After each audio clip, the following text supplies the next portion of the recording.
Hey guys, welcome to the stream. This is Rod Arriagada coming to you live from beautiful Las Vegas. We're here at Tropicana Las Vegas Hotel from May 13th to the 20th, and we're here today for day 6 of American Cuesports ACS Acme 2023 ACS Nationals. We're going to go through this real recap real quick of the schedule. We had day 1, 9-ball singles, Scotch doubles. That continued on to day 2. Day 2 also brought in the 8-ball singles after that.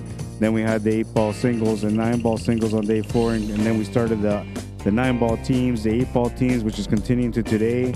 Today we have the 8-ball teams, Standard Open and Advanced Divisions, and then tomorrow we have the continuation of that, whatever's left, plus the beginning of the second chance for Standard Open and Advanced. And right now we're in the middle of a matchup. This is Advanced Men's 8-ball tournament, or 8-ball A-side final. And they have just started. So on table 1, we got this is Rack Rammers at the table, and Dylan Sporer. And then I'm not sure who the gentleman is on table 2, but that's his teammate. So right now, Rack Rammers on both tables. And table 2 is on the right. You can see it on the screen. Table 1's the main one. But when I have to go to table 2 for something that's like a big shot, then I'll switch over for that table, and I'll bring it onto the big screen. But this kind of helps you guys keep track. And then when there's a little bit of delay on one table, then the other one, I'll bring that one to the big screen, and then you guys will be able to follow both racks that are going on.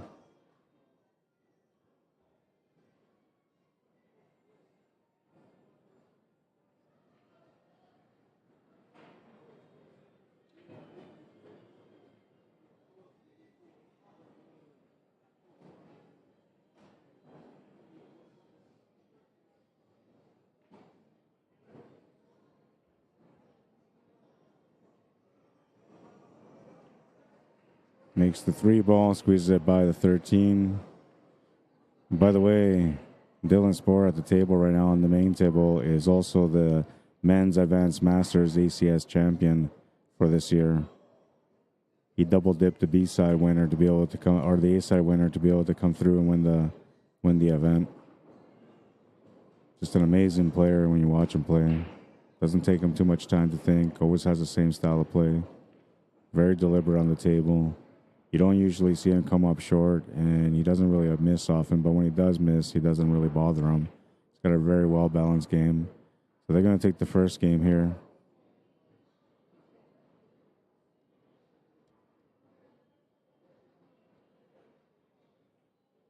We're going to go to table 2 for now, while they're racking table 1.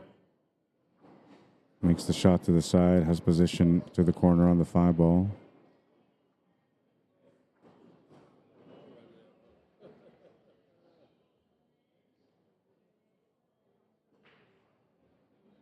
Makes the 5, good position on the 2. Should be able to get here on the 8-ball, either to the side or the corner, whichever he wants to go. Most people would just set up for the corner pocket, but you know, some people might draw off the cushion and come back to the middle for the 8-ball on the side. Yeah, that's the way it's supposed to be done, though. Just the way he did it.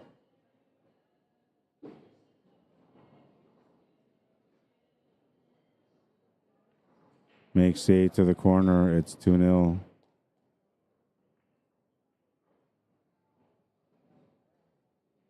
Off to a good start for the Rack Rammers.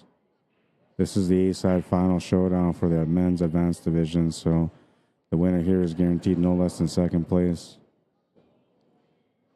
And they also have to be double dipped, so it's a nice advantage to have. Rack number 3. She makes a couple of balls off the break. She's got position. I don't know the name of the players, but I'm going to go over there and try to take a picture of the roster. And then when I take a picture of the roster, I'll come back, have an idea where we're at.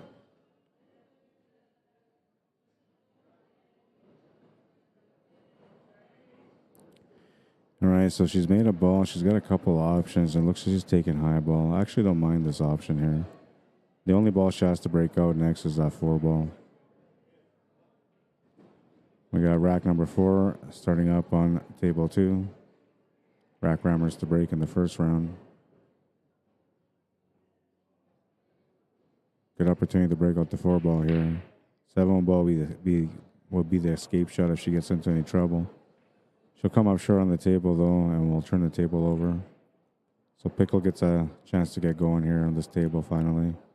They haven't had a chance yet on the first 2 racks. May not even get a chance on the 4th rack because it looks like rack rammers are at the table on that one. He's got to figure out what to do. He can open up that pocket, no problem, if he wanted to. He could also just make this 15 ball off the 1 just slightly, whatever he wants to do.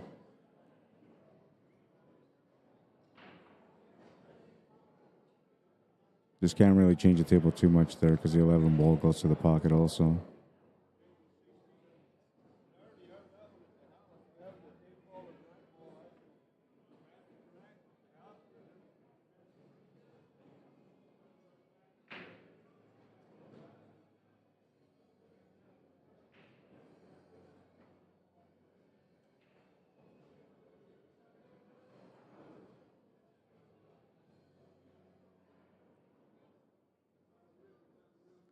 It looks like he's trying to figure this out still. He's not necessarily in a problem situation. He's actually waiting for the player on the right side to move out of the way because he was about to shoot over there. So he's just taking a look to see what he can do here with a 12. Or sorry, 15 ball, I think that's what it is. Or the 14, I can't quite see the color of it. Yeah, it's the 14. He'll come up short on that shot. So a chance to be able to redeem herself here with a second opportunity at the table. Looks like the shot to the side pocket's available, so she's taking that out of the way right away. She needs to come down table for that 3 ball. Sorry, that's the 5 ball. The 3 ball is the one she just made. And then from there, she can go up table to deal with that 1. What I thought was the 4, but it's actually the 2 and then the 7.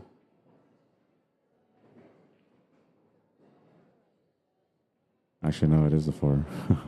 I'm having issues with seeing the colors on the table right now. Not a good start.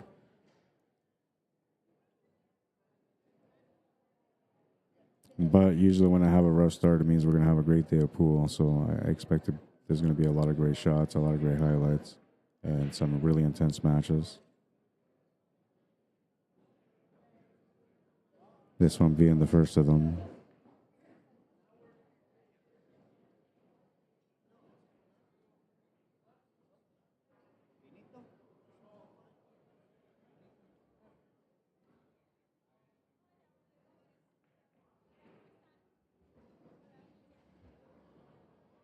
We have Ronnie Wiseman on table 2 here playing from Team Pickle. Got a chance to watch him play a little earlier in the singles, and he's a really smooth player. Doesn't take him too long to figure out the table either. He's usually pretty quick about it. But he's got a chance here to be able to get Team Pickle on the board.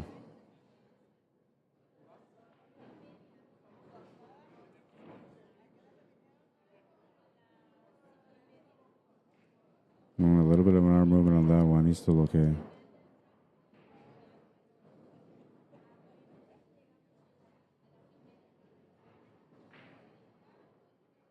Here's table 1. Looks like he just has 1 table left or 1 shot left after this. Ronnie plays a good shot on table 2.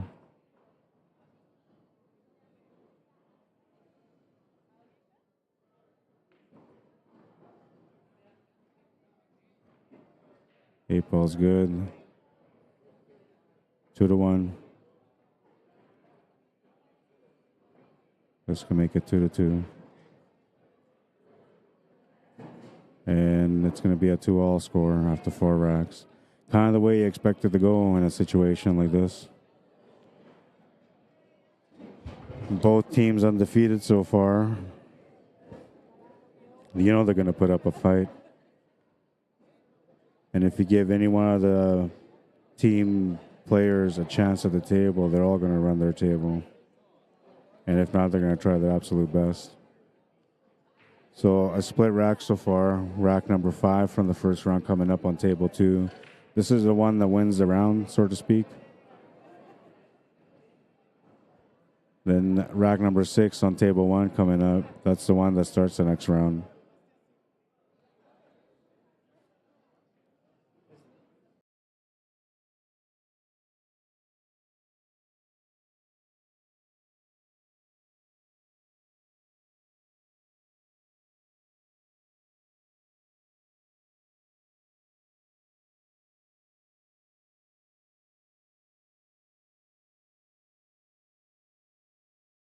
though. Good match, man. So far, like run out, pretty much. Right?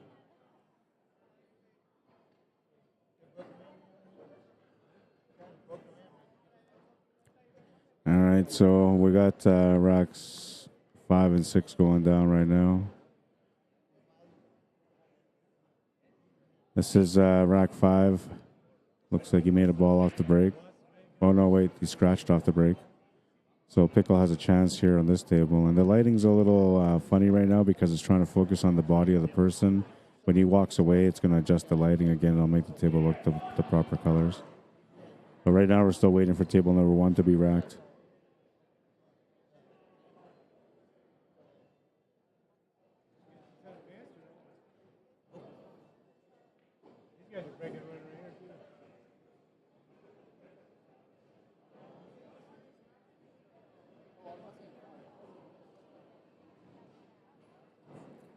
Still waiting on table number 1. So this is the reason why I like doing the picture-in-picture, because otherwise you got the one table just sitting there and you're wondering, like, why am I looking at this tiny little picture? So that's why I don't like it. And it's hard to follow for commentating and for the viewers sometimes, and also for the replays, which is something that I include in my streaming.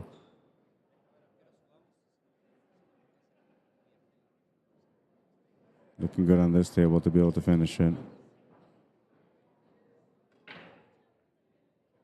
There's the break on table number 1.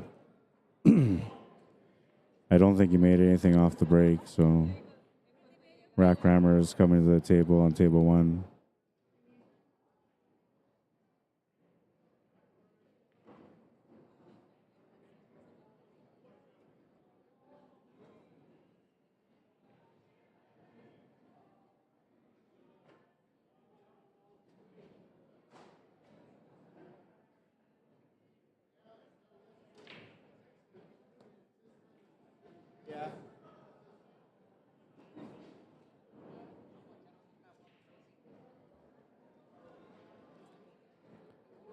Just the 4 and the 8. Good little pace shot here to get across for the 8 ball. Nice little touch.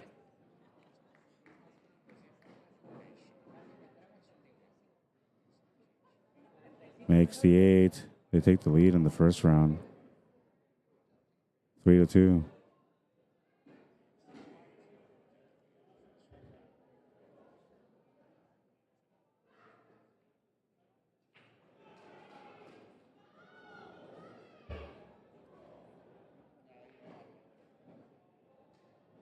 How you doing? Kathy Secret says, hey, y'all. Thanks for the streaming, Rod. You're very welcome, Kathy. Colleen says, Mike Gasper on the other table won the 9 ball. Oh, nice. Yeah, and then, so I heard, I think it's, I can't remember the name of the team now, but there's a team, I think it's Gotta Have It 1, Gotta Have It 2. They split up their team into 2 teams of 3 for the 9 ball, and they're facing each other. They're facing each other for, I think, first and second or something like that. So it speaks volume when your team is doing that well, you know. They're so good that you split up your team and you end up meeting up. Teammates end up meeting up for the final. All right, so Team Pickle here on this table, they got a chance to continue their winning streak in this matchup. They lost the first 2 racks, won the last 3. A chance to win the 4th one in a row here on table 1. And we got the break coming up on table 2. So Team Pickle on both tables right now.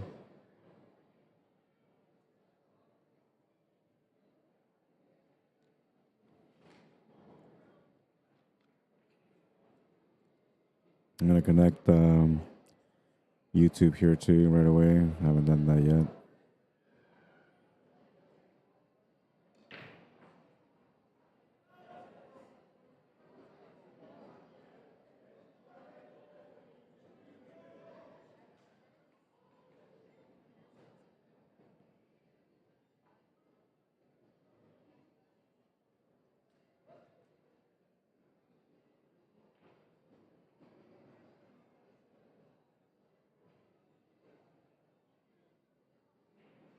All right, so here's the YouTube chat. It will get updated eventually as there's more communication between the YouTubers and myself. But right now we got Brad on the table or on the YouTube. And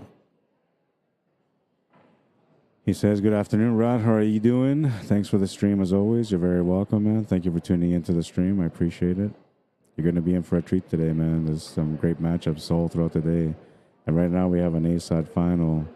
And, well, the guy at the table on table 2, he's the guy that won the ACS Nationals for the Masters Advanced Division.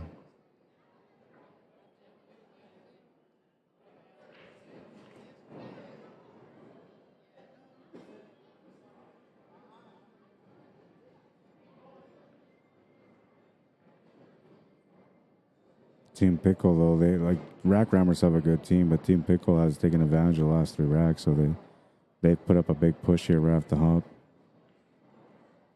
And this is their breaking round, so if they make a ball off the break and they run out, they're going to get ahead more and more and more.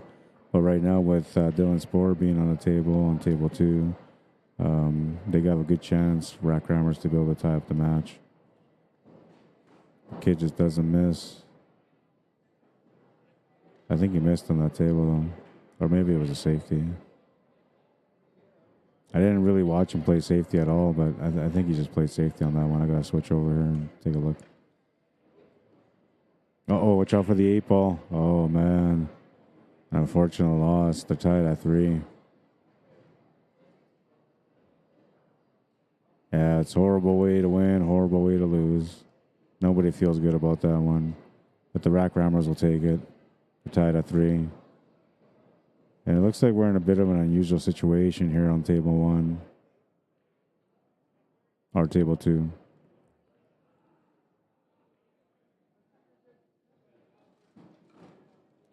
Nicole Nestor won the 9 ball, says Colleen. And Dylan Spohr won the 8 ball singles, says David Bardo. Kevin Kroc, welcome to the stream. Robert Visnick, welcome to the stream. Marianne Brown, how you doing? Holly Schmidt, Daniel Wilson, Reese Peace Tomei, welcome to the stream. Hope everybody's having a good day. We're almost at the weekend, so you know you're enjoying yourself, right? It's almost that time.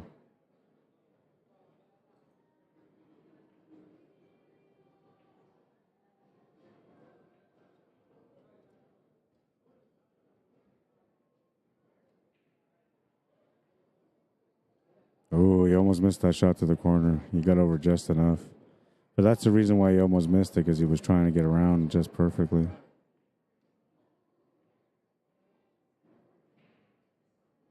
Table 1's about to get started again. Got Ronnie Wiseman breaking on table number 1 now.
All right, so I'm back here. It looks like we're still working on table 2.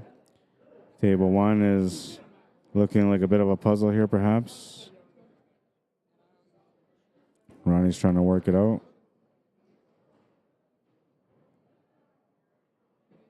Now, I see all the saws at the table, so that means he stripes. What doesn't he like here? Or is that an open table and he's trying to figure out what to take?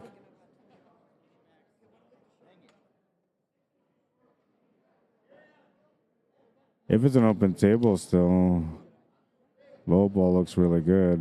But if it's not, then... Okay, so why is he playing safety? What didn't he like about this table? Oh, because he has that one stripe that's tied up next to the 4. That's what it is. He needs to get that out, and he can't really get that out with that 11 ball because that 11 ball is in tight to the 3.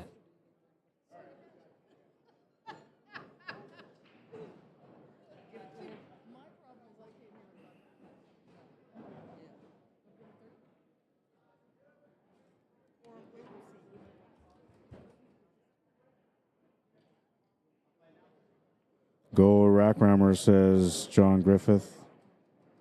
Bob Earls, Brian Dianosis, welcome to the stream.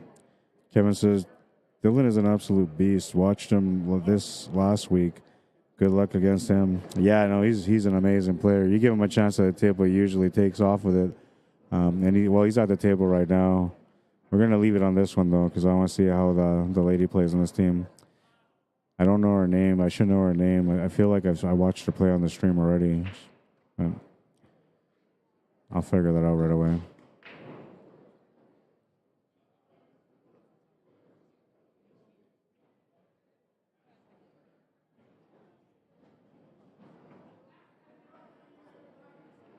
Makes the shot to the corner, opens up the 8 ball. 8 ball's going to block the 2 ball from going to the corner, but it goes to the side.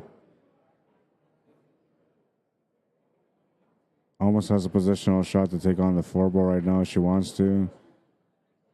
Should be able to hold that shape for the 3 ball. Just got to watch out not to roll forward off that stripe. Other than that, she's got to take that 2 ball.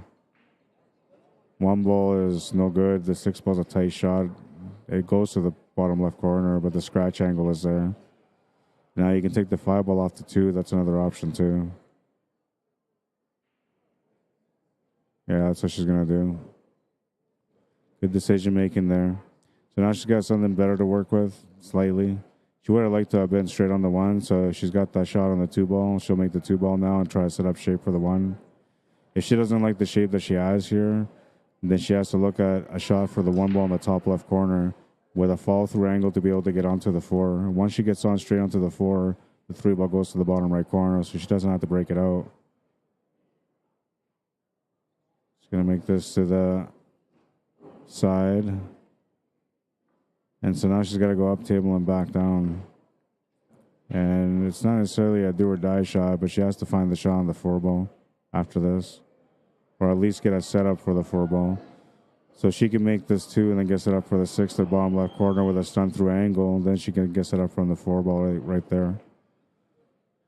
That's the most natural way of going on this table. Anything else, you'd be putting some stroke or some spin to adjust. Yeah, so she's looking at it there. She found the spot.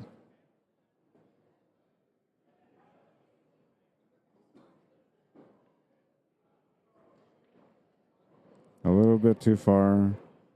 She's going to have to find a different solution now because she's lost the angle that she was looking for. There's the head shake. Yeah, I've been there a few times. Table's just slightly fast enough to burn you sometimes. I don't mind taking the 4 ball, but the problem with taking the 4 ball now, there's no guarantee you're going to have a follow-up shot on the 3 or the 6. So it's a bit of a risky shot. She's going to play safety instead. Tap the 4 ball a little bit more. I think another option there could have been maybe to like roll the 6 ball forward because she was with a straight line almost. Then she could have rolled up for that 3 ball in the side pocket. And then from there she could have followed up for the 4 and then she would have had the finish. But it's a little bit tighter of a shot. Even the shot to the side was going to be a little bit tight.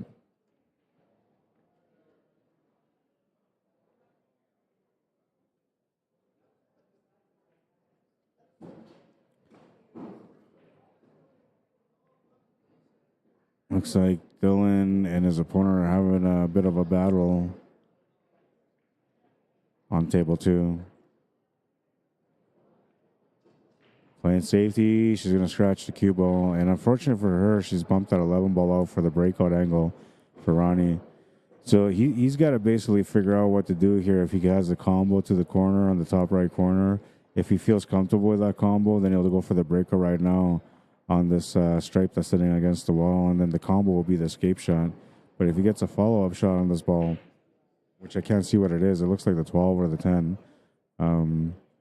If he gets a fall up there, then he can play shape to go back up table and get a little bit better of a setup. So that was a good little breakout.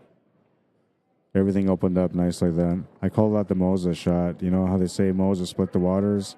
I call that the Moses shot because he just split it right open. And that gives him a little bit more options here at the table.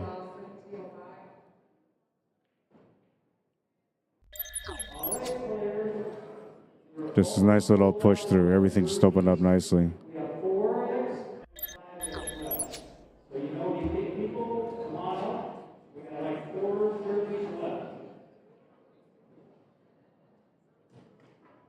Makes the shot to the corner, opens up the combo so he doesn't have to play a combo. Looks like the 10 ball is going to be the finish ball here. And Dylan Spore at the table on table 2. He's about to win that game. They had a bit of a battle, but now the table's been opened up.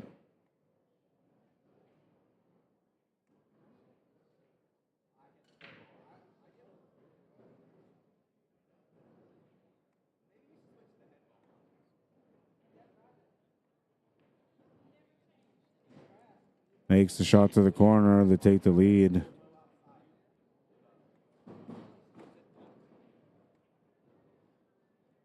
Four to 3. Rackrammer's in the lead by 1.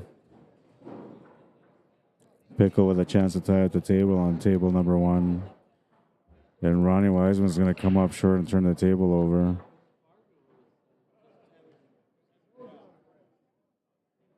Huge breakthrough for Rackrammer's. A chance to get up by 2 now.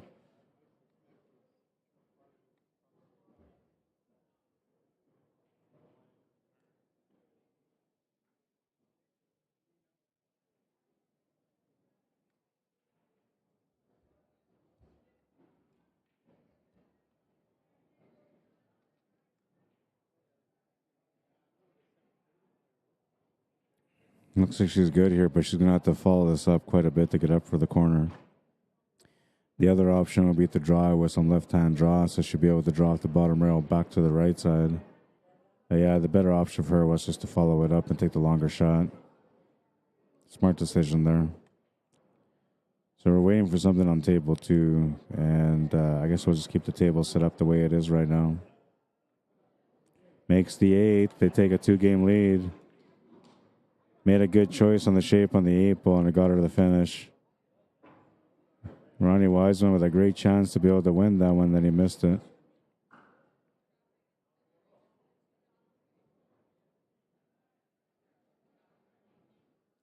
I think if he would have taken that 10 ball once he broke it out and just drawn back again, then he would have had the easier finish. Because the only reason why things got a little bit complicated was just because of the way he needed to finish.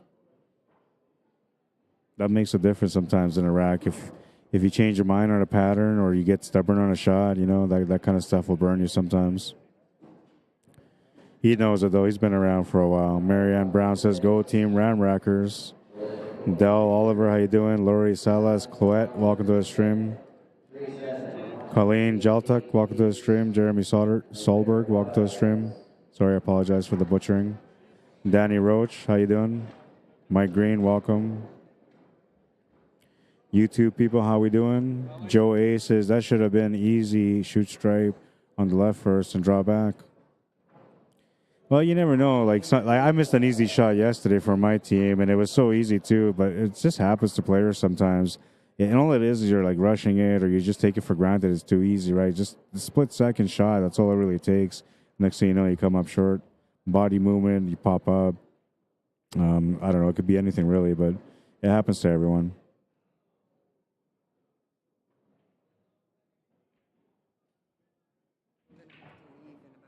Okay. Yeah, because like I can't really break free, right? I'm trying. And this is A side final, right? So.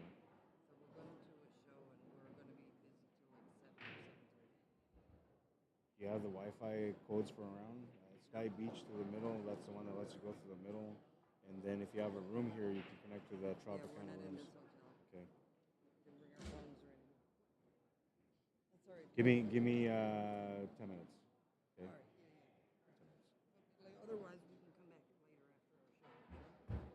Whatever you want to do, but if you give me 10 minutes, I can help you then. If you want to.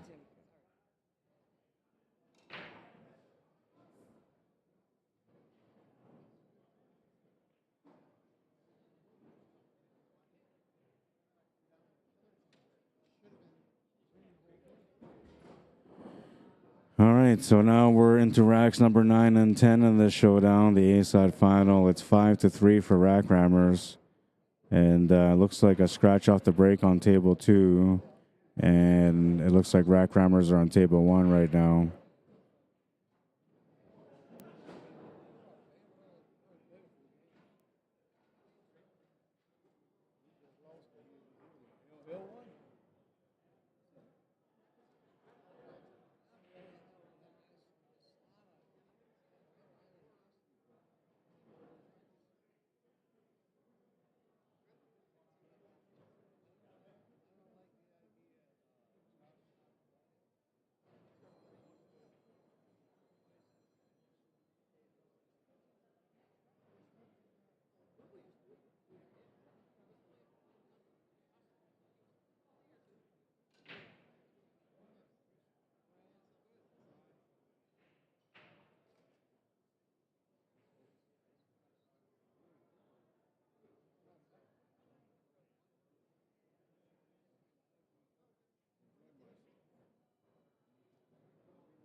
All right, so we're still at 5-3.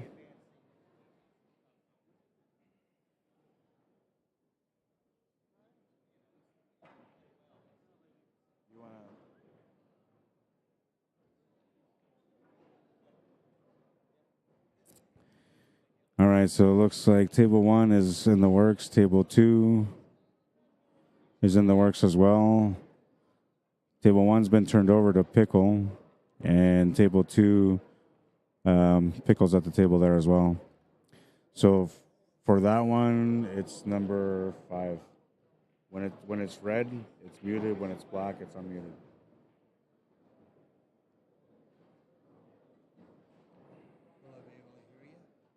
Huh? You should be able to hear me, yeah. You can't? It only comes out on one side. Good afternoon. I turn down the background.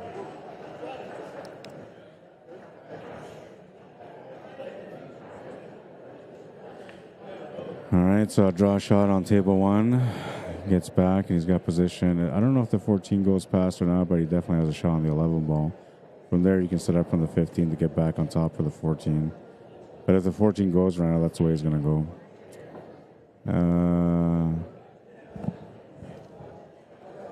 Magic Norm says, so much nicer when you're there to comment. Thank you. I appreciate it, man. I'm usually there. It just depends sometimes if I have to talk to somebody or if I have to do something quickly, then, I kind of walk away a little bit, but I appreciate it.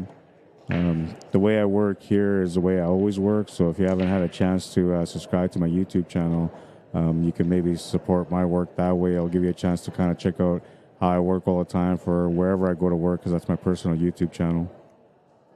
And you're watching on YouTube right now, so you can just subscribe if you're enjoying it. I try to be thorough with it. Look for the right options at the table. I didn't see what happened on that table. Did Pickle win that rack? I think so, yeah. Right. So, and I got Gore Kerr here with me. He's helping me out on this one. Mike's got the 15 straight in. He'll probably just stop it or pull it back a little bit. Yeah, the shot goes to the side. It's easier than set up. Well, I mean, you can set up for the corner too, but it's better just to set up for the side here. Low risk. Just got to watch out for the stroke. Not to overpower it or come up short. Yeah, so you put a little bit extra just in case. Well, it's, in a lot of cases, it's better to stroke it properly than try to stun it. Makes the 8. They're tied at 5 now.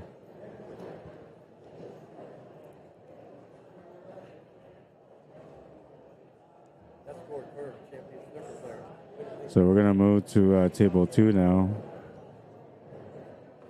And they are using the score sheet over there to help us too. Yeah, so it'll be 5-5 now, right? Yeah. Yeah. He just hasn't changed it. Very organized in that corner, man. It looks very professional, the scorekeeping and everything. He's got the glasses on, the whole works. He just makes it look serious over there. I went over there earlier and asked him if he could do that just to make sure we don't get out of sync. Yeah, no, it's better that way. I mean, they have the scoreboards here, so it just makes sense to use them. It also makes it easier for the many spectators that are around here right now watching. Yeah, there's some people watching this match. They know it's the advanced finals. It's a big matchup. Now we've got the Masters, Advanced Masters champion on table 2. Dylan Sport. No, he's on table 1. Table 1 over here. That's this one here. That's table 2. That's table 1. It's backwards for me because this is the one. Sorry. This is the one that's in front of me. That's the one that's on the right. Right. Sorry. Yeah. Dylan Sport from McAdoo, Pennsylvania. Is this whole team from Pennsylvania? Yep. You know who that guy is over there? David Diaz? He's a legend from Pennsylvania. Apparently a big money player. I didn't know that. Apparently he beat Pagalayan. I can't remember who else, but this guy was telling me that he's beat a few big players for money. But he's never been a traveler, too busy with family and stuff like that, so he hasn't had a chance to get out there and make a name. He's a little bit older now, but he still plays just as good as his young days. And David's also won this year's Pennsylvania State Masters Championships. David Daya? David Spore. Oh, no, that's Dylan. Or Dylan Spore, excuse me.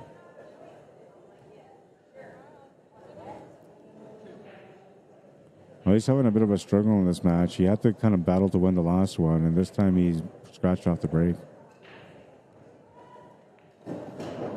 Mike Gasper won the 9-ball. Dylan won the 8-ball, says Ellen Dietrich.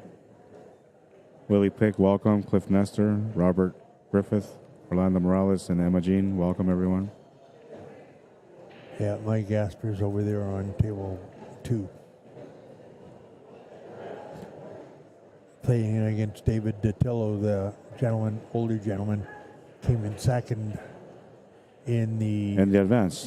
In the advanced 8-ball. 8-ball, yeah. So he won the A side, and that's who Dylan double dipped. Yep, because Dylan actually lost his second match in the advance.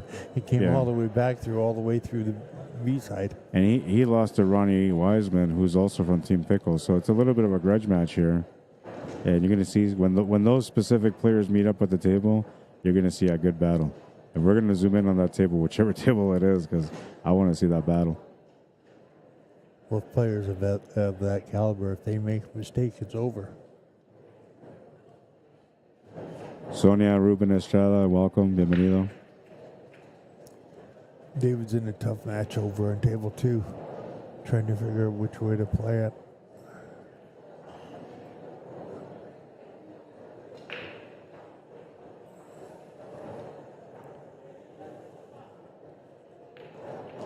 So Ronnie's got his work cut out here a little bit. He came up a little bit short on this table too. Basically, he just needs to get position onto the 12 to follow up for the 13, and he'd be good. But here he's a little bit off. That's a little tight down the rail there, too. It does go, though, on these tables. I cheated the pocket almost from the third diamond in. Oh. Yeah, he's still okay. As long as he got a nice angle to be able to draw back for that 12 ball, he's good. And then he wants to get back to like the middle of the table pretty much. Just a big draw, about maybe a foot and a half draw would do it. He'd rather have a forward angle than a draw angle, and he's going to get a draw angle. No good. Table 2 is going to be just about over because Dave Dittell made a mistake and left stripes wide open for Mike. I'll switch over to that table real quick.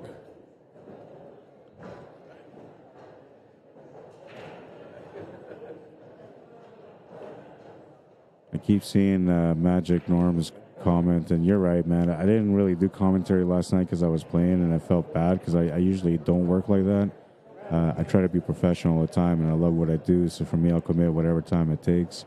But then the other night, like I said, I wasn't doing any commentary because I was playing, and yeah, like not many people watched it. It wasn't the same. Oh wow! Scratching the side on by Mike trying to play shape on the 8. Drew it back a touch too far. You mean by Ronnie? Or Ronnie, I mean, yeah.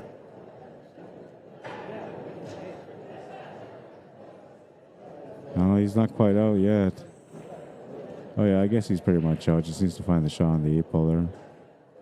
Yeah, just slow roll it. You'll have it. We're talking on table 2, by the way, yeah. on the right. Looks like he'll just have to slow roll it.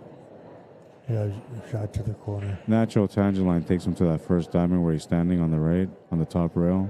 Yeah. So he just has to play a little bit of left, just a touch of left, not much. And full tops, he'll be okay.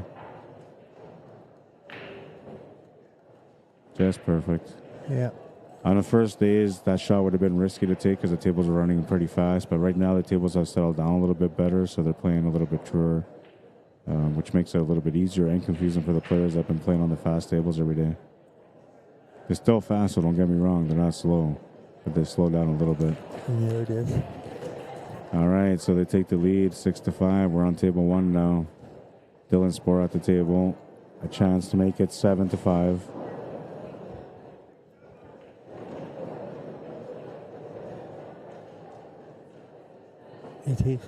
He sure takes his time, but once he's set, he goes.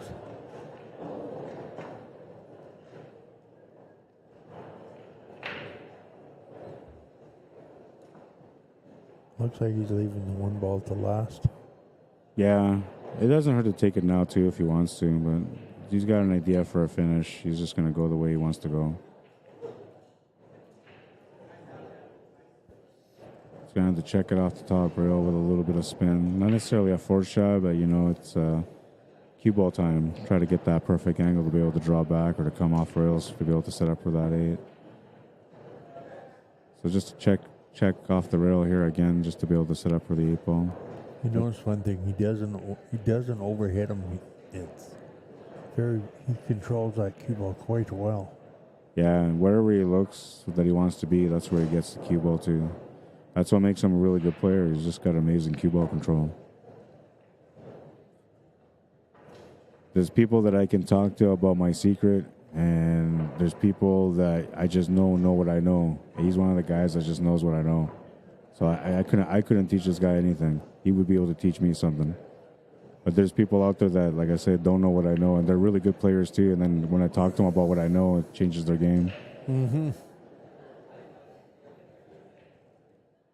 Just the 8 ball here to take the 2-game lead. Makes the shot. 7-5.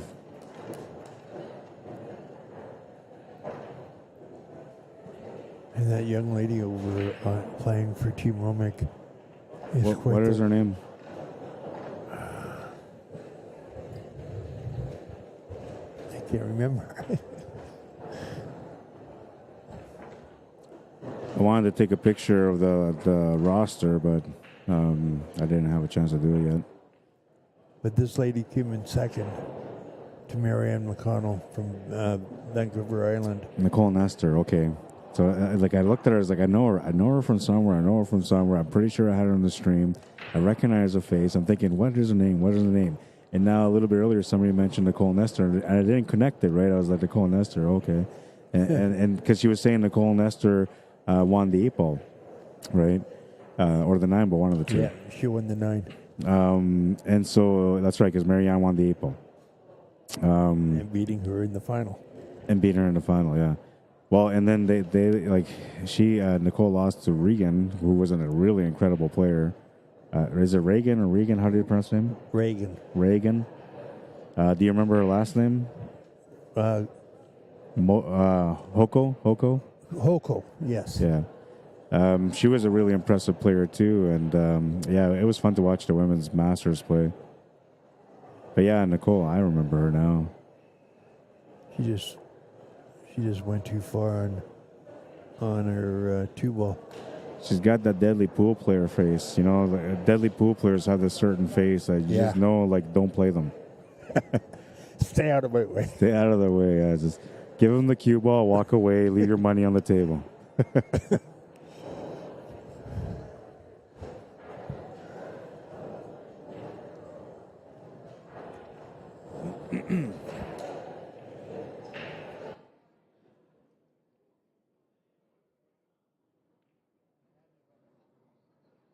Seven to 5 is the current score, a 2-game difference.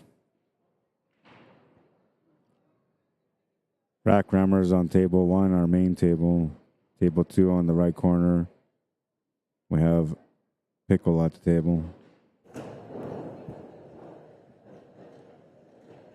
He just missed a shot. Looked like a... No, he knocked it in her ball. Oh, that's what he did. Okay. And he was playing safe. She's the solids on that table? Yes.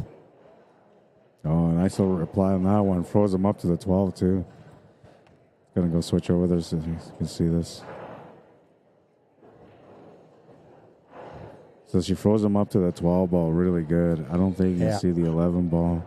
She's got the 3 and the 5. The 5 sitting just above the 13. And then the 8 ball. Yeah. You make my ball, you ain't going to have a shot either. Yeah, I know. That was a perfect safety. I wish I would have had that on the big screen at that moment, because then I could have had that replay for that one. But she played a really, really nice shot. It was just a touch shot. Nothing crazy or extravagant, but the weight on it, the angle of it, it was perfect. That's the way these Masters play. Yeah. Nothing fancy. You don't have to. You don't have to. Too many players, I think, want to be fancy and have the cue ball run around the table, and that's the biggest mistake that they make. Yeah, I know, because in a sense, some of those players build a game around that, right? So, like, if that's your game, that's your game. But in the end, like, the players that keep it simple are the ones that usually have the most success. But the ones that, you know, play their style of game, they're scary to watch, especially when you're playing against them. Oh, she made a great combination. Let the 13 end up tying up the 8 ball. Yeah, so she's going to have to settle for a bank side here, and it's going to be tough to get the shape, because if she goes off the top rail to the left, she might end up running into that 15 ball, which would stop that run. Yeah. And then from there, she'll be looking at a bank corner, which is going to be tough to do past that 9 ball. Though I think it does go by looking from my angle. It looks like if she's just got perfect for the bank corner, she'd be all right. But it's kind of like an all-in moment for that shot. There's a little bit of room for error. Oh. She'll scratch. That's a ball in hand. And Team Pickle comes to the table. But the way the 11, 15, 14, 12 are tied up, it's going to force him to do something with those balls to be able to get on the 13. All he's really got to do is take maybe that 14, draw back into the 13 from there, and then you have that 15 ball as an escape shot. And then that 11 and 15, like, they go to the top left corner. Yeah. So he's okay. He just has to draw back. He has to take one good shot at breaking out that 13. So even this works. Taking it to the side with some follow through. Oh, no, he's going to draw back and do something different here. Playing safety. Yeah. Forcing the table. gets rid of one ball anyway, so. Yeah, that's a good idea here, you know, because now she has to hit the ball. What I would do if I was her, I would just make a mess here, try to tap something else. She's saying, nope.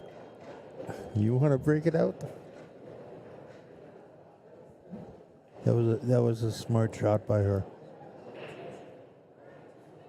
Because even though he may be playing for the breakout, it doesn't necessarily mean you're going to hit it right.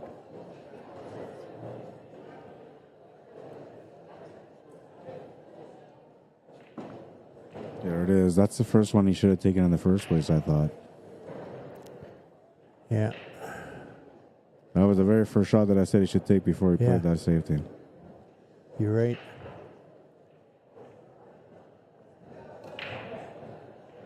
And then he ended up following up the way that I said he would, too, with the 10 ball. I'm telling you, like, just got to see it. Sometimes what that is when people walk around, they'll walk around the table. If they don't walk around the table enough, they don't see it. Mm-hmm. And sometimes you get into like a mindset that you just got to win the game. So then you think, well, you know, I'll just play a safety. And then you don't acknowledge the opportunity that you had in front of you. And Mike Nigerian's running out table 1. I'll switch over to that one now because this one's pretty much on its way out. So I'll have a chance to watch both of them here now. This is to make it 7 even on a race to 13.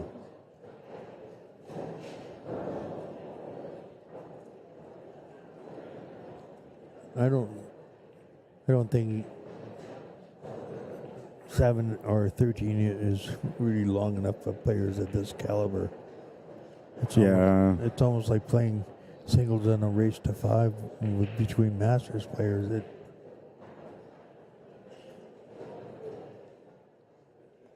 All right, so 7-6 or 6-7.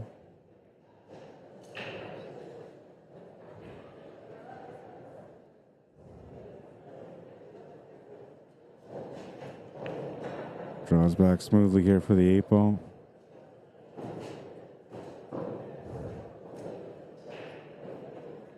Makes the 8. They're tied at 7.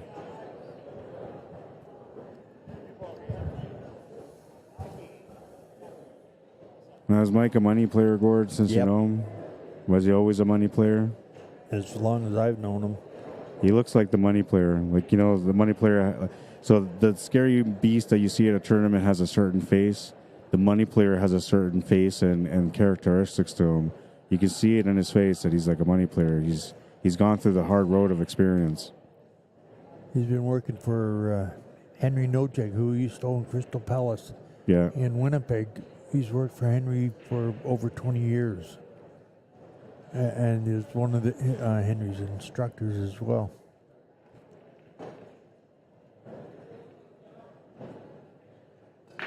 He does give lessons at the Las Vegas Q Club.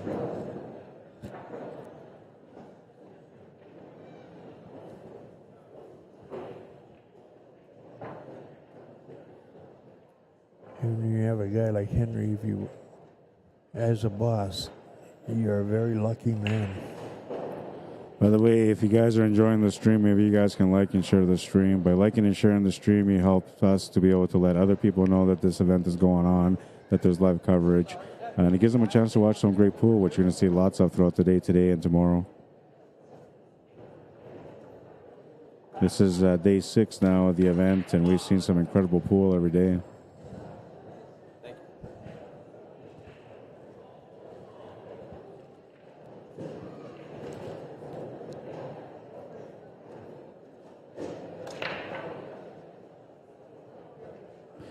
I'm lying. Today is day 5, right? No, day 6. It is day 6. It feels like day 6, but then when I try to add it up, because it says from the 13th to the 20th, so that's only 7 days, and then it doesn't end tomorrow. It ends the day after tomorrow.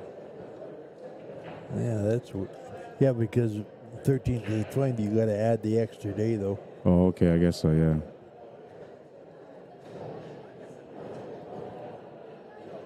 Ron Reisman made the 12 ball on the break. Oops. But the problem is the 8 is tied up with the 4 ball, so. And not only that, the 6 ball is tied up with the 15. So what is he shooting? He's shooting high ball? No, the stripe went down. I don't know what he's... This is the first shot after the break. Oh, he's just trying to take the solids. All right, so the plan there was to get the shot in the 7 to the bottom right corner to be able to draw back for the 6. That was the goal. And now that ball's kind of tied up a little bit, tightened up the shot a little bit there for the position. It also kind of creates a problem for him to be able to get up there to get the shape. So now he more or less has to address the 7 ball and 6 ball right away. The longer he takes, the harder it's going to get. So you have to either set up for it now or try to take a stab at it now. He's got a good angle here to be able to come off the 2 rails to be able to set up for the 7 ball. But it's a crazy shot to take on. You're looking for a little bit of luck. That won't do it. Now he's got nothing. No, doesn't he have the shot to the corner though on the 7? Nope. No? See, that was the problem with that shot. There was a little bit of risk, right? And I didn't think it was the right time, but I would have liked to maybe set up for the 5 ball there next, take the 5 to the bottom left corner, and then have a little bit more of a gentle draw shot to be able to get up there with more control. Yeah.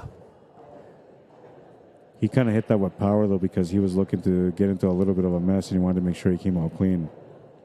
That's why he hit it like that. I feel like he still has a shot, though. It looks to me like he could maybe ink it to the bottom right corner. Well, if it is, I don't... He might have... Oh, yeah, he spun you can see it. I knew you could see it. Like it just looked like it was just enough room for him to be able to make it. And he got the 6 ball out. And now we're going to see a jump shot here because the best shot he's got available is a 2 ball. It's a straight line jump.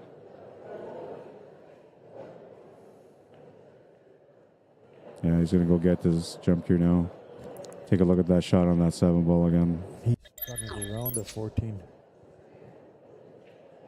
You can see it by the way he's heading down on it. Nice shot, nonetheless. Waiting for him to get his jumper now.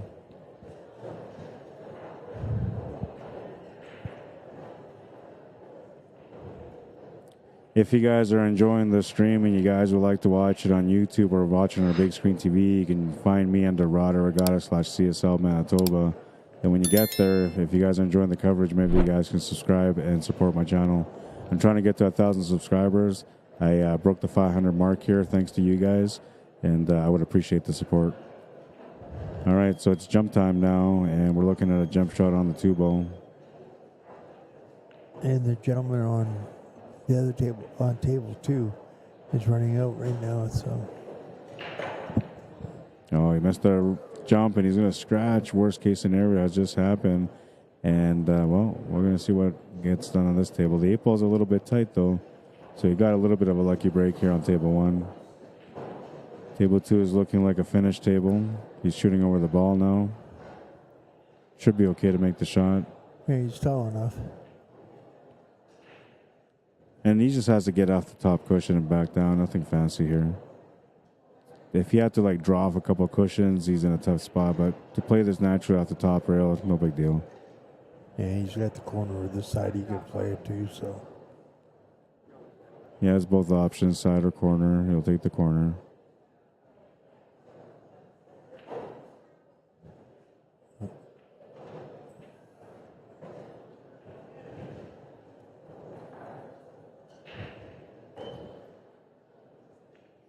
Makes the 8. 8-7 to take the lead.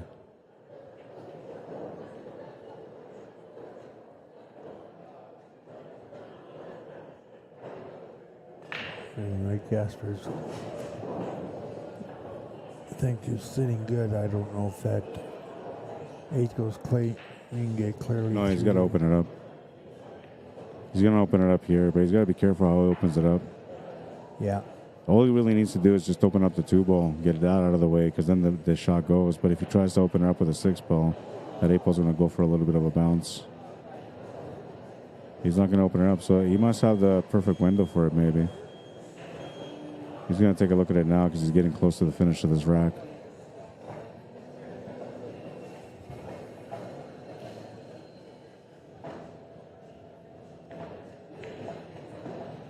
Check sides. Looks like he might be going around.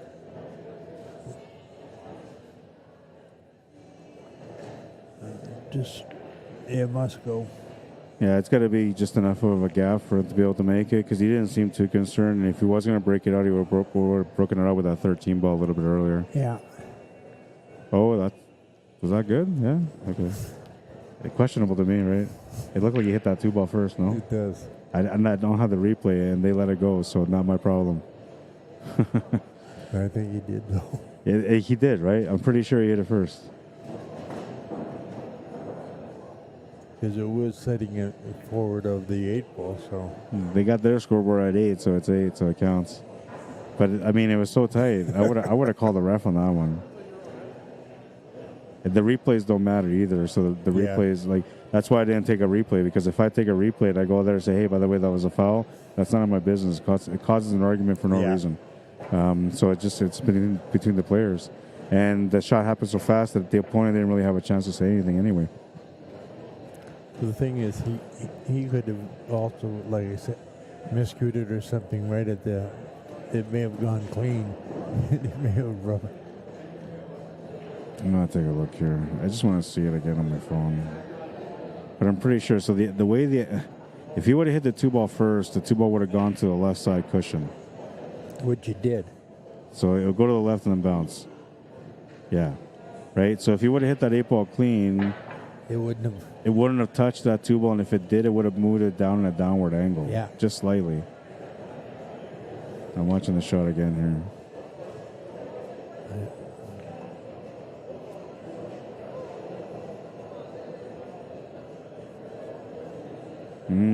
Oh, man. It's one of those calls where you really need a ref on it, man. I don't know.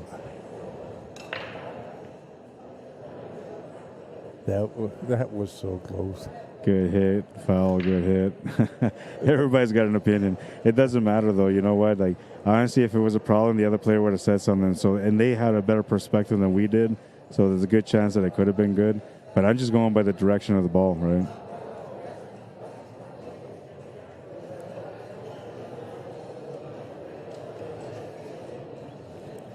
But no, we're not causing a dispute. Nope. I'm not. My money's on the line, so I don't care. I'm okay. And as long as the players agree, that's all that really matters. And there was no dispute, no argument about it. So we gotta trust that it was good.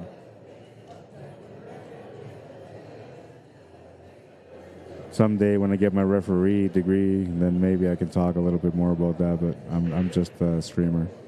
Although you got the experience for ref, right? You're a referee. I do.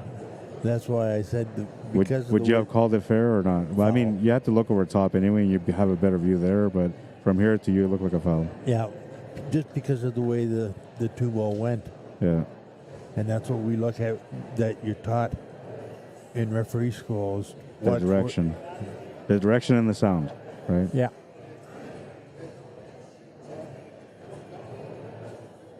That's why usually the ref will come up and ask you which shot are you approaching and how you're approaching it.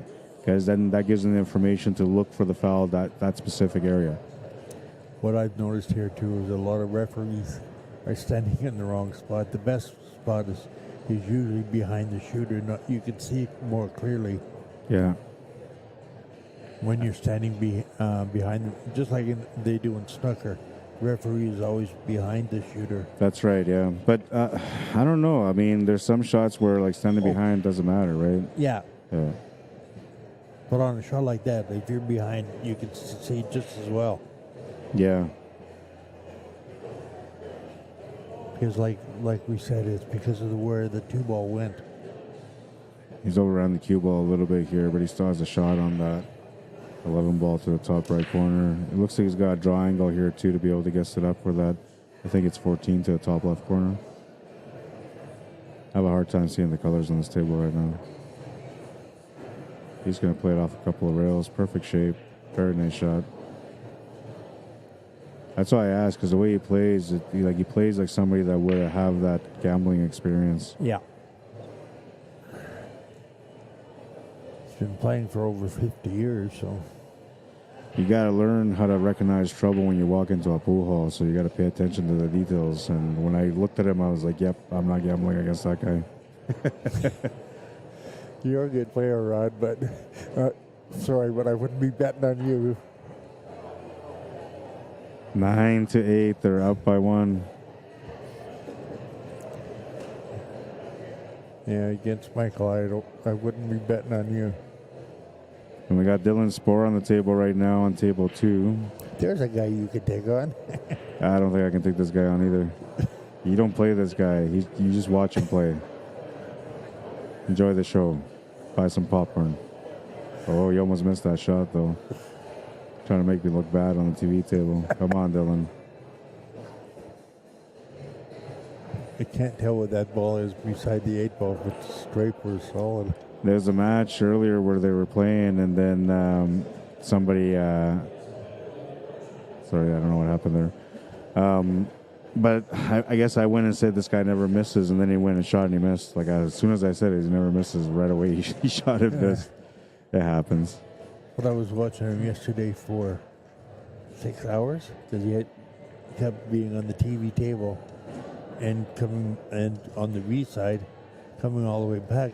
And I didn't see him make a safety all day. And one of his matches earlier in this match, he played 2 safeties in one game. Yeah, I didn't watch him play any safeties at all until just that one rack there earlier. And I also saw him make a kick, a jump, and a kick. 3 shots in a row. Yeah, I seen that too. That was a great match. It was the only way for him to get out.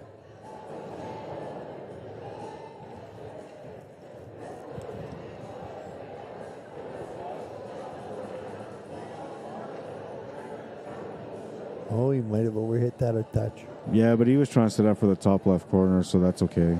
That's why he's taking a look at it now. He's just going to go off the left rail, off the right rail, back to the middle just slightly. Yeah. That's all he needs to do. Oh, he's banking it. No, I don't think so. He wouldn't bank it. No. Nobody banks it there. Just I saw him flick his cue that way, and I thought... Yeah, that was him looking at the path. That's all he was doing. I do that too sometimes. It looks like we're doing like casting spells at the table, but it's just drawing the lines. That's all it is. 9-all. This is a great matchup so far.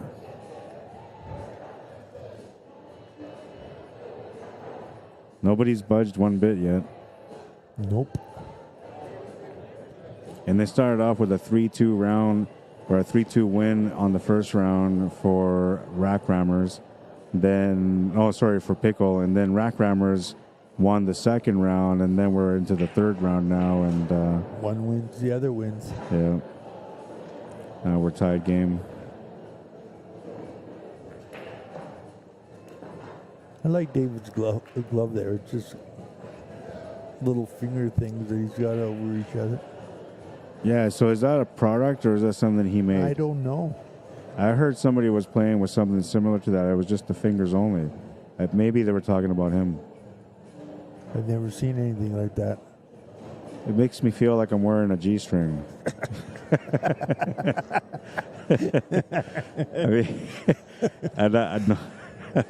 first of all, I'm only bugging about the people that wear the gloves because I never wore a glove. I wear a glove now for breaking, but I never wore a glove. So growing up, everybody used to bug people wearing gloves. Like, hey man, you forgot your panty. They say when you leave your glove on the table, right? So that's why I say it's like the G-string version of a glove. There's just fingers. That's all, and it kind of like it doesn't even cover the knuckle, right? No, it's just straight to the fingers. That's all it is. Yeah. We got to go over there, actually. I wonder if we get a chance to see it for the close-up.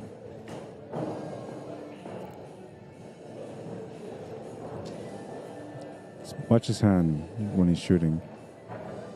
It's the left hand. Yeah, I can't see it from here. Like you can see the finger there. It's just the finger. The knuckle's not covered at all. But we're gonna get a shot where he's shooting, towards us, sort of, and we'll see his hand.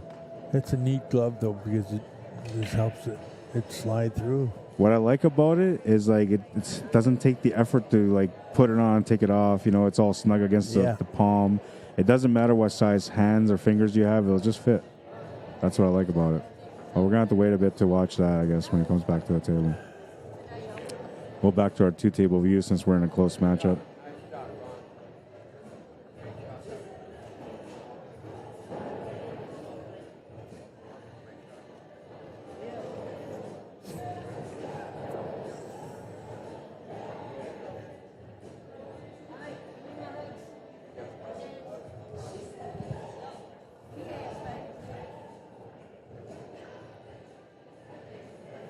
Anyways, I hope I didn't offend anybody with a glove because, you know, everybody been picking on you since you bought one, and I'm sorry.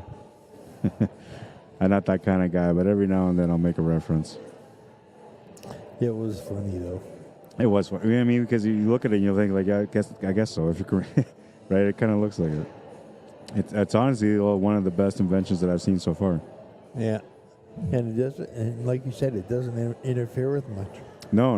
I mean, you get the full slick effect that you're looking for, right? So most of the people use a glove because they have like a carbon fiber shaft, or because they play in humid conditions where like they get like sticky fingers, sticky hands. Yeah. Makes it hard for them to play, so they get that. It's either that or use baby powder or talc, whatever you want to call it.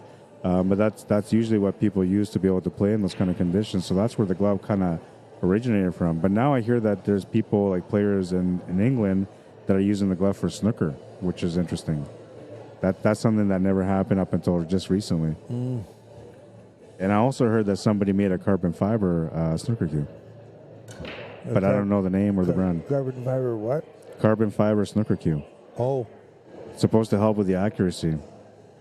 But, I mean, the tables are tight anyway, so it's not going to be easy to make a shot. But it'll help you at least a little bit. Yeah, because there's no deflection or as little as possible with the carbon fiber. So we're going to go to this main table, our second table right now, because this is Dave Daya, or Daya. I think it's Daya, D-A-Y-A. And so I was told he's a Pennsylvania legend. And I think like when we get a chance to get him and your friend Mike on the table, I think that's going to be a really nice battle. But I want to watch him play because I was told he's a legend, and I love watching that amazing game that these legends have. Looks like he still has the shot on the 5-ball. I don't know. It looks a little tight, but he can draw back into this again somehow. Oh, maybe not. So this is where you're going to see the experience come in. See, all he's left here is with a cut to the side pocket with the 7-ball. And he has a draw angle that might get him into 11-ball, but might go around the 11-ball. If it goes into 11-ball, he's not going to have much of a shot on that 5. If it gets around, he might. And here's a run out here for on table 2 or table 1. That's a run out? Yeah. That was PICKLE that one, right? Yes. 10-9, they're in the lead. They need 3 games to win.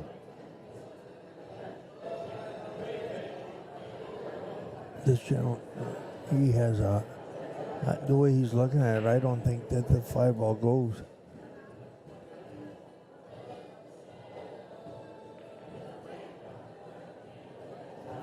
Oh, he's going to come up short on the shot to the side.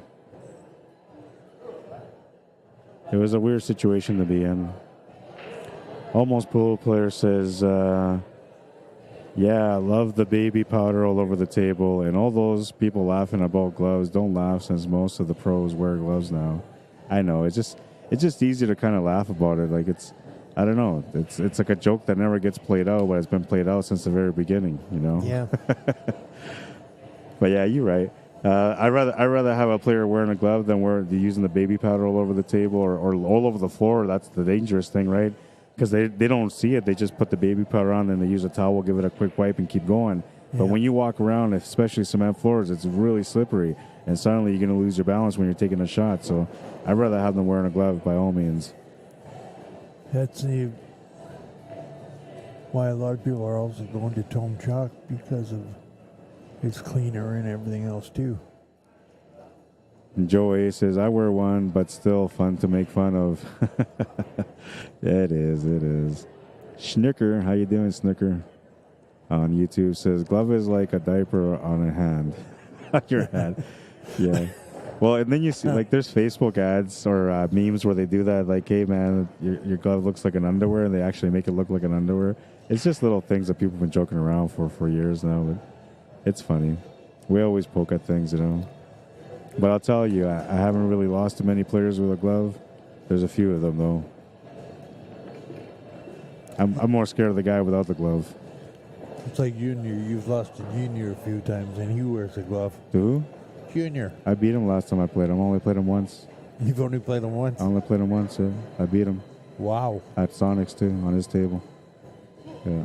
But that was the year I finished in first in SV1 and 13th in Premier. I was running everything out. Oh, okay. It didn't matter who he was. I was going to beat that match. You haven't played him in a long time then? No. And I got nothing to prove. I already beat him. Yeah, 1 game. Hey, whatever. It was a race to... He had to give me a 1-game spot. It was 6-5 race, and I beat him. And I didn't beat him like hill. I beat him. Like I think it was like 5-2 or 5-3 or something like that. Yeah, but he's a good player. I'm never going to take anything away from him. No, he can't. Yeah, and if I went on a long set, I think he would win in the long run anyway. But I wouldn't be afraid to play. No, I'm not. No, I'm not saying you would. Well, I'm not saying just him. I'm saying anyone. I wouldn't be afraid to play. Does Sean Monkman wear one too? I don't. I'm trying to remember. I think last time he did, but I don't think he actually does. But I think last time he did. I don't know. Everybody, like, I bought a glove. I have a Predator glove that I bought for breaking, and I play with it.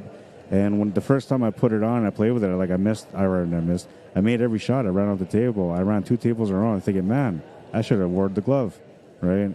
But then, the next rack I missed, and I was like, well, it makes no difference. I'm still missing, right? So then it's like, whatever. But I still use it for break, and I'm still not sure if I like it for the break. It increases your speed, but there's only so much you can do without knowing how to control the break. And if you're overdoing it, you're not going to control it. So with the extra speed, it hasn't helped my game. It's made my break a little bit worse. So I don't know. I'm still kind of studying it, trying to work it out. That's one thing I've found. I can hit my breaks a lot harder, but then I lose control of the cue ball.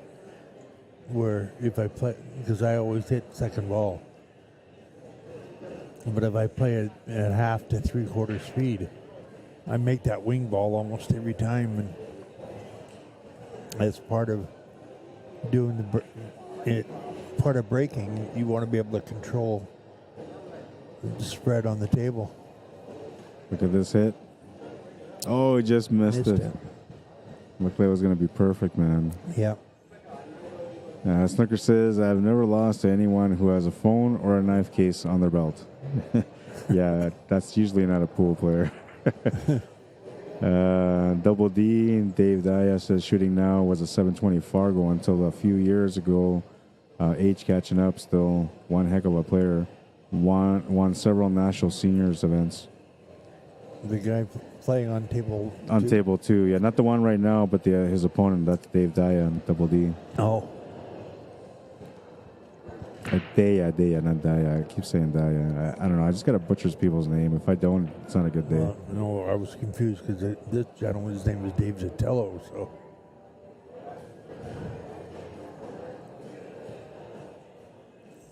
A lot of great players in this advanced division. Yes. Most of them are sitting in the 700 plus for the Fargo rating.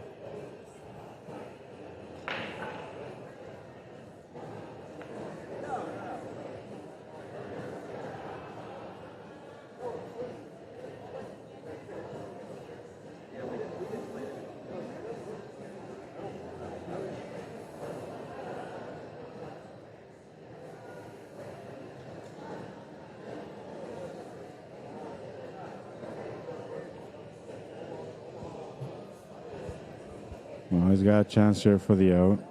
It's a bit of a long shot. It's a bit of a cut, but he should be okay. He just has to pace this off the bottom rail, off the top rail, and he'll be okay. Maybe not for the side pocket, but you can take it to the corner. I don't want to run. Well, the 5 will be okay, I guess. It's going to leave it a little bit harder, but he should still be able to make it. Basically, he's got to hit about 1/3 of that ball now with a touch of left. This is Mike Gasper. His Fargo 664. 664.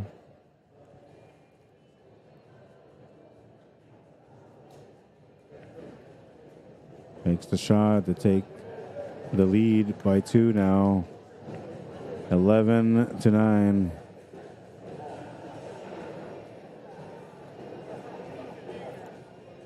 And the gentleman that just played there, the older gentleman, Dave Tatello, Fargo 657. Well, so the guy that he was playing against, that's Dave Daya. That's not Mike, that's Dave Daya. No, I'm talking about Mike here. Oh. Well, Mike here on table 2 is playing against Dylan Spore now. And you said Dylan Sports is 712, right? Yep. Now, the Fargo rate is something you either believe in or you don't.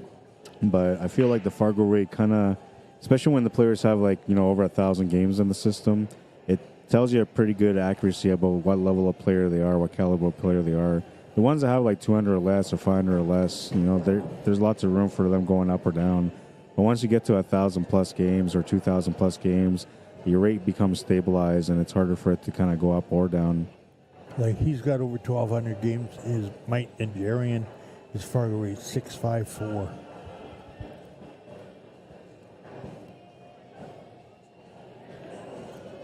Because down here in the States, they use the Fargo rate a lot more than we do up in Canada. Yeah, and they also use the established Fargo rating too, so they need like X amount of games before you can enter a tournament. Which I like, because like I had a tournament recently that was 600 and under, and I got a lot of criticism because guys were in there with like 600 Fargo or less, but they would only have like maybe 20 games or 100 games. So I got criticized for it. But I didn't really care because the way I looked at it was we're building data, and those guys that didn't have many games, they're not going to get more games if there's no Fargo tournament for them. So we give them a chance to play. But moving forward, like next time I do a 600 and under, it's going to be at least minimum 200 games, and then eventually when we get to the big money ones, it'll be minimum 500 games. Right, so that way we have established players playing. There's no messing around with sandbaggers or anything like that. It's thanks to you and the hangar that really got the Fargo bug going, for lack of better words. Yeah, and I mean, I remember when I started a couple of years ago, everybody was kind of laughing at me. They thought it was stupid and like, it's going to be bad. But I told them then, it's going to create a fair system. You just got to give it time. The more data it builds, the more fair the system becomes in your city or province or state, in this case, since we're in the United States. Almost everybody in Alberta uses Fargo rate, and almost every tournament I've heard is under Fargo rated. Yeah, that's right. Ricky Reed, welcome. Orlando Morales, how you doing? Cliff Nestor, Shannon Fisk, welcome everyone. Okay, here we get to see Dylan at his prowess. He's got a ball in hand. Well, I guess you guys can see it on the screen. He's on table 2. I've been waiting for him to kind of like run a table out. He's had so many tough tables, and he hasn't really been able to show his best game yet. Is this guy in trouble on this table, on table 1? He's got a kick shot on that 15 ball and he's tied up. He's just looking for a hit. Good hit. Turns the table over though. We'll go check out table 2 now.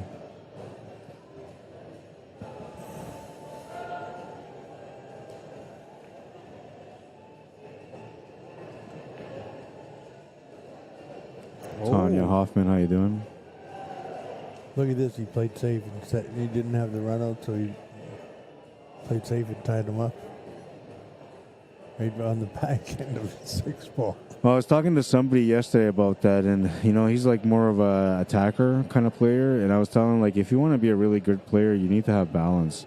You need to not just have balance between defense and offense, but also be aware of the table and recognize when you have an opportunity to play safety ahead of time instead of having to play safety when you have no option but to play safety. Because when you have to play a safety in your force, like there's so much pressure on you to be able to get the right safety. But if you see the problems ahead and you can't do anything about it, and you play a safety ahead of time, well, you're going to pick a better spot, you have better control, you get a ball in hand, you have a chance to run out at that point. Because he knows who he's playing.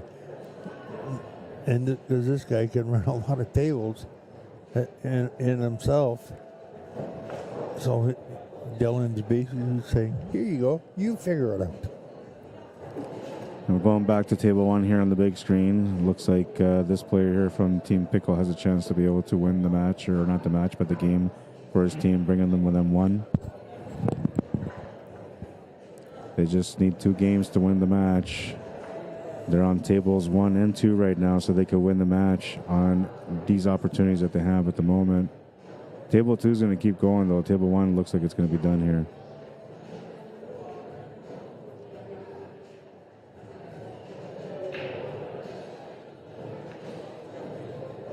Easy now.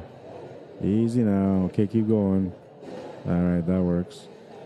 He did a little like gasp for air, like, oh man, thank God I got the shot to the corner, because he was going to end up in a really weird spot with a back cut somehow.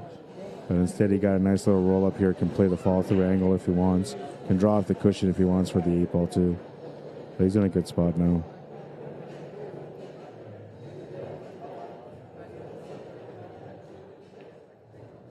Makes the shot to the corner. He'll have the shot to the side on the 8-ball.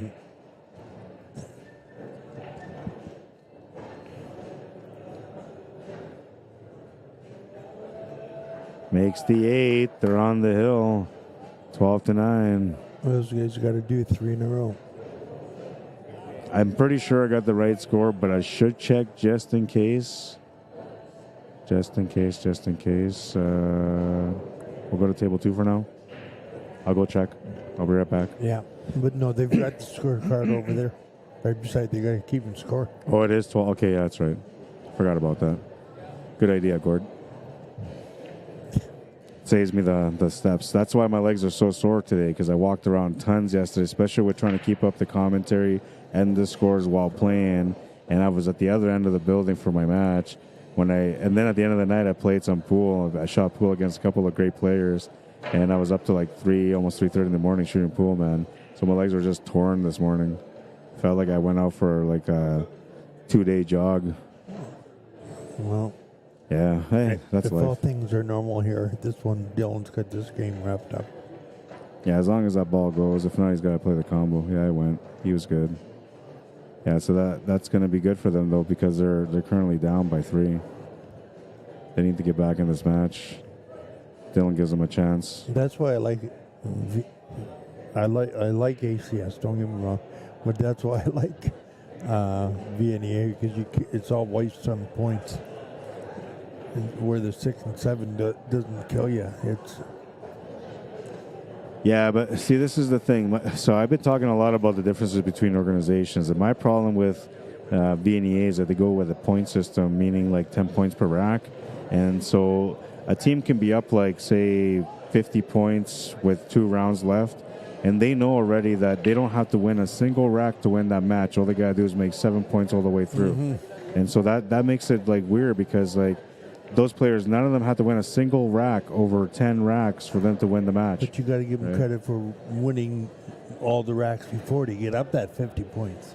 I guess so, yeah. But I mean, that's what I'm saying, though. And then the other thing too is like you can fall intentionally to be able to win the match if you only need 1 point. And back in the day, I was told that part I disagree with. So back in the day, I was told that what people used to do is they would, if they didn't have a shot, they wouldn't try to foul. If they didn't have it, they would just hammer the ball off the table. And once the ball came off the table, it went down and never got spotted on the table. So that would count as a win too. And that's crazy. Yeah, that's wrong. Yeah, because then you just hammer the ball as hard as you can. Bam, you made a ball. It's over. Now, in my opinion, if somebody did something like that to get their 1 point, the ball should go back on the table. It's not like it went down in a pocket. Yeah. Yeah, like at least make it like it has to be a clean shot for the win.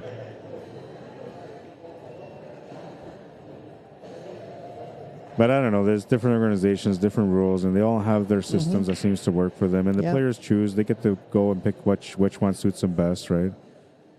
I think, honestly, without the organizations that create these events and the leagues that allow the players to go out there and play and compete, I think, we'd be deprived from some of the bigger events that we've had a chance to experience, including this one here. Very true. In my opinion, just support all. Don't make one everything. Just support all, and the more you support pool, the better the pool gets over the years. For everybody. But organizations, sometimes they have battles amongst themselves too, right? Mm-hmm. Everybody wants to kind of own the pool industry, but the pool industry is not something that should be owned. It's like a wild animal. Just you gotta let it be and do its thing. It's like BCA used to be a non-for-profit organization, and then it got sold recently, and now it's for-profit. Oh, is it for-profit? Yep. So why are we not doing BCA in Manitoba? Because we used to do BCA all the time, and then last year we didn't do it, and I don't think this year we're doing it either. No, we're not. And because with the CCS moving in and with the leagues, VNEA playing Monday, Tuesday, Wednesday, there's not, I guess, Active has found that there's not enough time to run a BCA league where they're going to get enough participants. Oh, yeah. See, when I remember, like, back in the day, not Active, but VNE and BC used to kind of go hand in hand. They supported each other. Like, and they supported each other through the tournaments, too, like the amount of players that would go, because one event was like a week before, the other one was a week after, and it just made sense for everybody to go have one good month of playing pool. Sure. I think it's different now, though, right? The different dates? Yep. BCA is in February. Oh, yeah. February is not bad, but for Canadians, you know, they usually go to the Western Canadian, so they don't usually travel anywhere else other than that. And they say, like, for Canadians, the Western Canadians is like their version of Vegas. Yes. Yeah. But, you know, I also heard that CCS, the Canadians, for them, I believe it's in Niagara. Yeah. I was told that that's like the event to go to. That's what I've heard. I haven't been there yet, so I'm hoping to get a chance. I've talked to a few people here that from that area, Americans from Philadelphia and upper New York and everything else, and they go to Niagara Falls every year. So, well, it's a beautiful scene there too, right, with the falls happening and just all the nature. I don't know, it's beautiful to go out there for sure. But the thing is, when you go play in an event, like, you don't get a chance to see all that stuff because you're stuck inside the room playing pool. Yeah, right? Like, I'd love to go down to Fremont Street, but that's right, yeah. Yeah, we're sitting our butts here. Yeah, and I slept in today a little bit because I played pool till like 3:30 in the morning last night. But I haven't had a chance to go anywhere in Vegas to do anything fun yet. I haven't taken no pictures of anything, none of that stuff yet. And so the furthest I've gone was downstairs to the casino. I lost $20, and I was like, okay, well, that was my Vegas experience. I'm going back to my room now. But then, you know, like last night playing pool, it made me feel like, yeah, man, I love this. You know, I got a chance to play with some great players. And to me, that was like my best night ever. Even though I was so tired, you know, at the end of the night, to me, it was worth it. My legs are killing me, and it was worth it. I just absolutely loved playing against those players last night. One of them was against Paris. She's an amazing player. And then the other one was against Kale and Abnett. But Kale, like, lit me up. I didn't have a chance against them. Man, Paris is now sponsored by Crystal Palace Cruise, too. That's her first sponsor. And she was overjoyed with that arrangement. So one of the things that I like about ACS is that they add a lot of money to their tournaments, too. So they actually make the payouts really nice for the players. Yes. That's why a lot of the players come out here to play, because the payouts are decent, you know. Like, you're not coming out here and just coming back with your money. You're getting some money on top. Although, you know, if you go hit the machines, then you may not. Well, although I know people that are winning, and I hear the screaming all the time down there. I just ignore the screams, because to me it's like, no, I'm not going to go gamble. It's sure enticing, though. Yeah, it is. Well, when you hear them all screaming and having excitement, it's like, oh, yeah, I'm going to slap a 50 in this one. But no, I won't do it. I put $50 in yesterday, and I went, I didn't even get one thing close. One bonus or anything? No. And I was only playing. That's for the match. Pickle will win the match, 13-10, the final score. They're guaranteed no less than second place now. Good job for them. Congratulations to them. And, well, they're going to have to wait for the B-side winner before they figured out who they have to beat for a chance to be able to win it all. And I don't know if we're going to have another match right away. I'm assuming we will. So before I go any further to do that, I'm just going to go and find out. I was going to stop the stream, but there's no point for me to stop the stream if we got more matches coming up right away. And so I'm going to go ask them, and then if they say there is, then we'll do that. And give me a second here. I'm going to check out the YouTube comments because I missed a few of them. Almost Pool Player says, this Pickle team is most the same guy that have won this tournament several times. I know they had a run of 3 years in a row a few years ago. Nice out, Ronnie Allen. Yeah, no, that's if they're the defending champions, well, they have a chance to be defending champions again. But I mean, they basically have a pro team, right? So it's going to be tough for anybody to really beat them. But the teams going on the B side, you know, once they get going on the B side, if they get going on that first set in the championship match on an advanced level, the double dip is a possibility. So normal advanced or not advanced, but intermediate or standard, for that, it's usually like a 70-30 chance that the A side winner is going to win the second set. But on the advanced level, it's anything goes because, you know, they just all play so good. So it just comes down to momentum. And the thing is, on the B side, it's only a race to 10. It's only 3 games, but... Oh, is it really? I thought it was straight all the way through. No. Okay, well, I'm going to go find out about the next match. I'm pretty sure we're going to have one, so don't go too far, but go grab a drink or whatever. If you guys haven't subscribed to my YouTube channel yet, you guys can check out my YouTube channel. Those of you that are on Facebook, you can find me under Rod Arriagada /CSL Manitoba. And if you guys go over there and you guys enjoying the commentary, you guys want to see some more of it, I promise you the way that I work here is the way that I always work. So when you tune in to watch, you're going to be able to watch some great coverage that will help you maybe see some things that you don't know, maybe learn some things that you never heard of, and of course watch some great exciting pool. And don't forget, we also get the highlights. Speaking of highlights, I'm going to put this one in right now to kill some time while I go for a quick walk. This is from the CCS Western Canadian Championships, Day 1 and 2. Not a bunch of crazy shots, but I put a reel of some of the best shots that I've seen throughout the day. I'll be trying to do the same thing here for this event, so be on the lookout for that one eventually on my YouTube channel and on the ACS page, Facebook page. But here it is. It's about a 2-minute video. It'll give me enough time to go find out what's going on with the next TV table matchup.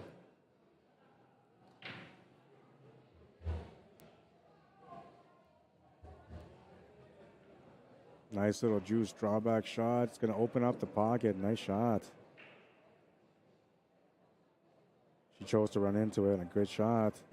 Shooting a ball off the rail is always hard because there's a little bit of deflection on the shot automatically. But she's going to nail that shot. That was a nice shot. I like setting up for the ape on the side here, though. You don't want to give your opponents a chance at this table, especially after you moved everything out of the way. What a great shot. Deep ball is. He's left the safety as well. Oh, but he's going to make the shot. It's going to be the right shot, though, because you really need a shot on the one ball next. If you don't get a shot on the one ball, then you're just passing the table over. Oh, and that was perfect. Good little... What a shot. Oh, the loss in the A-side final. So that will be the second B-side final. I always try to, call it a B-side final, a B-side final. That was a nice shot. So I'm not sure if it's an open table still or not. I feel like it's not, though, because it seems like they're trying to engage into a safety battle here. Oh, look at that shot. Be in danger here.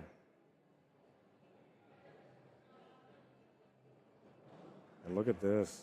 She loves her banks, man. Great shot.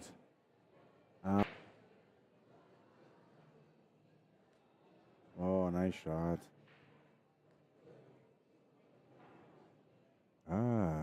She proves me wrong. She's going for the breakout right now. Oh, and what a breakout it was to get that cue ball control like you want it. Oh, look at this shot. Oh, my God. What a shot. Yeah, he's going for the safety. Good discipline. Right to the rail. Perfect touch. The score's right. 6-4. Oh, look at this shot. Oh, he makes the shot to the corner.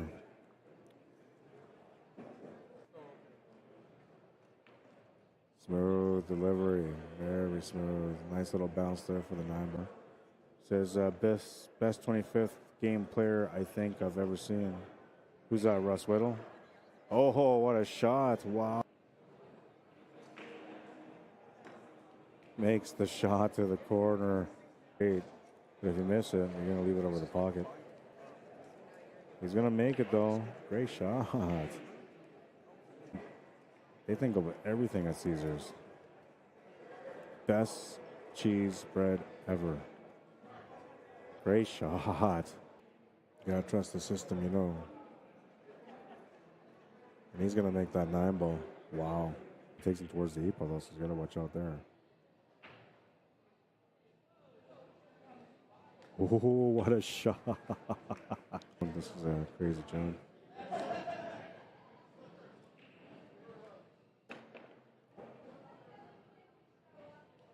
Oh, then we get that shot.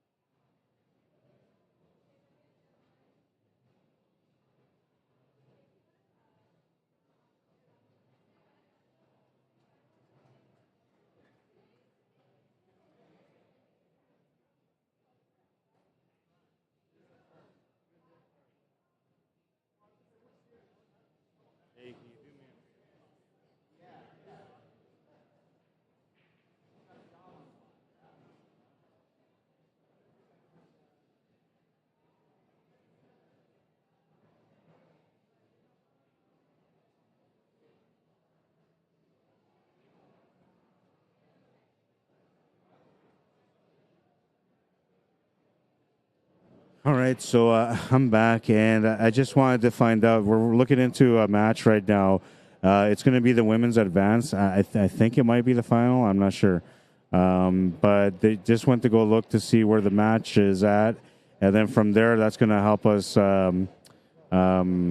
figure out where we're at with the stream, if we're going to be continuous or if we're going to stop the stream.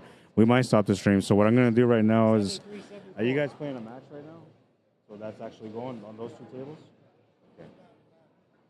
Okay, so I'm going to hide one camera here, and then we're going to put it on the other table on the side here so you guys can watch this. Give me a second.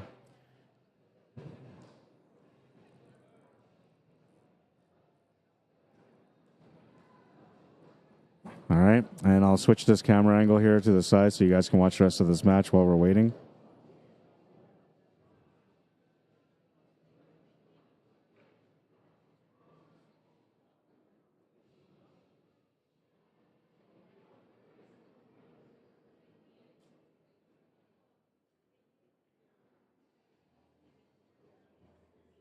This is also an advanced matchup, and I believe it's the B side. So the winner here, I think, has to eventually play against the team that just lost the match here, Rack Rammers, and then the winner from that will come back and have to play against Pickle, double dip them.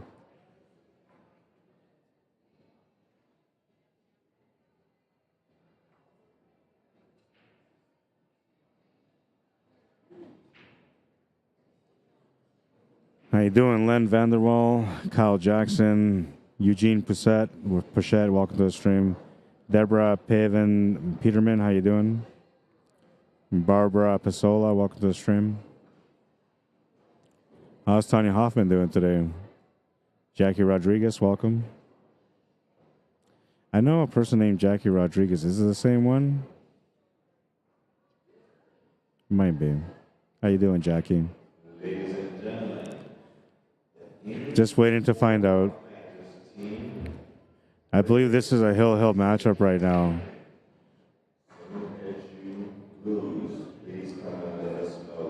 Oh no, it's not. So they got. You know, I'm going to turn the camera a little bit more because we can get both of their tables here on the side view.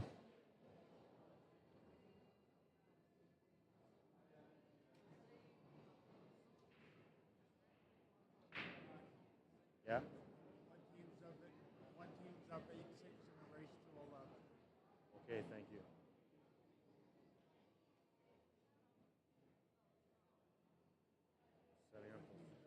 Yeah, I heard you. Thank you. I appreciate it. All right, so I'm going to find out what the score is between these guys, and then I'll update the scoreboard for you guys so you guys can watch this in the meantime.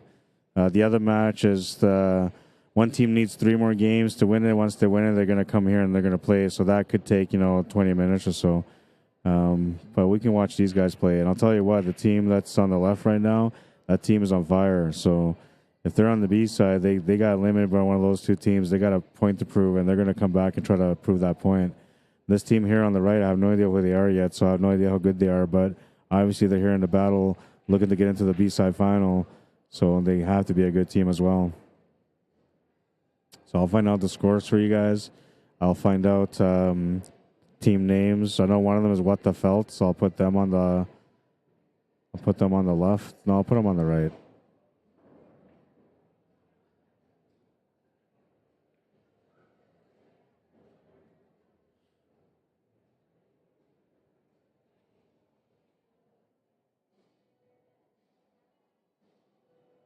I'll find out what the team name is for the other team and what the score is. Oops. I only have 1-0 on there.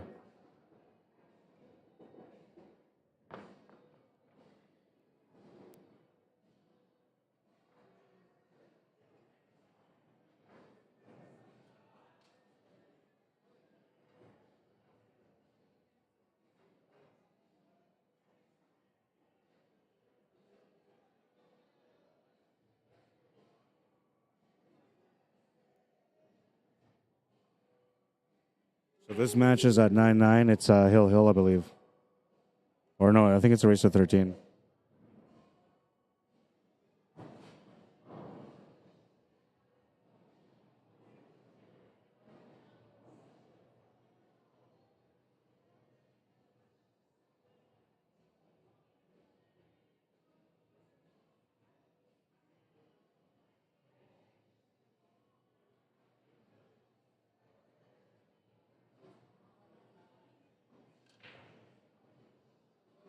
All right, so the team that they're playing against are called King Cobras.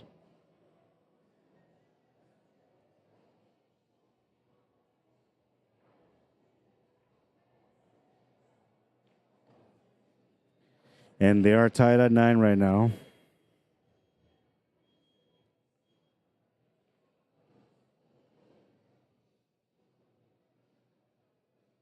You can see both their tables here.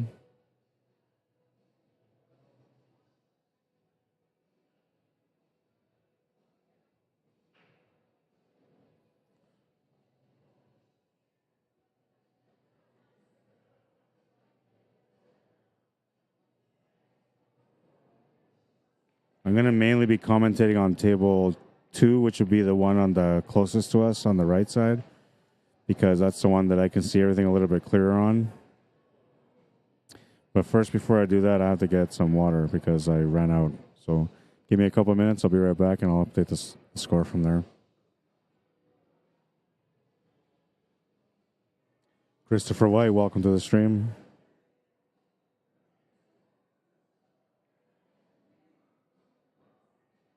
Butch Horvath, how you doing? Welcome to the stream. John Griffith, welcome. So after this, we're going to have the women's matchup. It's going to be a really good showdown, too. And I'll be right back.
All right, so 10-9 for What the Felt. I just had to go get some water. Race to 13. This is not a B-side final. This will be, I got to take that down. Hang on.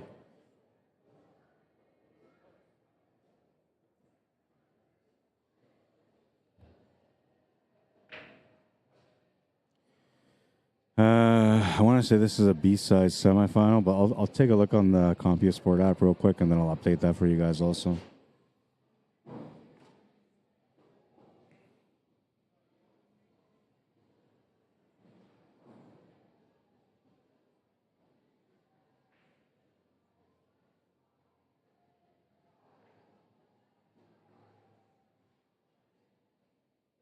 Yeah, so this is a semifinal.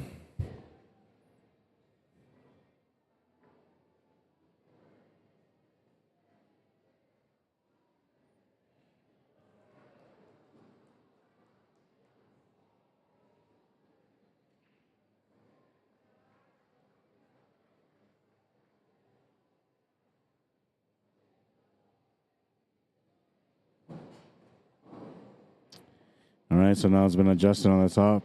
Scoreboard has been updated. Miscue on table number 2 on the left. Looking for a shot here on table 1, which would be the one on the right, or maybe it should be the other way around. Okay, we're going to make table 1 the one on the far left. Then table 2 will be the one right here on the right. It just looks a little backwards when I'm saying it that way. And it looks like the women's advanced matchup is about to get going here too. It's is it advanced? Maybe it's open. I'm not sure. I'm going to find out. But I believe it's a championship match that's coming up next year on the main TV tables. And the ladies are just warming up for their match right now. I'll find out what division it is that the matchup is, and you guys will be able to tune in and watch that, or continue to watch this on here, and then be able to watch their matchup right after. And then from there, we got an incredible lineup of matchups all throughout the whole day. You guys are not going to believe the matches that we got coming. Who won that match? Vegas team or the other team? The Pickle, Team Pickle. They're the ones that won it 3 years in a row, apparently. So was it Dick's team? Yeah, it's Dick's team. Dick's Picks? Yeah, they're under Pickle. Oh, They won it, yeah. That's it. They got to get double dip now. Those are local guys. Yeah, that's what I heard. And the other team had Dylan Sporn, the guy that won the advanced singles. So like you figure just with him alone it would make a difference, but he didn't have any good racks. Most of them were rough. Just weird, you know. Dylan won all his matches? I think he won all of his games, but every rack was like a difficult rack, right? And it wasn't the same because usually when a guy goes up to the table and he runs the table, it just boosts up your team, right? When they're grinding it out, you don't get that same feel. Yeah. How do you go, damn? Figure it all out? Yeah. Let's go Dick's team. Yeah. Well, now they got to get double dip, right? So if they won it 3 times already, man, I don't think anybody's going to be able to double dip them. But the winner of this plays against the team that they just beat, and the winner of that plays against them. How about Jared's team? Jared's team's out? I think they're out, yeah. Because this is the semifinal now. Or wait, hang on. What's Jared's team's name? Gotta have it. No, they're still playing. They're still playing. What are they called? They're the other semifinal. Gotta have it. They're playing. Gotta have it. Is Jared down there? They're playing on table 5 and 6, so on that side. Okay. Yeah, they're over there. The winner of that plays the winner of this. The winners of these play each other. Yeah. And then the winner of that plays the B-side guy, or the A-side loser. It's good, though. Yeah. That game got that.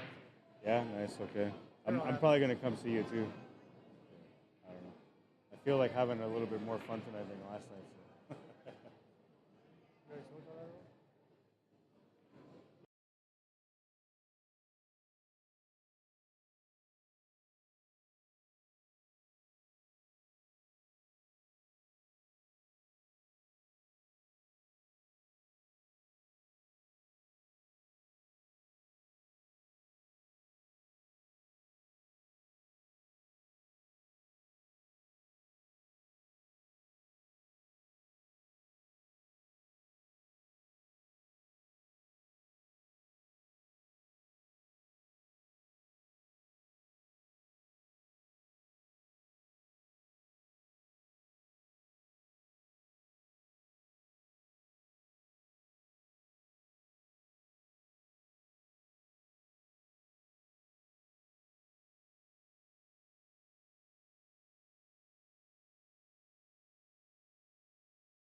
All right, I'm back. I'm just talking here on the sidelines.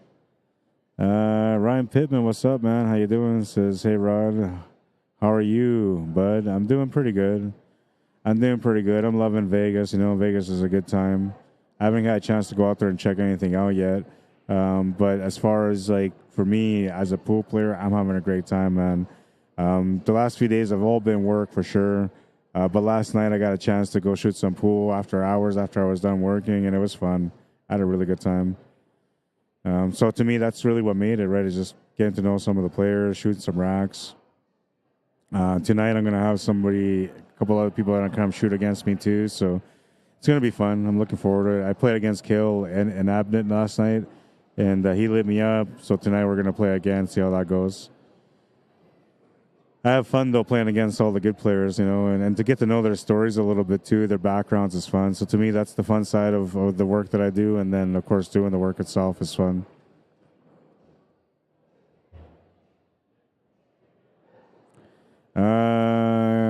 Christopher White wants to know, do you know if you will be streaming next year's event at Westgate?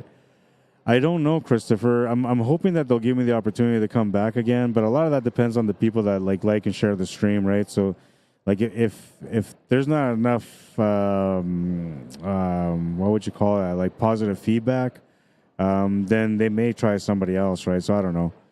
I'm trying to do the best that I can, the way that I normally do my work. I'm not trying to go above and beyond from what I normally do. This is the way I usually work all the time. So I'm hoping they'll see and recognize, my work, and hopefully they'll give me an opportunity to come back, because I would love the opportunity to come back. I hear you guys got different events across the states too, so I'd like to do a few of those events if I could. But I'm a pool aficionado. I love pool, so if I get an opportunity, something like that, I'll be honored to have the opportunity. I'll feel blessed to have it, and I'll do my best like I usually do.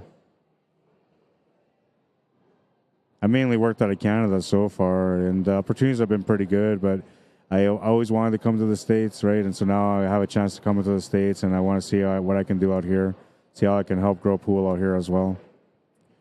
And it sounds kind of weird when you say, like, how are you helping grow pool with a stream? That's because through my teaching that I do on the table, right? It helps people learn, and for the players, it helps them see where they come up short and how to, like, adjust on the next time they come around. Sometimes they don't see their flaws, especially when they're higher up too, right? Because they're so used to their game and the flaws don't really affect them. But every now and then they see something like when they played a shot, they could have played a safety. That was the difference on them winning that game, something like that. So it does help out some of the advanced level players too. But I'm not going to go and try to pretend that I'm going to know everything that a pro player does. I don't. There's some things that they're going to do that are a little bit different than me. But my knowledge is pretty good. So what I do is try to help share my knowledge to help other players become better through watching the stream. Hopefully you guys are enjoying it, and if you guys are, the best way you can help me is by liking or sharing the stream. Liking the stream alone helps tons. Sharing the stream helps create a little bit more exposure. You can always subscribe to my YouTube channel as well. That's another way to help. trying to get to 1,000 subscribers. So I would appreciate your help for sure. I broke the 500 mark being out here, so I appreciate that so far. Everyone helping me out. I know that, like, the way I say it, if you watch my stream and you watch my commentary and you enjoy it, then subscribe to the channel because you're not going to regret it. The way that I work is the way that I always work. And on top of that, I'm going to be doing training sessions on YouTube, not on Facebook, but on YouTube. And then you'll get a chance to learn some more stuff while I'm at the table playing. And then at the same time, I'm going to give viewers a chance to be able to, like, ask questions on certain shots that they want to learn each time I do one of those training sessions. And then I'll help them understand how to make those shots, right? So, like I said, my main goal is to try to grow and promote the game however I can. Streaming is a tool that I have that helps me to be able to reach more people. So it gives me a wider audience for me to be able to do a little bit more work in the right direction for pool. But I don't think, like, everything I do is going to be the end of all. I know that other people out there are doing a lot of hard work too. So I just want to be part of it. I want to be able to help make a difference. And hopefully you guys are enjoying the coverage so far. And if I sound really passionate, man, I really, really am. I got to find out who won that last game because one of them is at 11.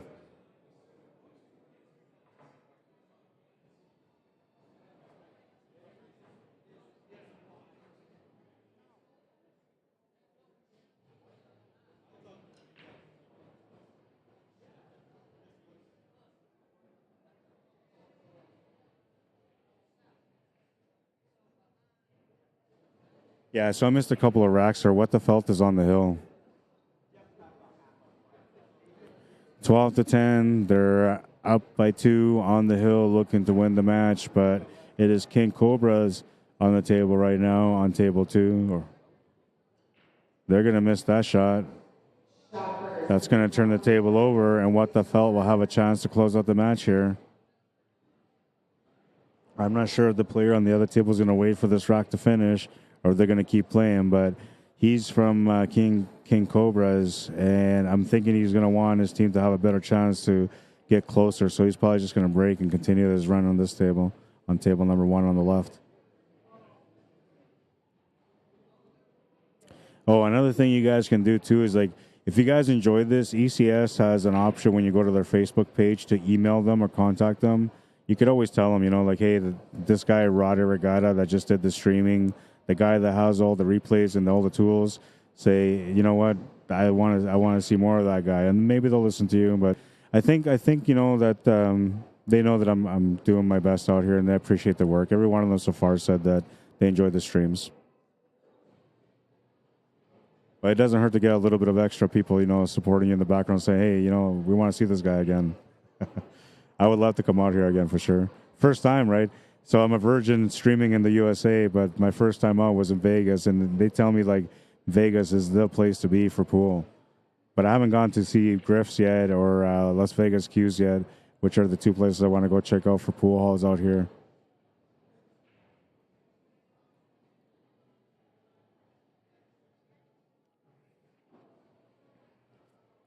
King Cobra's at the table.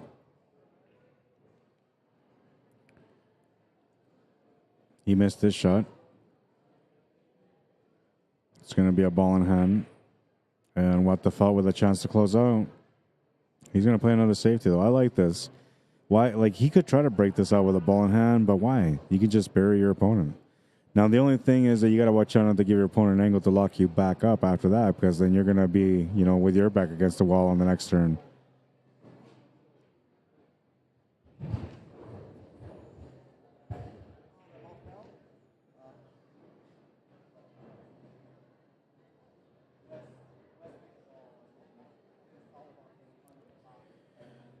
Missed some comments here. Ryan says, that's awesome. I'm excited to get down there next week. It's going to be awesome for you guys. Yeah, I'm going to be back in Manitoba. So for me, that's awesome because I got a chance to be with my family. I miss my little ones. But yeah, it's awesome for you guys to come out here and have the VNEA event next. I was supposed to cover that event too, but then apparently they decided to go without streaming, which is unfortunate because it was supposed to be my year to go out there. It worked out the way it worked out. Instead, I came out here, and I have a great time here with ACS, so I appreciate the opportunity of being out here. Wayne Burba says, always the best commentary, honest breakdown, hard worker, Want to see him play some. Well, I'll tell you what. Okay, so maybe I'll treat you guys a little later, because if I end up playing against Kale, or if I end up playing against Paris, even maybe we'll have a stream, like a bonus stream, just a exhibition match. We'll call it. We'll see. We'll see who the challenger is tonight. Whichever one of the challengers come down tonight, maybe we'll do that. We'll get on the stream a little bit later on tonight. And then you guys will be able to watch it. I mean, if you're still up, you'll watch it then. If not, you can watch it tomorrow. Just look out for the stream, because I have everything here already set up for the stream, so it shouldn't be hard for me to stream it. We'll see. I know you guys want to watch me play.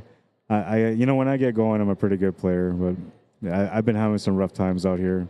Although last night I was lighting up every rack and I was playing flawless after my team got eliminated from the tournament. It sucks that you play good after the tournament is done, but I was playing pretty good last night. I felt pretty good about my game. We'll see how it goes today. What? Oh, yeah, I'm waiting. I'm watching this one right now.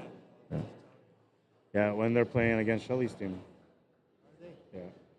Shelly's team is the winner, I think, waiting for the match.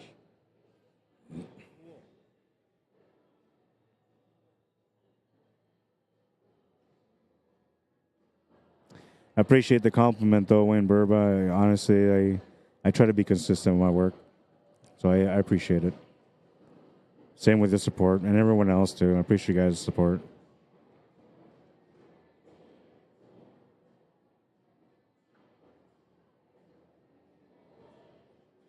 Pool is such a beautiful game, man. I mean, to be able to have the opportunity to sit there and watch so many great players play, and to be right there in the front row center, going through the patterns with them, to me, that's an awesome feeling. It's one of the biggest reasons why I continue to do my work with commentary. I have other goals for pool that I want to do, things that I want to do for other people to make it better for Canadians, for Manitobans. But the commentary side thing is what I really enjoy. It gives me a chance to get to know these players intimately, too, on the way they deal with pressure and how they play under the gun. Makes the shot to the corner. King Cobras are looking good on table one on the far left. They have a chance to be able to get within one. But What the Felt has a chance to be able to close out the match right here on table number two. Just the 9 ball and the 8 ball remaining for them. This is the part where you see how the players' nerves are, when they get the perfect shape or they don't get the perfect shape for the finish. And he's going to have the perfect shape, so he's going to be able to make this. That's going to be the end of this match.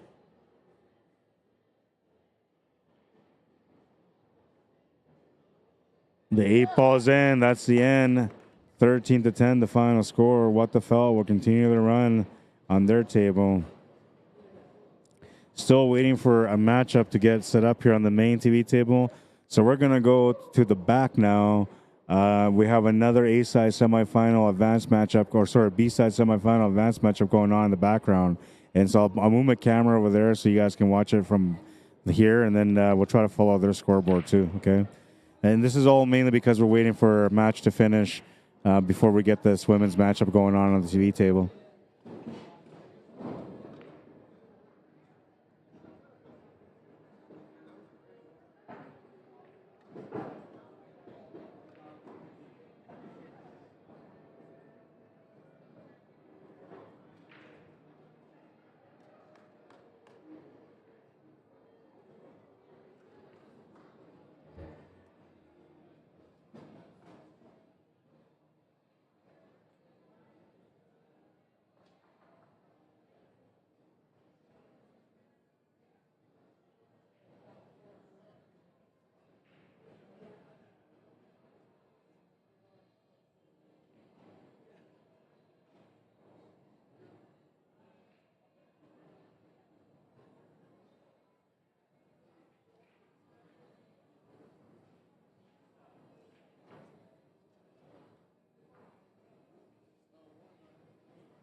10-5 for Gotta Have It right now.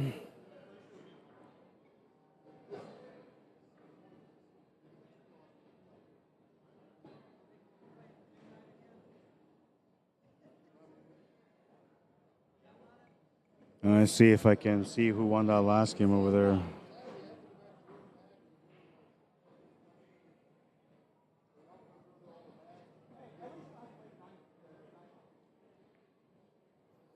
So gotta have it's at 11-5 right now.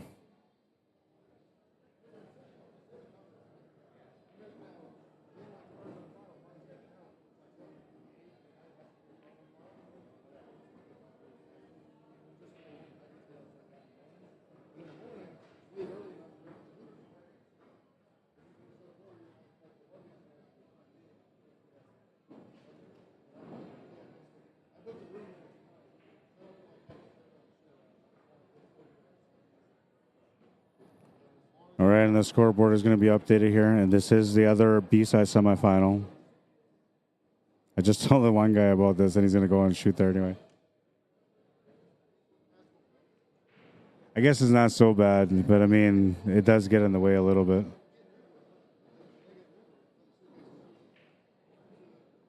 I'm going to go tell him too.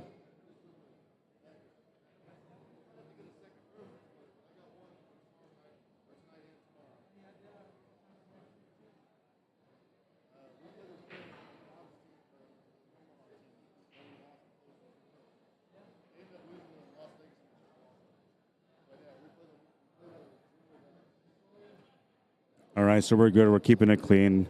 They're not going to go shit on that table.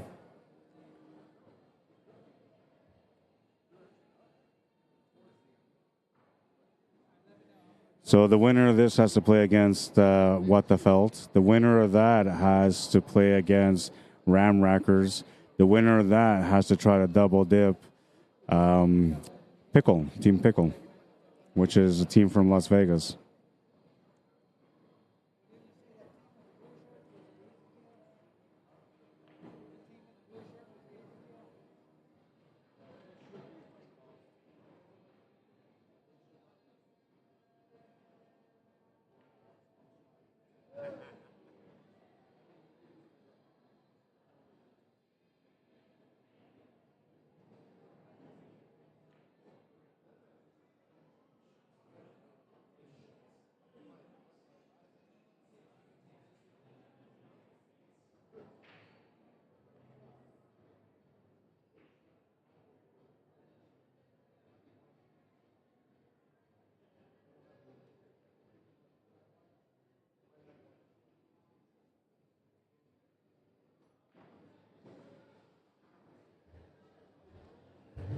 All right, so I'm going to commentate on the table on the right.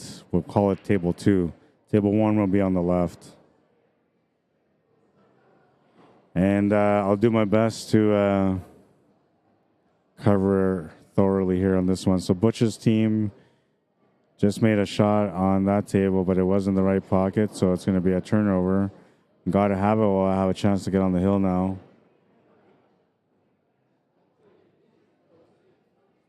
I can't remember, but I think this guy's name is Kevin Sullivan. I'm pretty sure that's what his name is. He's on table 2 right now.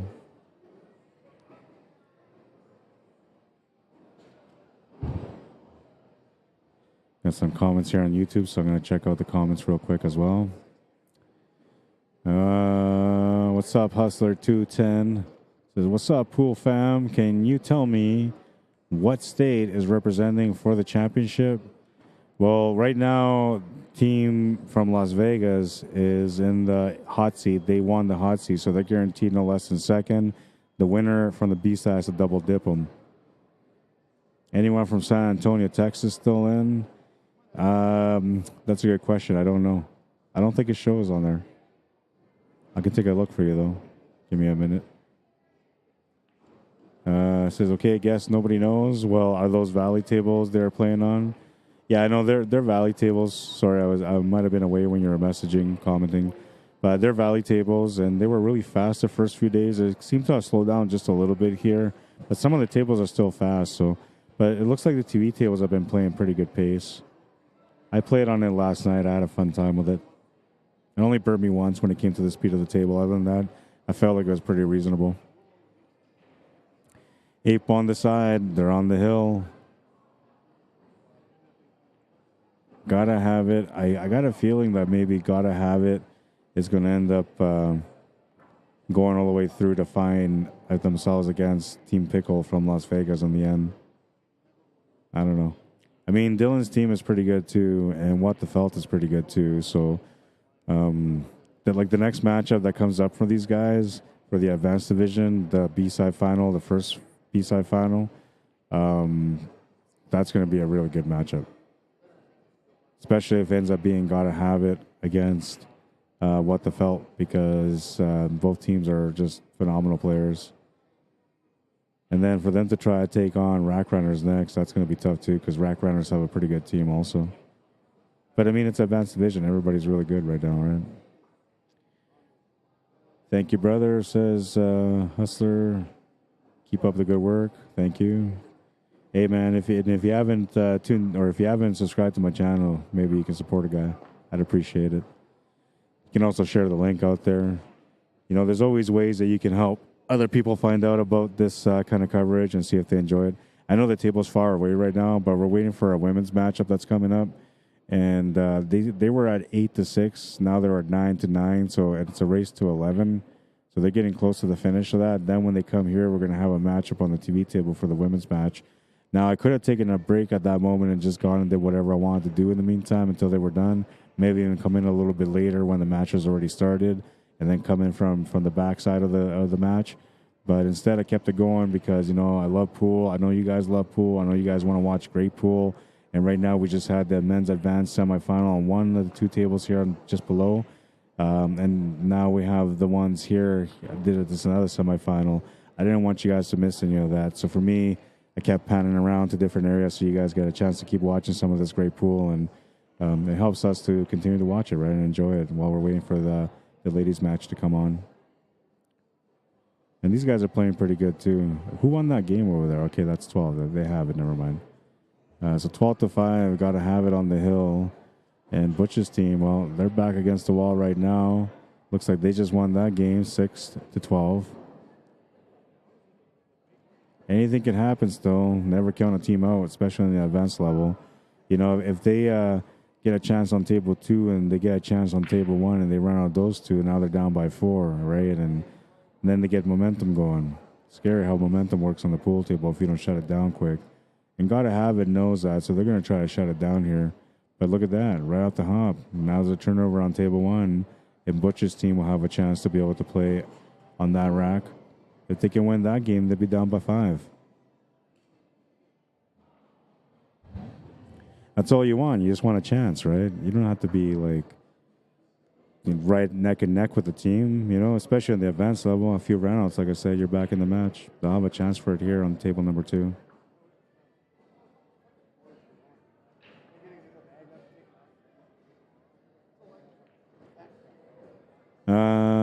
Let's see. Question says Hustler 210. How do these teams get invested to the tournament? What do you mean by invested? That's you got me on that one. I had you all the way until you said invested. Now I don't understand it. How do these teams get invested to the tournament or invited? Is that what you meant? But this is ACS, so these guys have to play in a league to be able to qualify, to be able to play. And then when they come out here, some teams actually win trips. Or wait, yeah, the Canadian teams win trips, I believe, to be able to come out here. Because, or maybe I'm wrong. I don't know. But ACS has this organized for every year. And all the teams come out here and play in this event. They all come out and have a great time. They come from all over the place, from all over the States, all over Canada. It's their end of the year pretty much event. That's what it feels like because there's so many players out here playing. But yeah, it's good times out here. And we're at Tropicana Las Vegas Hotel, which is a nice little setup here. This is the last year they're going to be up, though. I heard they're going to be torn down to turn it into Oakland Athletics baseball stadium. I guess it would be Las Vegas Athletics. Hustler 210 says, yes, I did. I didn't know you had a channel. I usually stick with my local channels backwards of billiards. If you get a chance to check it out, brother. Good pool playing from Texas. Okay, I'll check it out, man. I just took a picture of that so that way I don't forget. Got it in my memory banks, man. My memory bank is my screenshot. It used to be the brain that used to do all the work, man, but I'm lazy now, so I'm like everybody else. The phone does all the work for me. I don't have to remember anything. Just look at the picture. I let all my thinking and, my memory banks save for a pool when I need to remember how to make a shot. Eric Hoffman says, yes, that's Kevin Sullivan. He won the Scotch with Jessica Frideris. Yeah, that's right. I thought so. Eric Hoffman, sorry, I was neglecting Facebook here. Eric Hoffman says, I can't even speak. Hoffman says, got to have it as local to us. Not sure if they're claiming Lincoln or Omaha. Cool to see on the stream. Say hi to Ryan Kopp and Kevin Sullivan from the Hoffmans. All right, I will.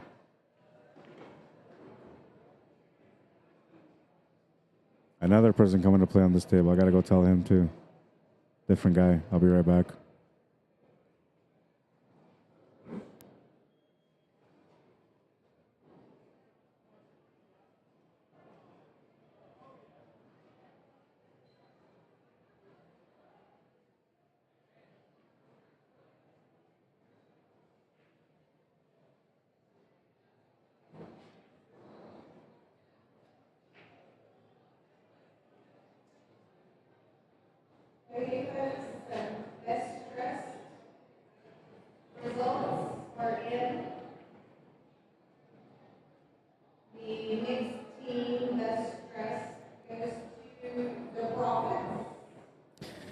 All right, so I cleared him off that table too. I told him you can play any other table, that's fine. But right now, I don't want to be in the way of distracting what's going on here with the team. They're on the hill right now. They got a chance to close out, and they're on it. They're working on it. Both tables. I believe this gentleman's name is Jared on the left. He's a really good player too, I was told.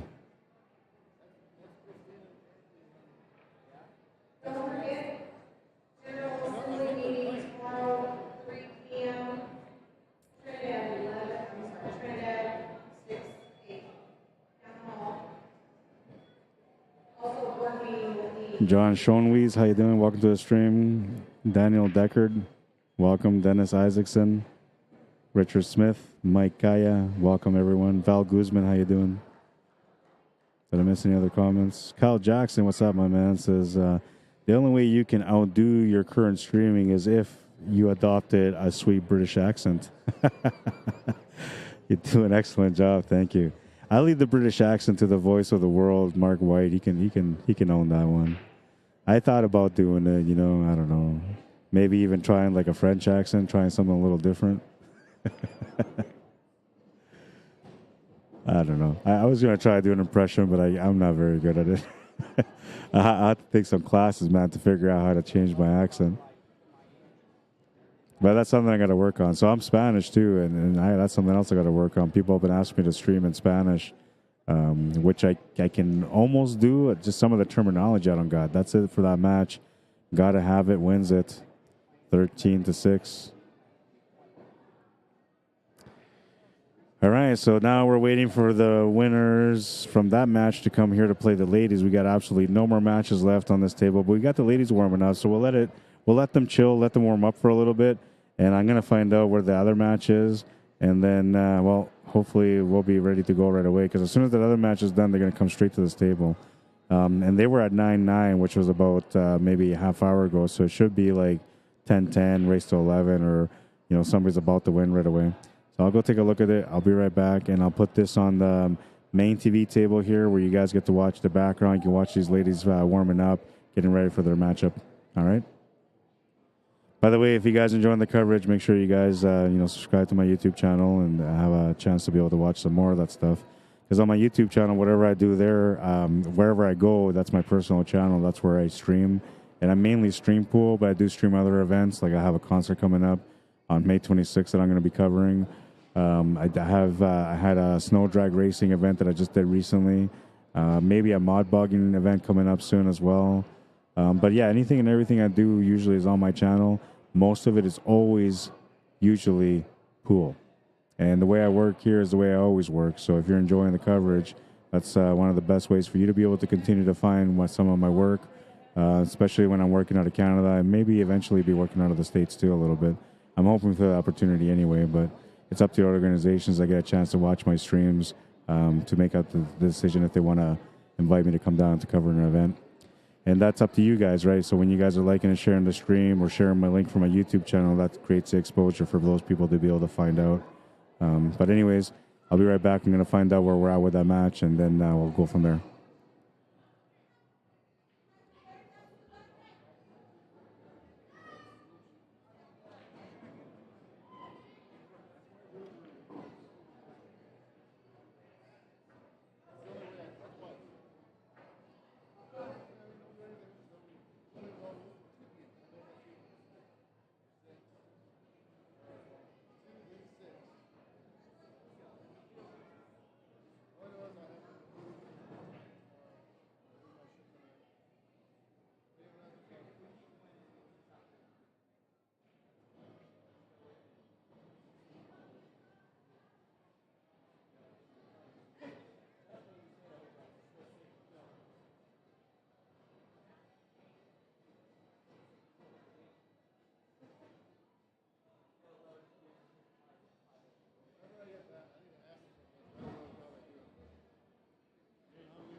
Okay, so we're still waiting to find out what's going on with that match. You know, the ladies kind of stopped training.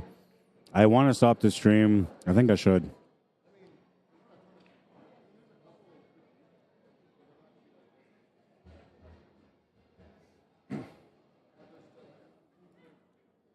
I can either, so there's two things I can do. I can either shut down the stream or I can sit here and mess around with this table, rack some racks and shoot around for a bit. Let you guys kind of see how I play a little bit. Whatever you guys want me to do. If you guys are good with me shutting it down, I shut it down. I'll come back in like about maybe 10, 15 minutes, depending on how long that match is. If the match is somewhat close, then, you know, I'm obviously going to wait for it. But Gord went to go find out where they're at in their match. And in the meantime, I could just shoot some racks on this table. Give you guys a chance to see how I play. Christopher White says, I'll be sure to make it next year. It'd be awesome to have a chance to be able to meet you, man, in person for sure. They just finished? Okay. So now I got to find out if they're pushing that match right to the... If they're going to push that match right through. I'm assuming they're going to push that match right through because this team's already waiting. Probably. All right, so that match just finished over there, so I don't know. Maybe I'll just shoot around a little bit. Yeah, you know what? I need to warm up a little bit anyway, every day a little bit.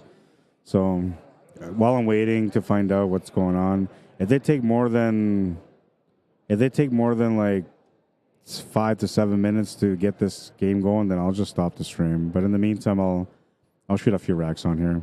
And to make it a little bit more entertaining, maybe what I'll do is I'll try to play left-handed on my first turn, and if I ever, like, say if I'm solids off the break, I'll play left-handed on solids, but then when I'm playing stripes, I'll play right-handed. Give me a chance to warm up my right hand too. Not very good, but I make about 60 to 70% of my shots with the right. All right, so I'm gonna go shoot around for a little bit, I guess, while I wait. Run a rack? Yeah, I'm gonna run a rack. Maybe two. We'll see. I don't know how I'm playing today, but we'll see. I'll get it going.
Team names are there now.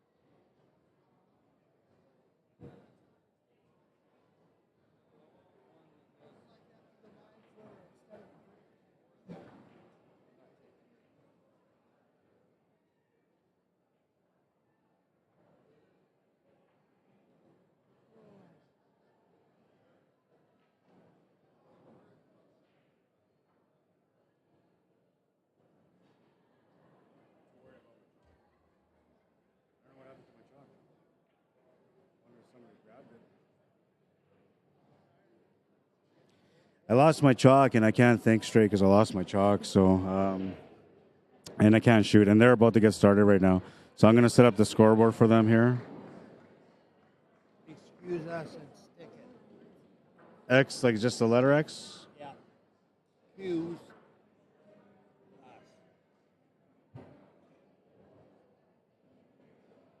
Versus who? It's X has got a space between it. Okay, but what's... Stick it. Stick it? Two different words. What's the race, 11? Yes.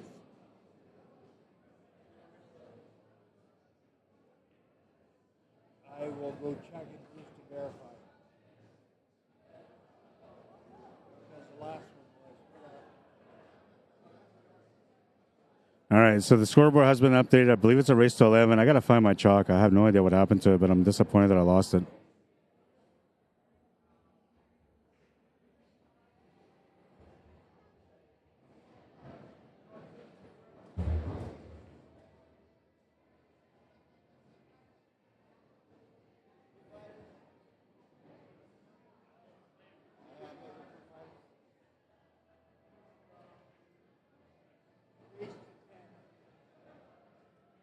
It's a race to 10 instead.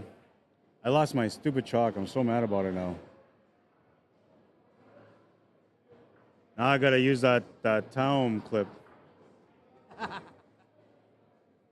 Well, and I gotta get another chalk now. I gotta use a brand new chalk again. And that, I don't know what happened to it. Just lost it.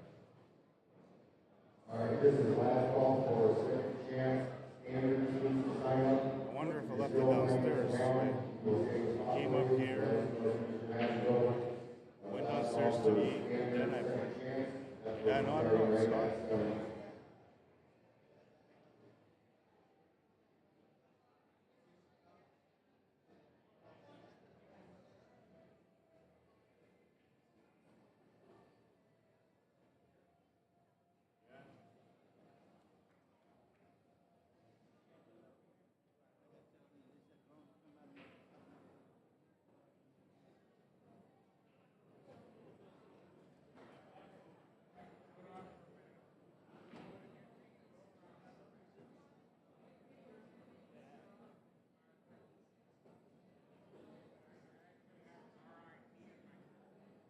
Ladies and gentlemen, people who have been second chance, the bracket will be up in about 15, 20 minutes.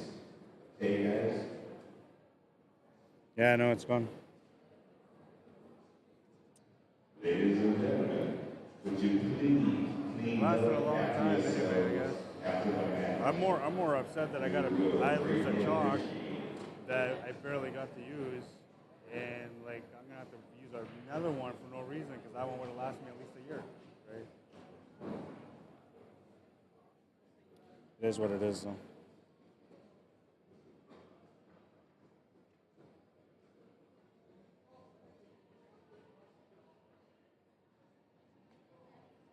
I thought they were playing right away. Like I stopped shooting because they were playing right away. They're filling out dispersion.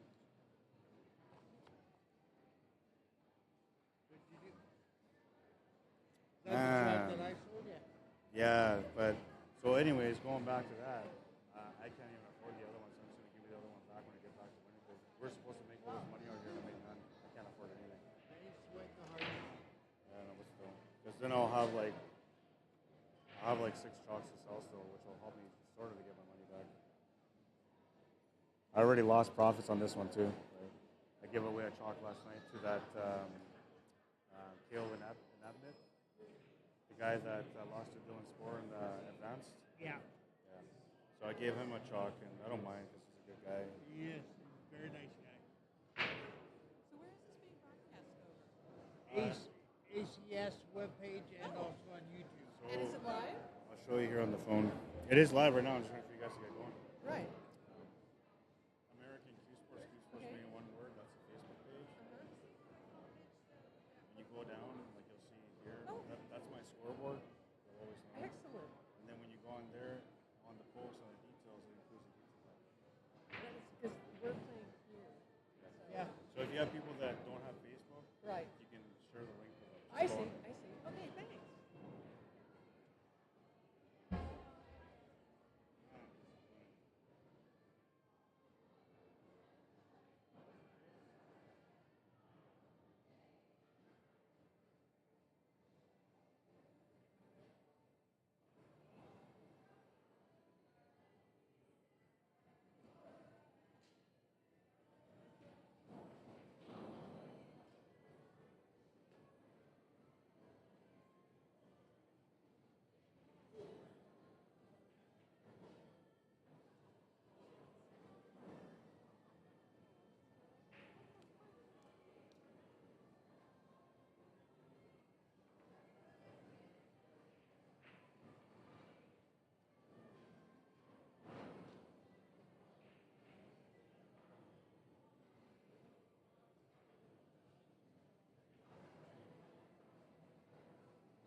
All right, so they're about to get going on this one. I was going to go and I lost my chalk, okay? So this is how the whole thing started. I went up to the table and I went to look for my chalk and I realized I don't have my chalk. And then I started panicking because I don't have my chalk. I'm still looking for it. But anyways, so I can't find my chalk or my chalk holder, and it's driving me nuts. So I missed those couple of shots on that table because I was looking for my chalk. And then I decided to run this rack now with this chalk, but then they're going to start their match now. So maybe a little bit later tonight will probably be better when I get some quiet time. Nobody's interfering. I'll get a chance to get on the table. You guys will have a chance to watch me. I'll have an exhibition match with somebody.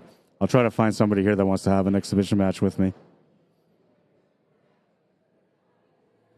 Because you guys more than likely will not see me because like they're not doing favoritism for me over here as far as like putting my matches on the TV table. So they're not going to put my TV table matches on there unless we get to a final in the second chance, which you never know how that's going to go. And I don't even know if my team's going to be playing in the second chance yet. They haven't let me know yet. But yeah, so we'll do that a little bit later, exhibition match when I'm rested and when I don't have to worry about the stream side of things. But we're going to get going here right now. I don't know what this is. What is this score? Open? Women's Open? What round?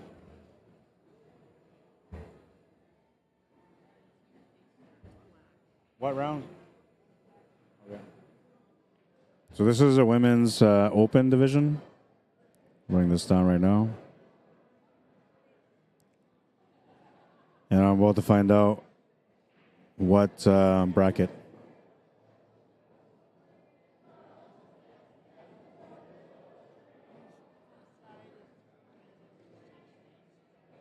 It's what?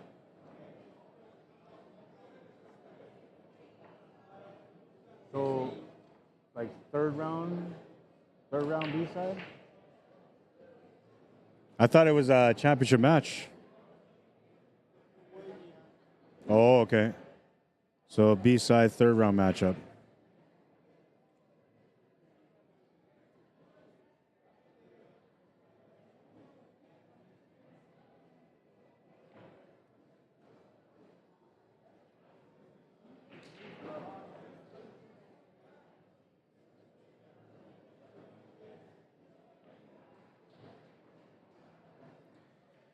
John says hello to all the beautiful women out there. What about the good-looking guys, man? Can't be one-sided out there. I'm kidding. I'm kidding, Jeff. It's backwards billiards. Sorry, stupid autocorrect. Oh, okay. I'll have to do that again. Screenshot that again.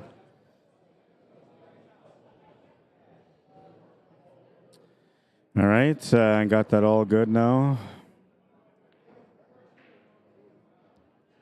It's in my memory banks.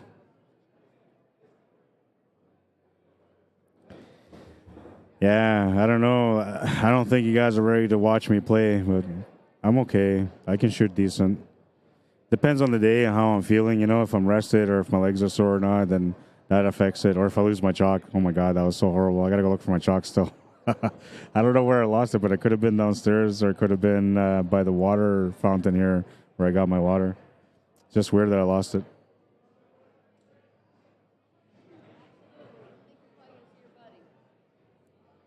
For rich man's gold. All right, I'll be right back. I'm gonna go for a little walk. That's that one there. That one doesn't work. That's just a hearing. So, and I'm gonna go for a little walk here. So I'm gonna leave this for you. All you gotta do.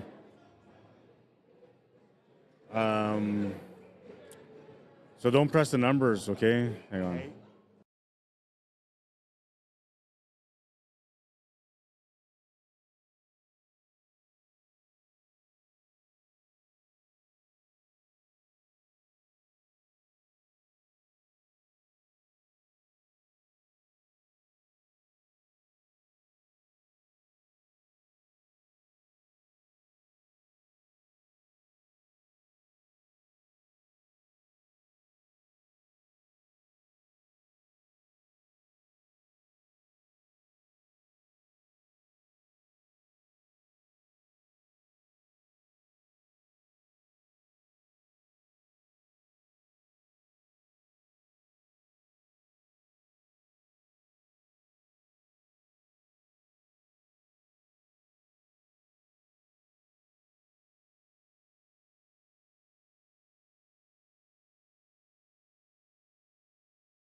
Mute that one. That's your set. All right.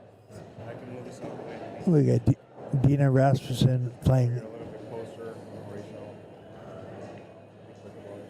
Pretty sure I left it down there, man.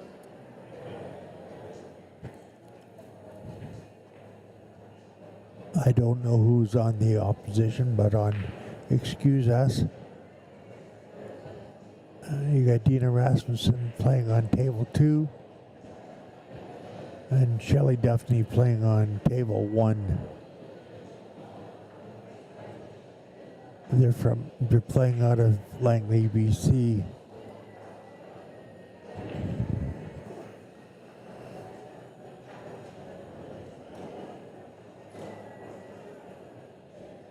Oh no. That was a bad break for Shelley. Giving up ball in hand on that. But they're both ladies from Canada, are very consistent shooters.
This is nearing the end of a long week.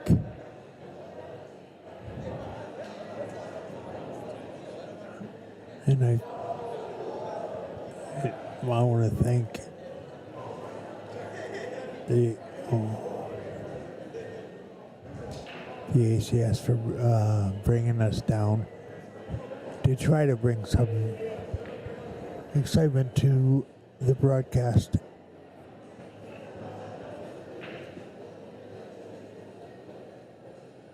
Only 60 tickets.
One win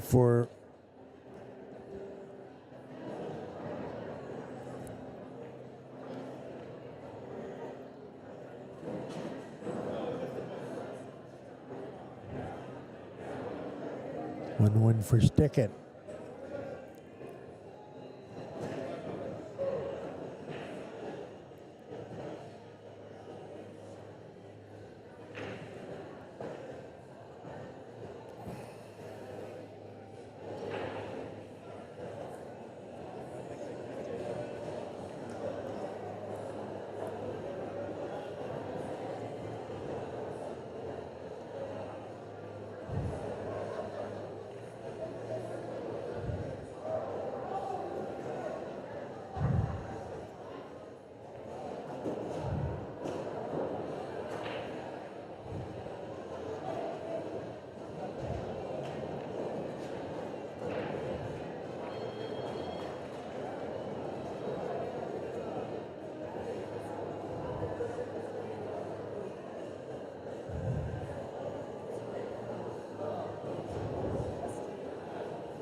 Dina Rasmussen has a shot on table 2. Just got to somehow get over to her right side of the table.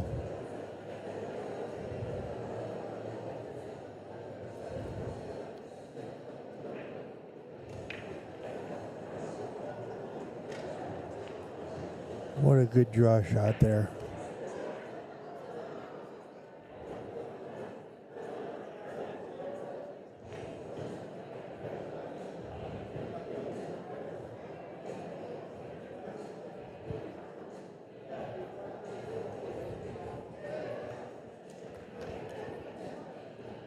One all.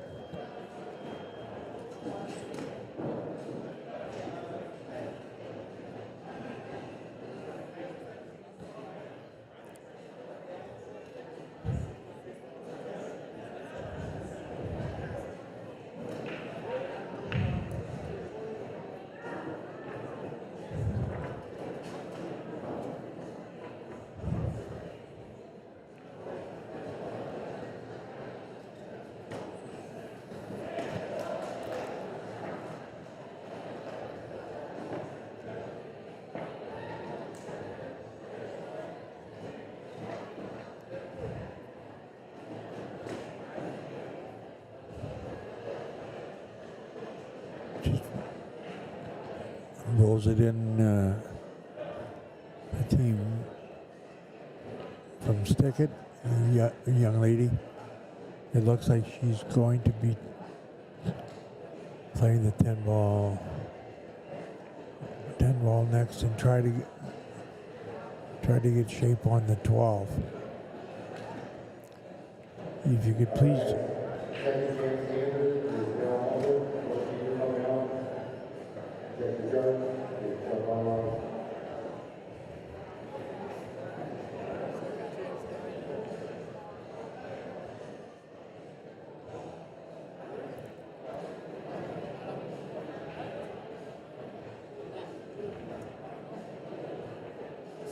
Going to be playing 12 for try to. I think she's going to try to get shape on the 9, but it's hard to tell.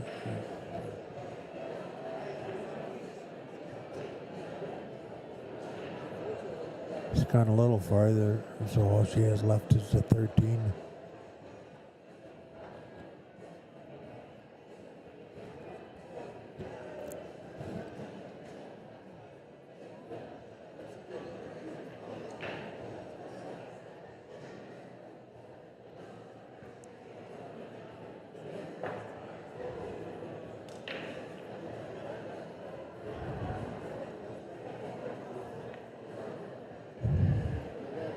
She appeared to have rushed her shot, trying harder to get shape.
Looks like she's trying to figure out. She looks like she's wants to take the 2 ball first.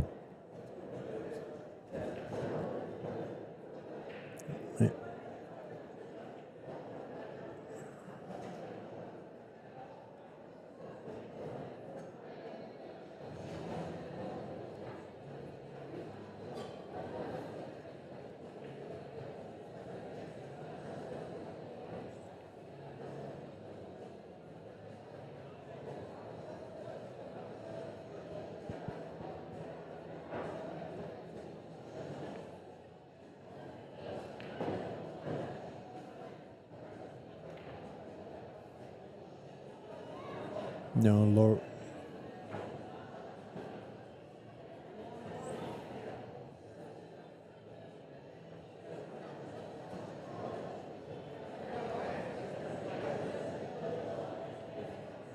If she could make the 1 ball, that would be the ball that should be taken, because she then would have an angle to get the cue ball out to take the 4.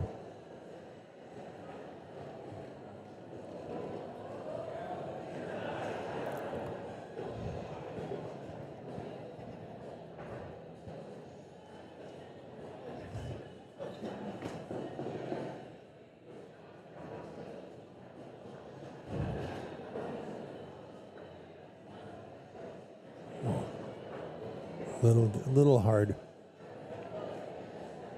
It'll make this shot a little bit more difficult, but it would still give her the natural angle to get on the other side of the 8 ball.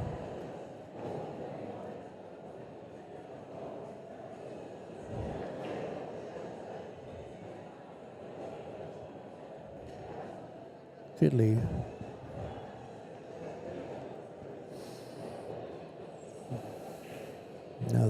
young lady that she's playing.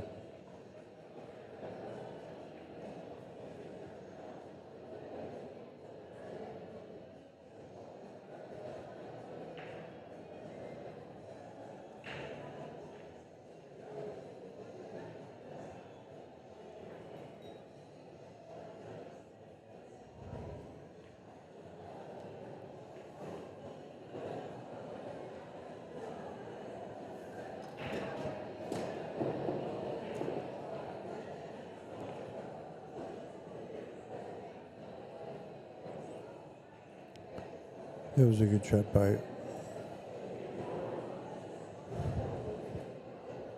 Now she's just got to work it.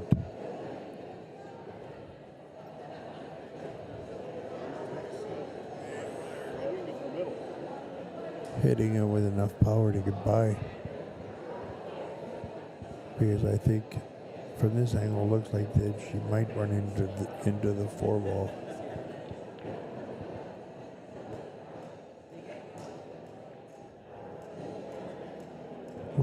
What you may have to do. What you may have to do is the only thing just I take. pick up maybe is in my room, but I think I just dropped it when I sat down and somebody just picked it up. Is take the 13 with just enough room. Oh, and you didn't update the scores, right? Thing. With just enough room to hit it soft, and she may be able to bank or cut. Take a hard cut.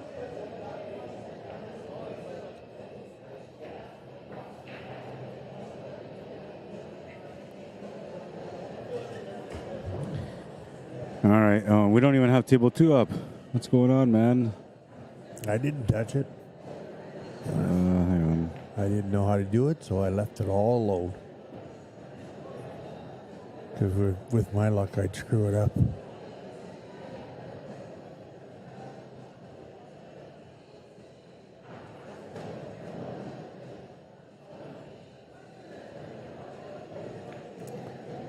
On table 2, the young lady's trying to squeeze the 8 ball past the 11 ball with the rail. She got it by, but she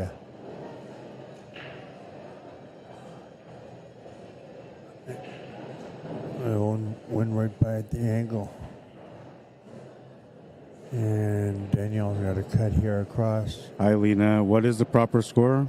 It's now 2-1 for excuse. So he was just asking to add the proper scores. I've got them doing it over there as well. And so the score is proper, Lena?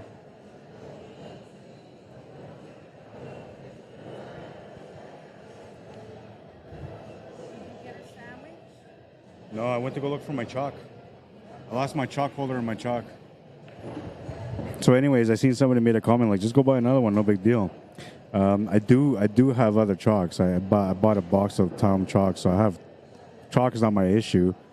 It's the fact that I lost my chalk holder, which really isn't an issue either because I have a Tom chalk holder, the magnetic one, but I like the chalk stick, so now I got to go buy a new one. And I actually like the one that I had. It was a little special. It was different than the average chalk holder. Like if I seen somebody using my chalk, I recognize it right away. It's very different. It's customized, so you can find something similar to it, but not exactly the same thing. I customized mine.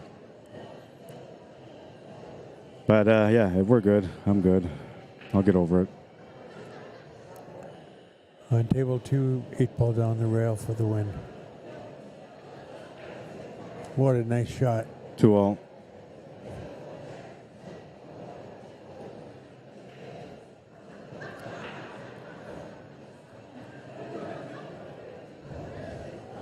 Richards, you're pulling the cord. It's muting me.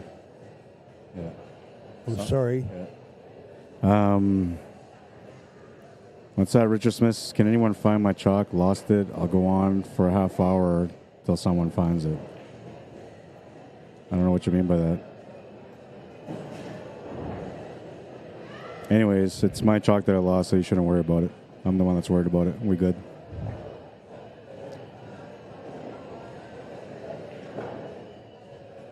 And I'm over it. I went for a walk everywhere trying to find it. I couldn't find it, so it's fine.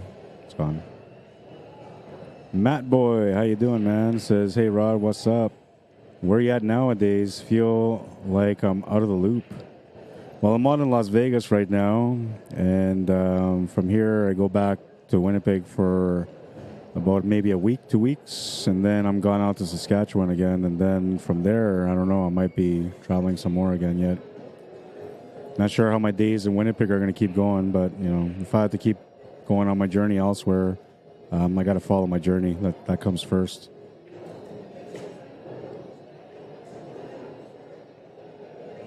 That's what brought me out here. I was going to stay home, actually, before coming out here, but I said I was going to come out here. I said I was going to keep my word to come out here, so I kept my word to come out here. But I miss my family. The event that I go and cover in Saskatchewan next month, that one I'm going to take my family with me, so it won't be so bad then. Family guy, though. Always have been. Yeah, that's one thing you could say about you, Rod. Family comes first. Matty Boy says, we're about in Saskatchewan. I'm glad you're doing so. I'll tune in no matter where you are. Appreciate that, man. So I'm going to be going to Moose Jaw, Saskatchewan for a memorial event. It's a first memorial event for Moses Capel. I'll be out there streaming that event. But that event's going to be done through my company, Cuesports Live. And when I say my company, I'm Cuesports Live Manitoba. We have Cuesports Live in Calgary also, which is corporate office. But yeah, when I'm talking about my company, I mean Cuesports Live Manitoba. But that'll be streamed on Cuesports Live. That's how most of the people that watch me know me from Cuesports Live. And then just recently, I went out to do the CCS Western Canadians, and I covered the event out there under the CCS banner. Now I'm out here with Ryan and Hot Seat Productions, but I'm under the ACS banner.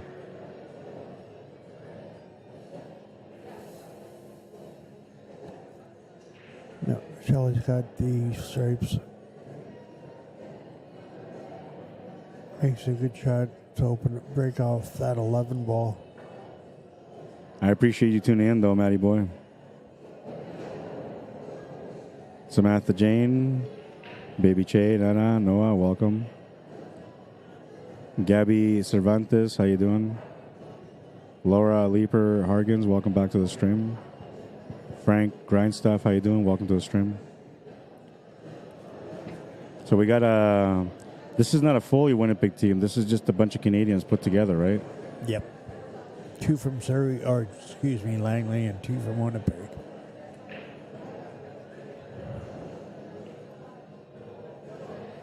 Where's the other team from? I will go find out.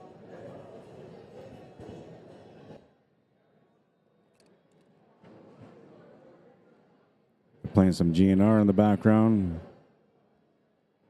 Setting the mood for the day for all the players. They had some Metallica going on earlier too. Now, I'm not a big heavy metal guy, but I used to listen to it, so I appreciate it when it comes on. And I don't know, Guns N' Roses would consider heavy metal back then, but they're not. They're more like classic rock. Although some of the music is a little bit heavy metal-ish.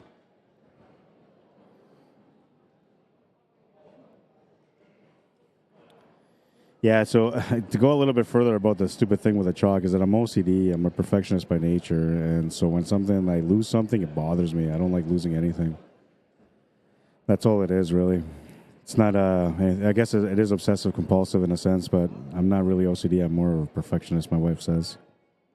I feel like I'm OCD, but I'm not going to argue with her because, I like living in a house, having a bed to sleep on. And we live in 6 months of winter, man, so you definitely need somebody to cuddle all winter, too.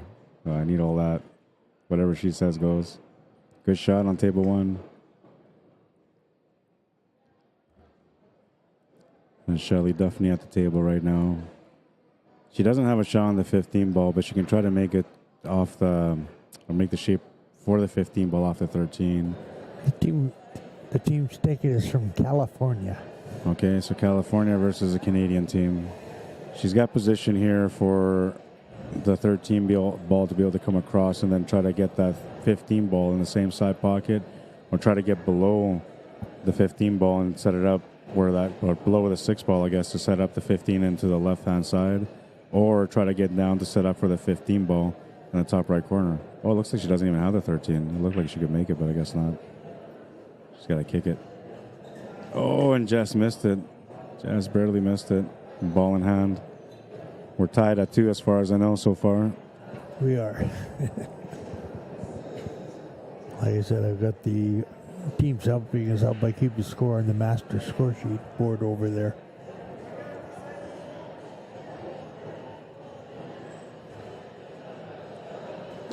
I'll have to try and come meet you while you're in Saskatchewan. What's the date on the memorial? June 16th to the 18th. I believe that's what it is.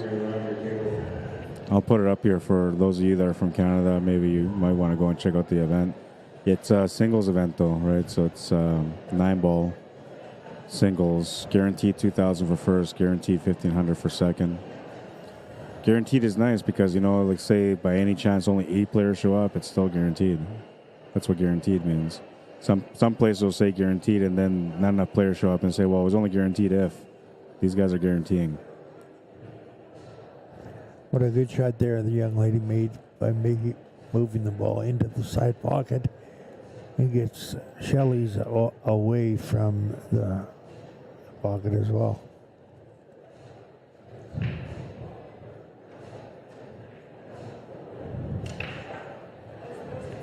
Shelley's giving herself some angle to get for an easier shot on the 10 ball. Or excuse me, on the 8 ball, but she's overhit it and ended up on the rail.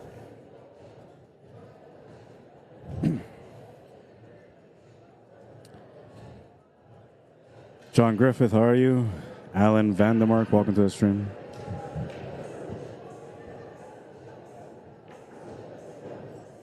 Should be able to make this past that 15 ball in the corner. Watching. Makes the shot. They're up 3-2.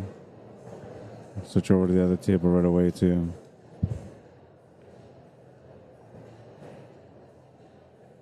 While we're waiting for this one to get going, table 1.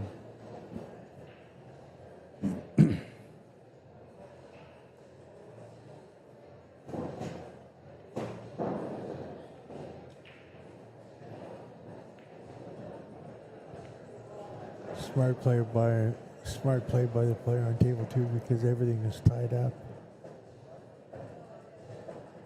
And so I think after this, we get the B-side final, I believe we're going to get next for the advanced men's.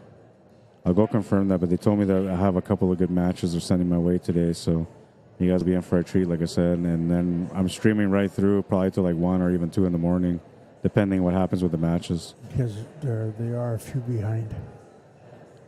And we're only supposed to be doing our work until 10 o'clock, nothing past 10 o'clock. But, you know, I love pool, so I'll be doing it no matter what.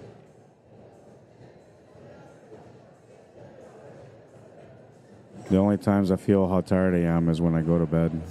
Other than that, I just keep going. That's the joys of being so young, Rod. Nah, they're just dedicated, that's all. That too. Young has nothing to do with it. I can be 90 years old, I'd still be trying to do the same thing.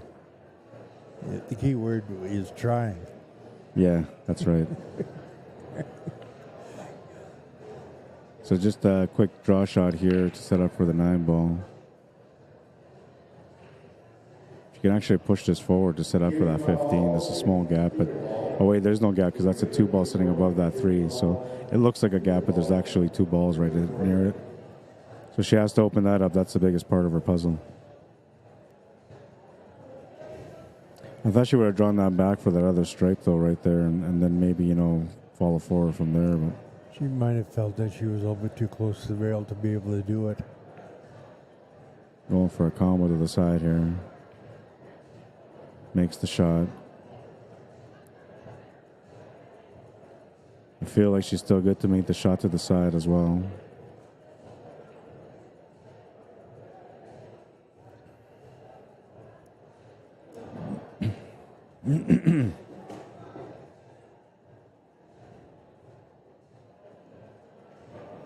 Every rack has a moment of truth in it, and this one doesn't have it yet, but her moment of truth is coming up after this shot. Oh, wait, she's banking it. I thought she can cut it, so she's going to bank it. This could be the moment of truth for her instead. She's going to scratch the cue ball, though. That's going to turn the table over, and team excuse us will have a chance at the table.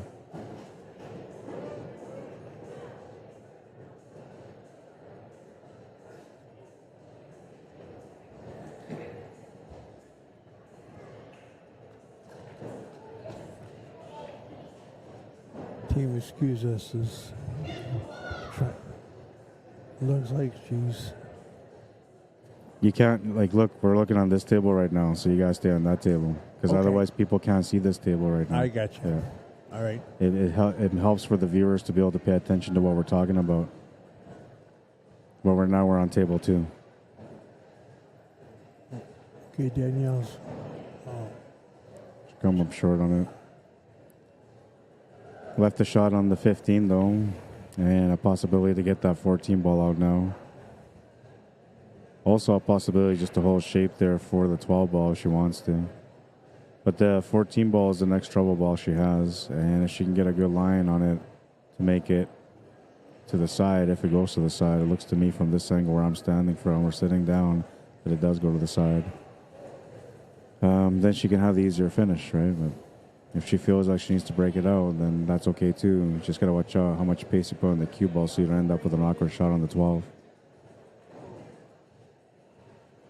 How you doing, boss? You go to American Cuesports on Facebook. Okay. It looks like that. One word, Cuesports / brackets ACS. And then if you have people that don't have Facebook, when you go on my post, you can click on here and I'll show you all the details, including the YouTube link. And then you can just share the YouTube link. Thanks.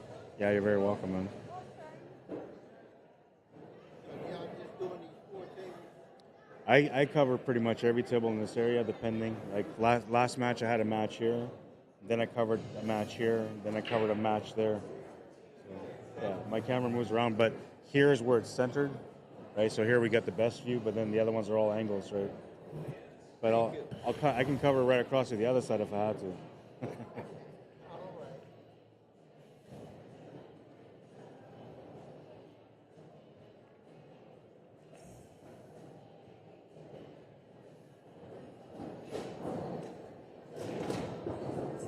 These ladies from California sure stroke the ball well. It seems like this one's taking a little bit here. We're going to go back to our 2 table view. So table 1's on the left now on the big screen. Table 2 is on the right. And the small screen.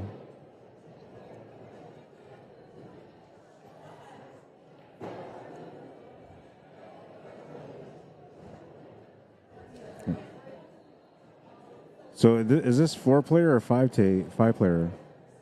4. 4, okay. Yeah, so I guess if it's 4-player, race to 11 is right. Oh wait, you said it was race to 10. Race to 10. It's because it's B-side. All the B-side matches are 10.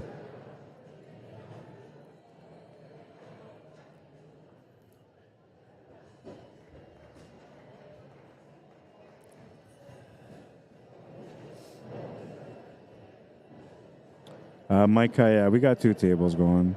So, like a lot of people like to use that split screen. I'm not a fan of it. It's hard for me to keep track of what's going on the tables. It looks hard for the replays. For the viewers, it's confusing, especially when like 2 people are talking about 2 different tables at the same time. It just makes it a little bit harder altogether. So for me, I go with the picture-in-picture, and then if there's anything big happening on table 2, for example, I'll blow up that table and then go back afterwards. But I find it's better balanced. It's more presentable. I like it personally a lot better. Never been a fan of the split screen. And I have a hard time watching split screen too if it's somebody else streaming. I usually don't. And I know a lot of viewers last time when I streamed like that, at first I had viewers complaining that they wanted to have the split screen, but then everybody else started complaining they didn't want it like that no more because it was hard to follow. So then from that point on I said, nope, never again, no split screen.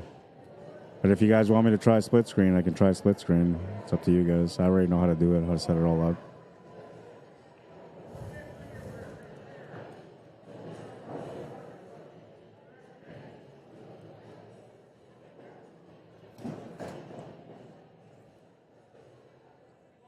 Trying the combination. No, I don't think she's got a combo. She's taking that 10 ball to the side. She missed a shot. Or 12, whatever that was. Yeah, from this angle. I thought she was, but... No, it was too hard for her to take it on. I don't think even an advanced player would have taken that one on, You're to be right, honest. they wouldn't. Yeah. Usually advanced players will never play combos unless they have to.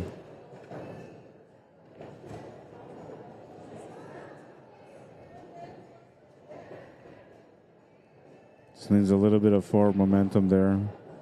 She's got the shot on the 5 to the quarter right now. She can draw back for the 1. We'll see if she takes a look at it. She's going to stick with the 1. Now, the problem with going with the 1 is that she may not find the shot on the 5, but she has a shot on the 5 right now, plus position on the 1 to get on for the 3. This will be a little bit harder for her to get out, but not impossible because the 5 ball does go to the side. And that's the shot she's going to have to take now. Oh, it looks like she's going to have to go to the corner. I mean, the shot to the side is available, but a lot harder. You're definitely going to want to go to the corner. And if you're going to make that shot, the tangent line's going to the side pocket, so that means there'll be a scratch. So she has to draw around, making the shot a little bit harder.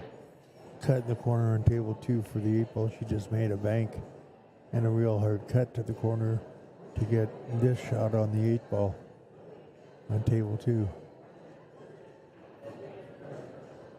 Important shot on table 1. She makes it. Very nice cut. She's got a shot on the 5 ball, just barely, but she's got one. Nice little cut on this one to come across.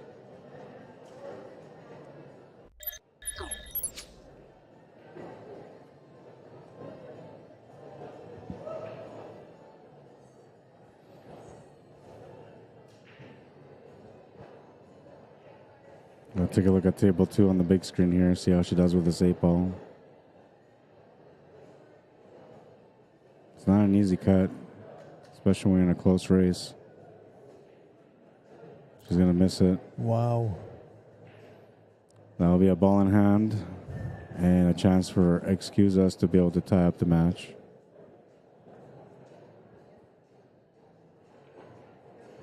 Now keep in mind too that these ladies are, like, that situation was a tough shot to be in the first place, but also they're on the stream, which, you know, most of the times in most events you don't really see a lot of ladies matches on a TV table, so they don't have as much experience as some of the men do with being under pressure while people are watching. So that's going to affect how they play their game a little bit here too.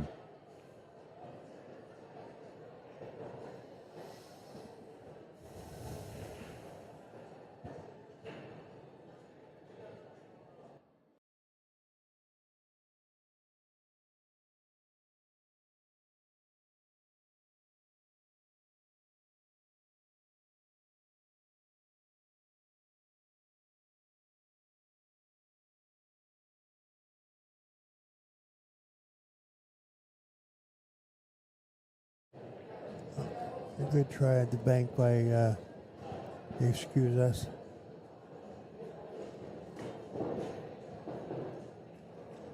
So I like a little break there on table 2. She'll get a chance to redeem herself after missing that 8 ball. It's a little bit closer this time.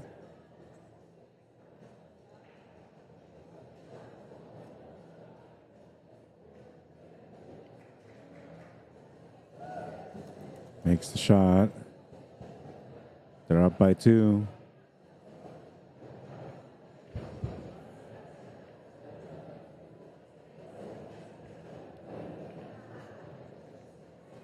Good to avoid that 11 ball on table 1. Very nice shot. So now she can just do a quick draw shot, make the shot to the bottom right corner, and she'll have the shot on the 8 ball to the top right corner. Just got to be careful not to miss it. And you want to put a little bit of draw on this, because if you come up short by any chance, you want to make sure you don't give much to your opponent. Though likely you're going to leave a bank side. That's something that, you know, if your opponent makes it, they make it. Nothing you can do about it. But she should be trying to make this with a draw shot. She might follow this up, though. Yeah, she's following it up. She's going to scratch, though. That was the problem with the fall through, is the tangent line was available for a scratch. But I think the way she was looking at it, she was going to come off that bottom rail, off the left rail, and end up with a shape for the top right corner.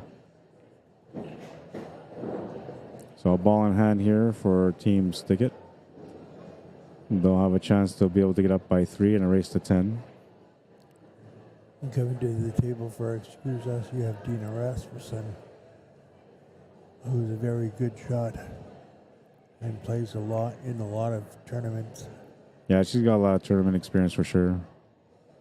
And she's, I don't know, the best way I can describe her is she's a really passionate pool player, because she'll go through hell sometimes with little things that happen to her health-wise, and she still goes out there and plays no matter what. I seen her one time, she had like a cast on, and she had like a scooter, and she'd go around playing with a scooter. Like, there's no stopping her passion type thing, you know?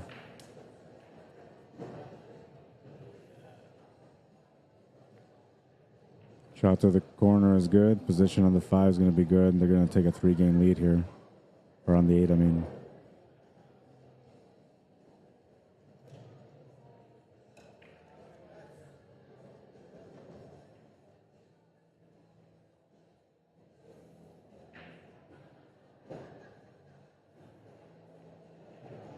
Makes the shot. 5-2. They're up by 3.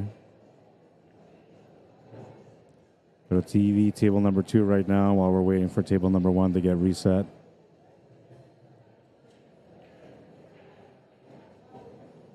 Daniel Wilson, welcome. Kathy Roop, Estelle Mays, welcome to the stream. Dave Smith, Scott Cole, how you guys doing?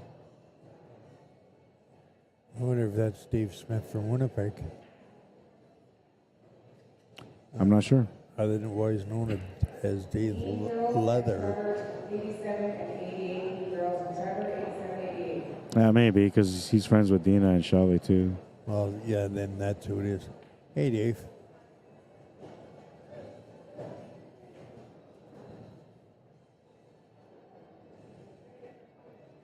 Seven racks in so far of a possible 19.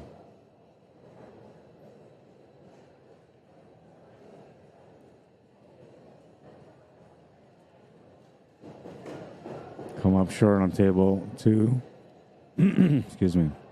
That's going to bring Dina up to the table. And I think that was the opening shot, so it's still an open table. Yeah. Therefore, she's probably going to take low ball, because positionally, low ball is a lot better than high ball.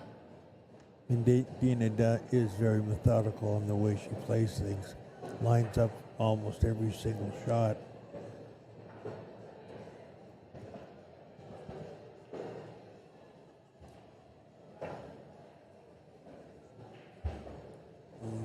There she goes with her little moose head bridge.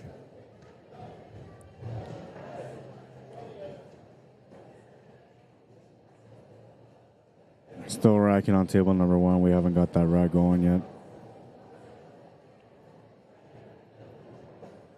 Good shot, spins it over. So she's got the right angle for the 4 ball.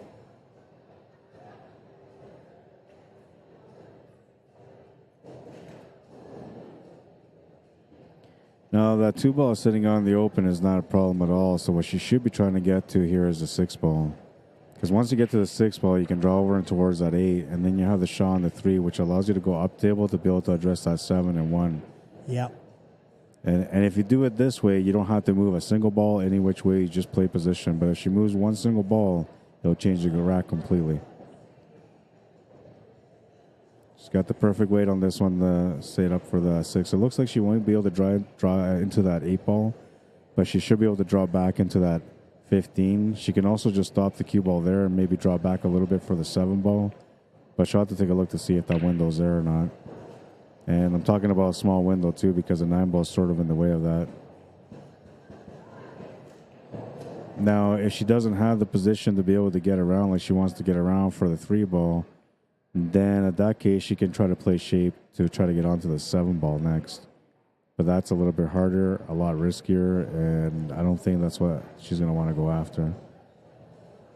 So she's looking at this like now she can just take the 3 ball next. Or maybe she can even set up, no, I don't want to touch that 7 ball. I'll just take the 3 ball next.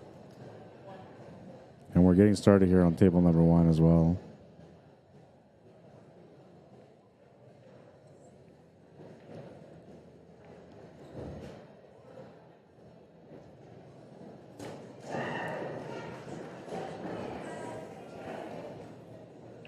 She might be able to take the 3 and go right between the 12 and the 9,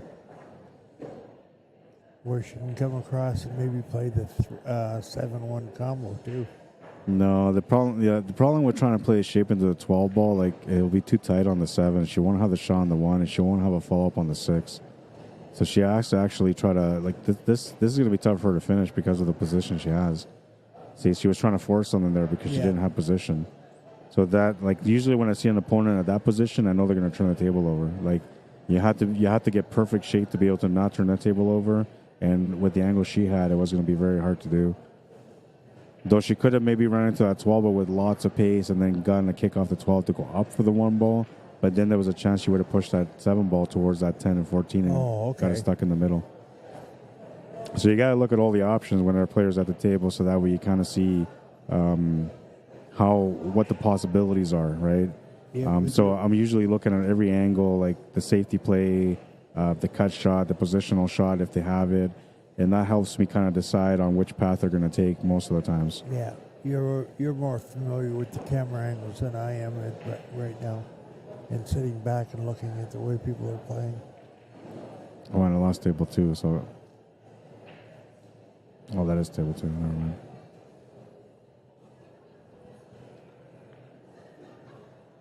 We'll go back to picture-in-picture here.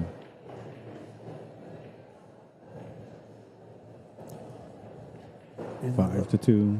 And the lady that's playing Dina just tap the balls, and it's really making it difficult.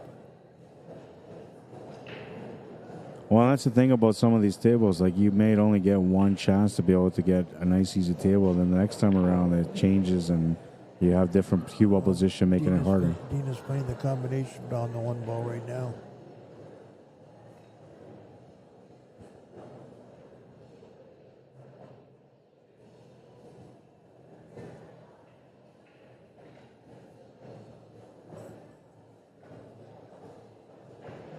So we're back on a big screen on table 2. See if she'll make the combo. This is a high risk shot too, but she doesn't have many options.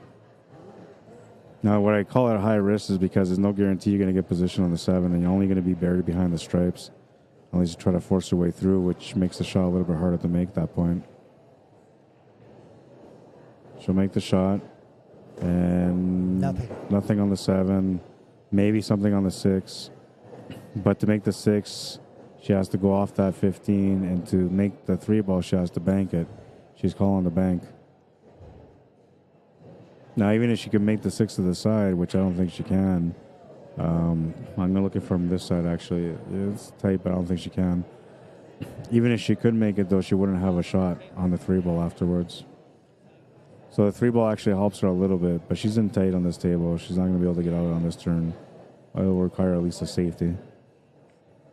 No breakout for the 7. No real breakout or positional ball for the 6. The odds are kind of against you here on this one. Only way to survive usually is a safety, but, you know, this table's a little bit open for the stripes, so there's not a lot of room for a really good safety.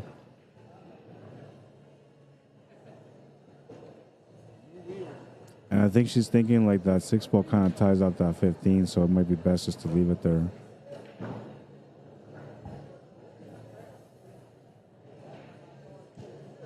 Looks like she's eyeing up the 6 to the side, though. But she's aiming towards the 3.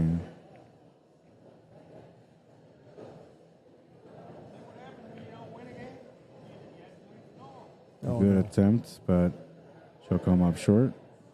And now she would have dropped that stripe in the pocket and taken over the pocket with a 7 ball. She would have been looking okay still, but the table's a little bit open here for her opponent. The other girl has to do something about the 9 and 15, I think it is, because they're tied up at the wrong angles, and Dina's 3 is in the way of going one way. So she's going to leave it and play the 11 ball.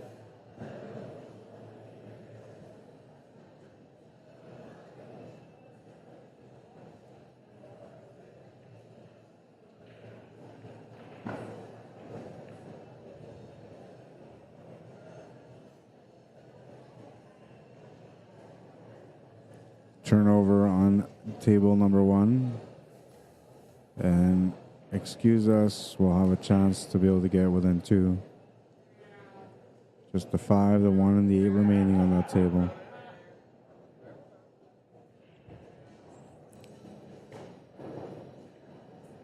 And it looks like Stickett's gonna win another game. Oh, she backcut it.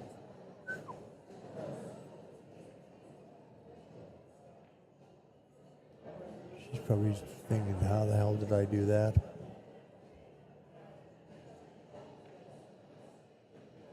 What's up, Terrence James, Sonia Ruben Estrada, welcome, bienvenido.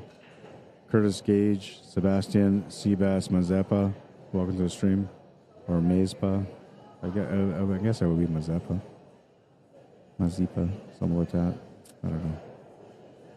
Sorry, I probably butchered your name. It's what I do sometimes. What a shot.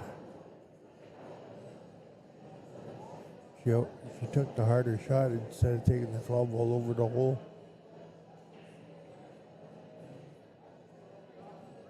As long as he makes the shot, the 8 ball's there waiting for the finish. The only thing she's got to watch out for is just not to miss the shot. But other than that, we're looking okay. Well, I don't like this angle myself, but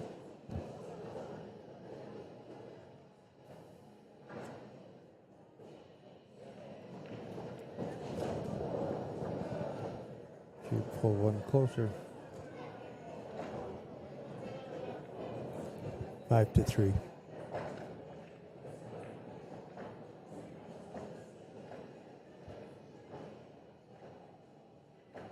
Back to table number 2.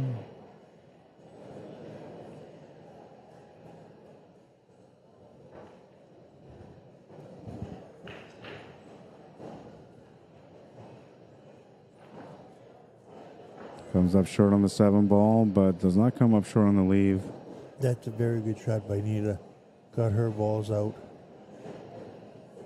And yeah, she forced her opponent's hand here to take that 15 ball, which is the only ball that's blocking her. Yeah, but the 6 problem ball. is you can't make the 15 ball because the 8's right behind it.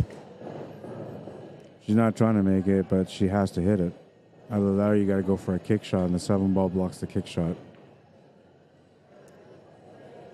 Which if I was the defensive player that I am, I would be going off the rail and try to hit the 12 ball, because then if you hit it properly, you'll hide it behind the 12 and the 9 sort of thing. But the 7 ball's blocking the path.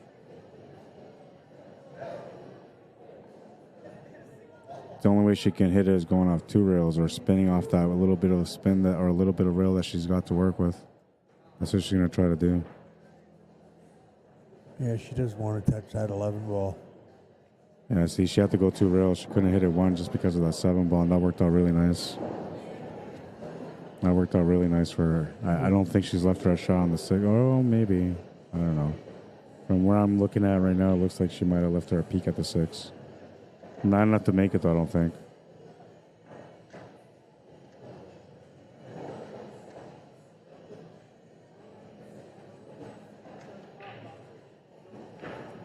Racks 9 and 10 over 19 are being played now.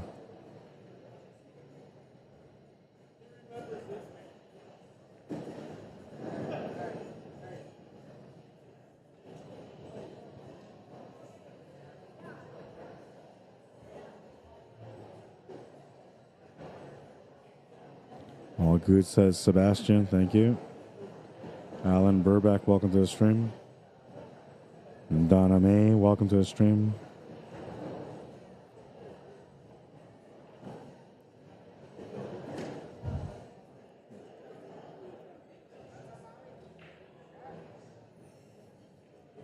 Tina doesn't take many chances, though. She's a very defensive player.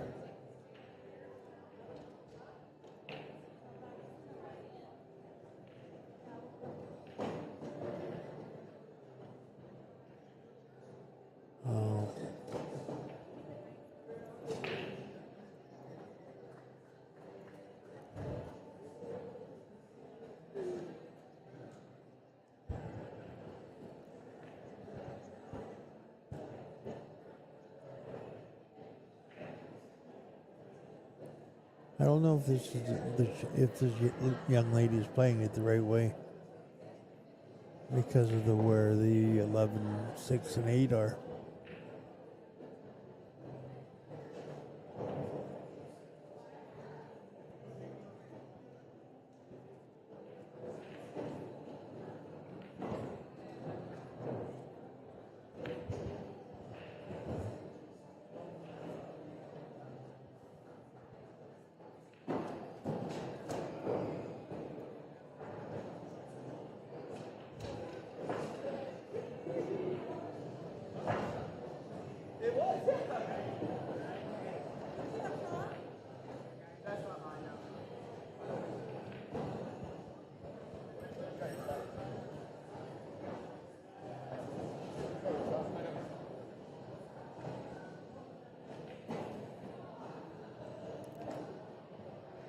But I must say, this team from California are very good shooters.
She's going to try the cut on this 8 ball. This is a hard shot to take on, too, but not impossible. Just got to hit it with the right speed. And she doesn't have to worry about scratching because the 3 ball would block that putt. Oh, she just missed it. It was a tough shot, though. So Dina won a chance to be able to close out the rack now. Just the 7, 3, and 8 remaining.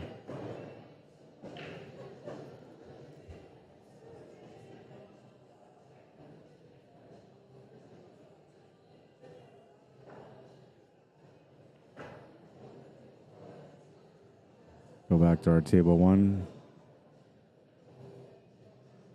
Player from Stickett, a team from California, shooting the 1 ball right now. Makes a good shot on the 1. Gonna bump the 4 ball a little bit. And she'll have options here for the 7 or the 2.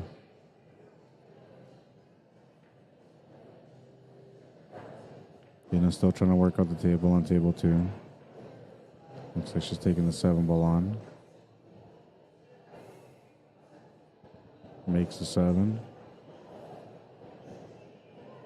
Comes across for a chance at the 3. It does go to the side pocket. That's what she's going to call.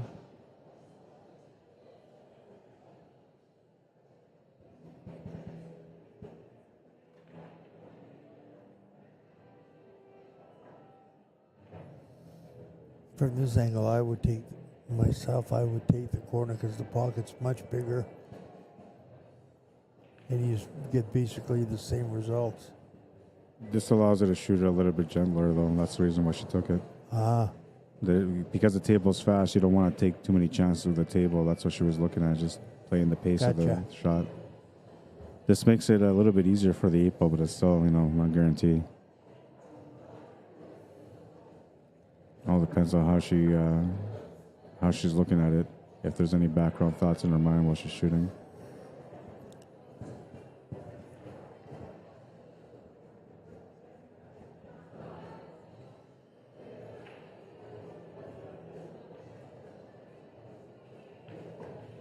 Makes the 8. Drills it into the pocket. Very Closes cool. it down a bit closer.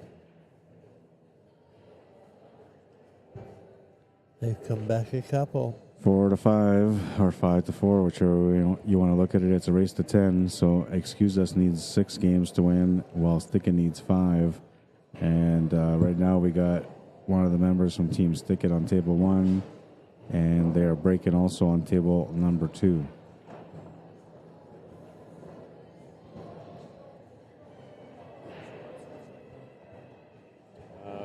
This is their page. It's under American Cuesports, ACS.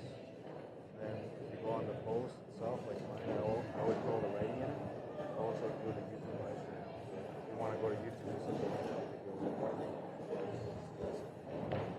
So if you like the commentary, you can subscribe to the channel. I appreciate it. Thanks, bro.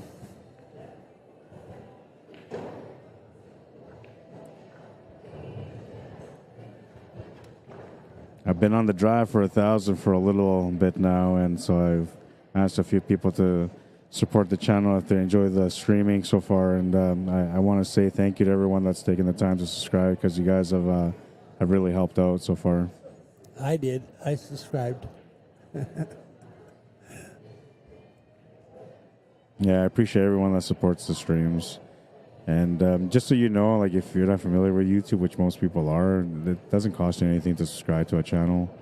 And when I say like it allows me to monetize when I get 1,000 subscribers, that it means through advertising, through companies that look at the streams and say, oh yeah, you know what, people are liking this, so maybe we're going to put a commercial here. And then if they do that, I start making a little bit of money, which is not going to make me rich, but at least it opens up the opportunity for me to be able to make some money without having to try to make money from the pool players. Cover the bills a little bit. That's right. You know, I also have my PayPal and e-transfer. If you guys are interested in donating, you guys can always just ask me, and I'll share it with you guys. And when you donate to the work that I do, you're going to help pool however I can, which I try to do everything I can for pool. Some of the stuff will go towards equipment and stuff too eventually, you know, when I need to upgrade. But so far I've been trying to stay away from upgrading because I just did a big upgrade last year and I'm not ready for another upgrade yet. But the next upgrade I do is going to be the one that pushes me forward quite a bit, because then I'm not gonna mess around no more when it comes to my streaming. It's going to be real pro. Not that I'm messing around right now, but you know, I know that I can do much better with the right equipment. And they've got a new player.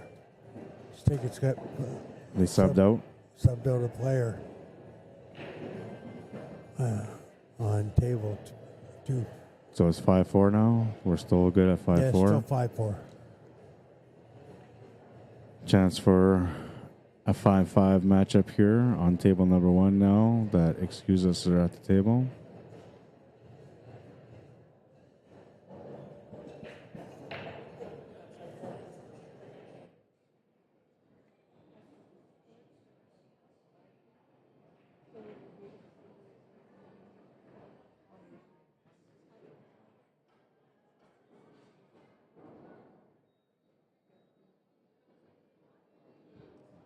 What's she asking?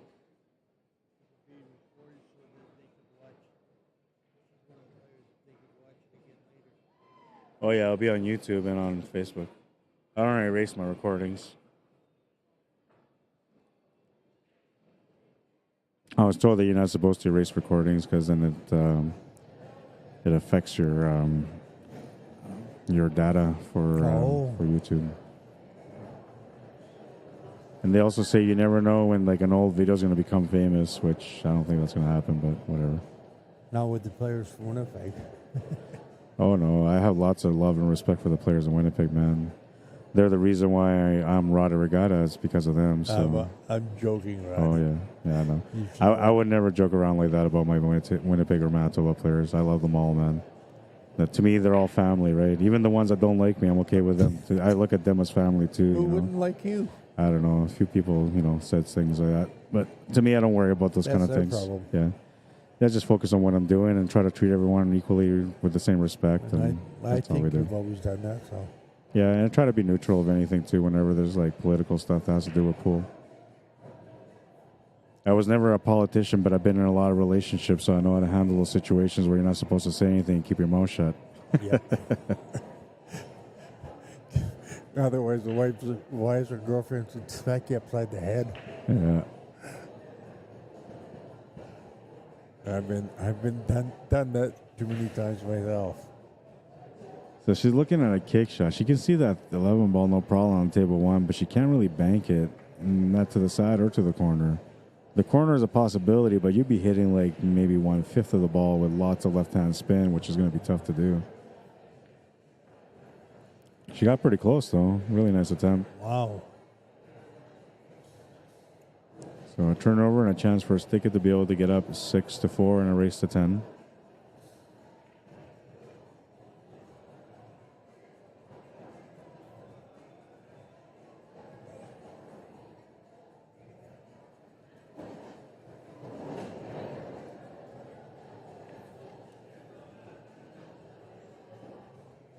I like the way this lady from California on Stickett strokes the ball. She's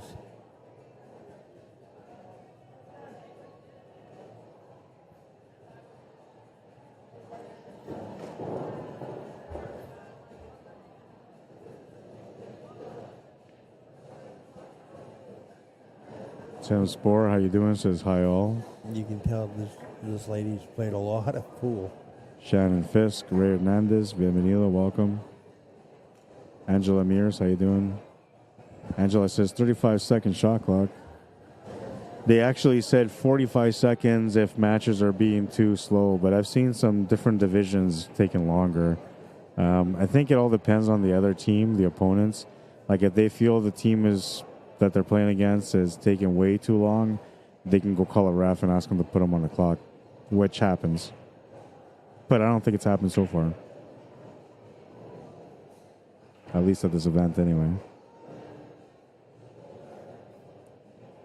So a good shot coming up here on the 8 ball.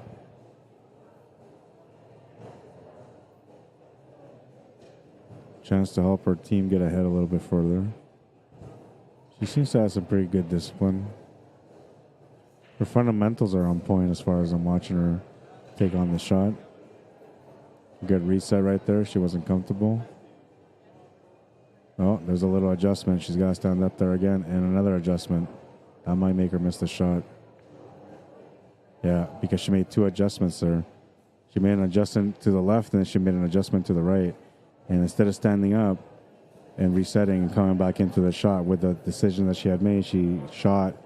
And now the problem with that is that for most people, they don't understand that when you're aiming a certain way and you go down and then you change your shot, the aiming as far as the cue ball side of things goes proper, like the spin you put on it, but your stance and the position on the shot itself is way off. So that's the reason why you miss. So, and that's the reason why you're supposed to not just stand up, but literally back away from the table and then go back into the table with the shot that you have in mind for the actual shot. Smart play by the lady from, excuse us, calling a safety. Yeah. And now, you know, like she's going to get a chance to be able to get on this table. Unless her opponent from Stickett comes up with a miraculous shot, which she's taking a look to see what she got. She might be looking at this like a bank corner or to the bottom right corner, but I don't know if you can do this from here without scratching. Now, judging by the shadows of the ball, it looks like they're pretty tight, the 8 and that 14. I'm going to look. Like, if she can hit it, it definitely banks up table. It's not going to be one of those shots where, like, if she hits it, it's not going to do much. It will go off the top rail. I just don't know if she'll be able to get enough for a bank corner like she's looking for. And you got to watch out for the scratch. Oh, okay, so she had a good idea there. At least she got a good hit, which is important. And she's left a decent leave. Her opponent still has to play shape after the 14. It's basically just has to roll it in. Yeah, but you never know how people think under pressure, right? Sometimes it's a simple shot. Yeah. I've seen people like jump a cue ball off the table on a simple draw shot, for example, and and the ball's like right over the pocket, and it's like, oh my God, you know, pressure moments are weird, but they're not under pressure, but they feel like they have to keep up here, especially in a short race to 10. See, so she's taking her time because she knows it's important. That's good discipline, though, for her to take her time and work it out and not to go into the shot till she's ready. I like the way she lined up her body, too. Yeah, she got a good bump there on the 8-ball. It's going to help her get the shot to the corner. So just have to do the same formula here and just take it easy, deep breath, aim to the pocket, and shoot. And stay with the fundamentals.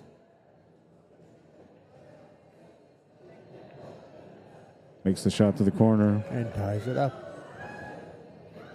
5-all.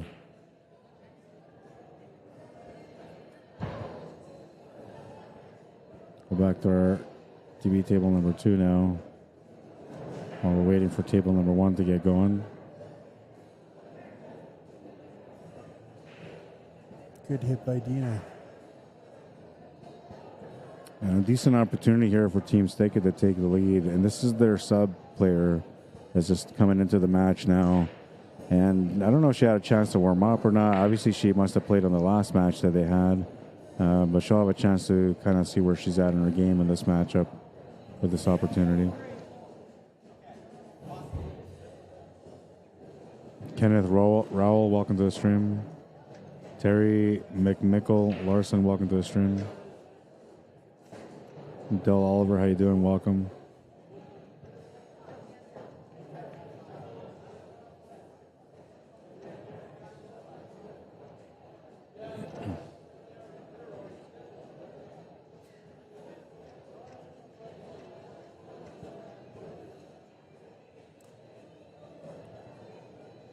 I'm not sure what happened there, but she moved the ball a little bit. But that ball, like, technically went to the corner anyway, so if she moved it, it wasn't by much.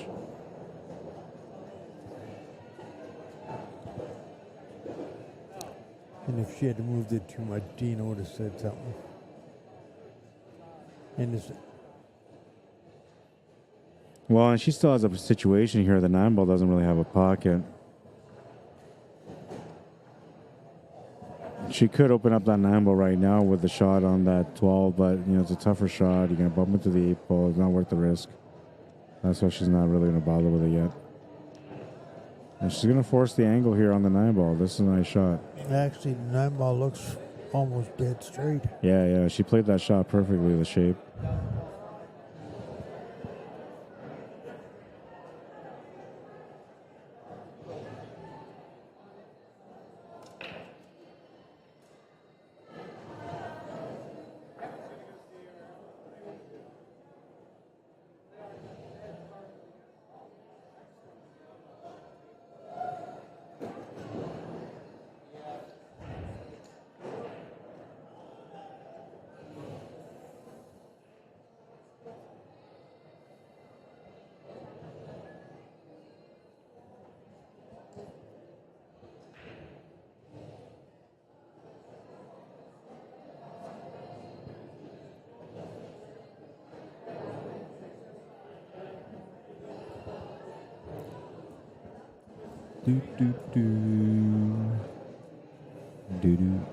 All right, so she's got the shot to the corner. It's a really big back cut.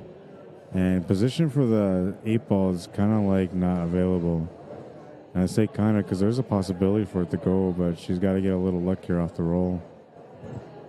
Is she trying to go off the 6 or off the 8?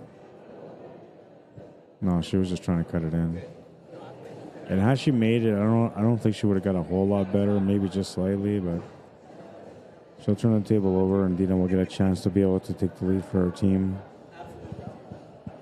They're currently at 5-5, so it's a race to 5 now for both these teams.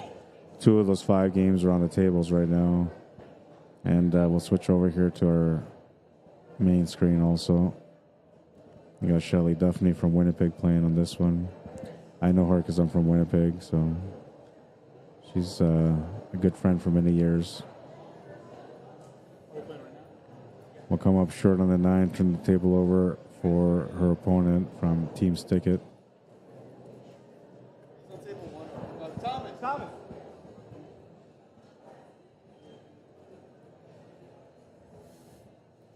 Looks like Dina's going to be trying it on table 2. Is going to try to take the harder shot. But if she does that, I don't know. I can't see what kind of angle if she's gonna. If she makes it, if she's gonna be able to get back for the 5. So Gord's talking about table 2. And now you guys don't know who's who, so just be aware that he normally when he talks about Dina, he's talking about her right now on table 2, which we're going to right now. She took the hardest shot made, and now she's got a shot on the 5 ball. Just has to make the 5 to get position on the 8, and then her team will take a lead.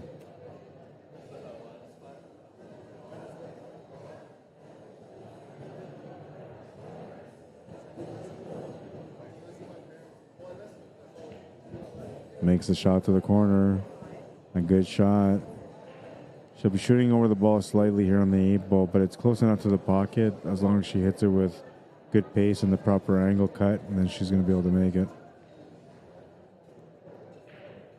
You wouldn't call this a moment of truth either, but, you know, it kind of feels like it sometimes, especially when your team's in a close race and they're tied at 5 in a race to 10. You know, it makes every rack a little bit more crucial for each team.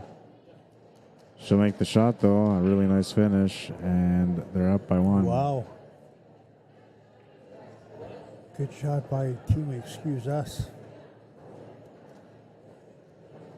So, okay, I'm just going to keep it on these 2 tables because you keep commenting on one table, and then I go to that table, and then you comment on the other one. I'm sorry. And it's hard for me to follow both, so I'm just going to keep it here now. Okay. I'm not paying attention to table 2 unless there's a special shot coming up. Alrighty. Okay. Makes it easier because then like for the people that are watching, they can't keep track either. And like you know the names, I don't even know the names, so it's hard for me to follow who's who except for Dina and Shelly. That's the only 2 players I know. Those are the only 2 I know, dude. Yeah. So we'll keep it here, and then if there's any big shots coming up on table 2, we'll zoom in on that one. Or if they get into some kind of crucial situation where it's like a safety battle or something like that, then we'll zoom in on that other table. Sounds good.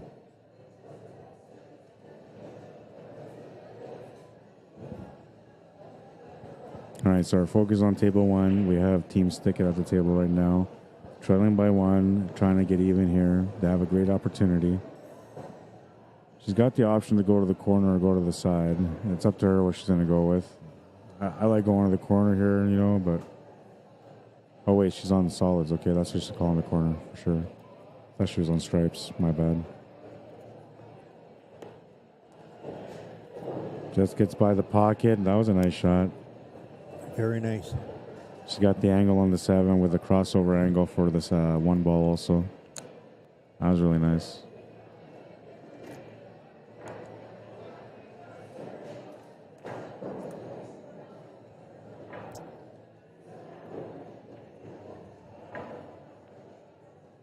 Oh, she's going to come up short though. Turn the table over for Shelly. This was a nice cut though. Mm-hmm. And she avoided the scratch on the side also. You got a young lady to your left going to ask something. I'm trying to find the streams and everything for my match, the standard Scotch doubles, Marsh Cochran. Yeah, I remember you. Yeah. I can't find them. So I was the one that streamed that one. That was on Tuesday, or yeah, I think that was Tuesday, right? Started Saturday. So it would have been Sunday then. Saturday night was 7th, 3rd place, the people in orange, Pablo and Don. Yeah, and then we went to table 1 on Sunday at 1:30 in the afternoon for the finals. that was their stream. I don't know. Where's Yeah, the so one for us? if to find them all, they're all on here under American Cuesports on Facebook. I'm the only one that does YouTube, so if it wouldn't be on YouTube, it would only be on Facebook because they're the ones that covered that one. Remember you covered that match there? They played against damn. That's right. That was the match you guys covered that morning the next day. Okay, but it would be on the American Hughes. Marsh and Cochran. Marsh and Cochran took first. Yeah. Yeah. They won that. That was the How do I standard. find the stream? And yours is only on Facebook? Mine's on Facebook and YouTube. Theirs is only on Facebook, and that you're looking for theirs, so it will be on Facebook. Okay, but I want yours too because I loved your commentary. Thank you. So, is it going to be on YouTube like So- next week? So here's, no, it won't be. Whatever I stream is dual stream. So right now, when I'm streaming this match, this is the match I'm streaming. Yeah. The link for YouTube is right there also. Right? And so, like, if you look at the way they post their posts, they just write like ACS Nationals Day, whatever, and what it is. When you look at my post, I have all the details of everything. Right? Well, see, and I tried to find that and I couldn't. And then when you see there, it'll say YouTube link or live stream can be found at, and you hit the YouTube link, and it'll take you to the YouTube channel. So on Facebook, I have to go to ACS. Yeah, and for YouTube, you look me up under Rod Arriagada, ROD. I'll take a picture of your back. It's on your back. Yeah, and then maybe take a picture of a screenshot of here so you can see the picture too. Might be easier. I loved your commentary and some of the comments that you. Oh, jeez, Gibby messed me up here.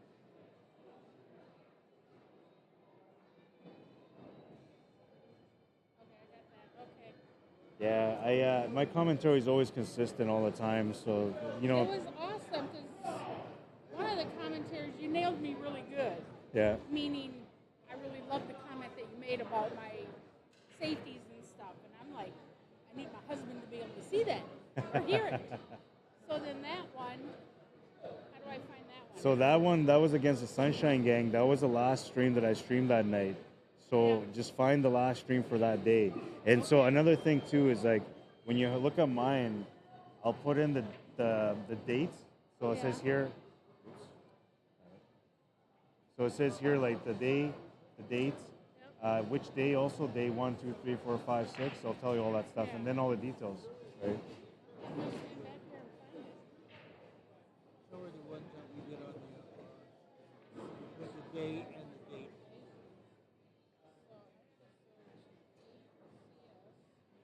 That would have been, what are we at today? Thursday, so 5 days ago? Might be this one here. 9-ball singles.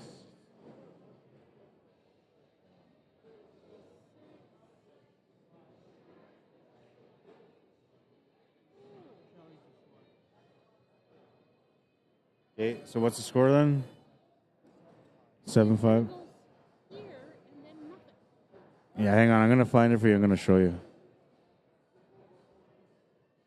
So it's not that one. That was a single, so it would have been the next one after that, which would have been this one here.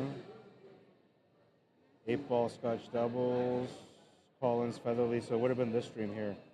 So it's going to be under day 1, Saturday, May 13th. And if I go to the end. Okay, but no, you're going way too fast for me because I can't. What do I do? Click in here? 3 more to go for Excuse Us. Yeah, that's the one from today. That's the one that I'm live on right now. You guys were the absolute last match. I remember that. We were that day, yeah. My ass was killing me. My feet were killing me.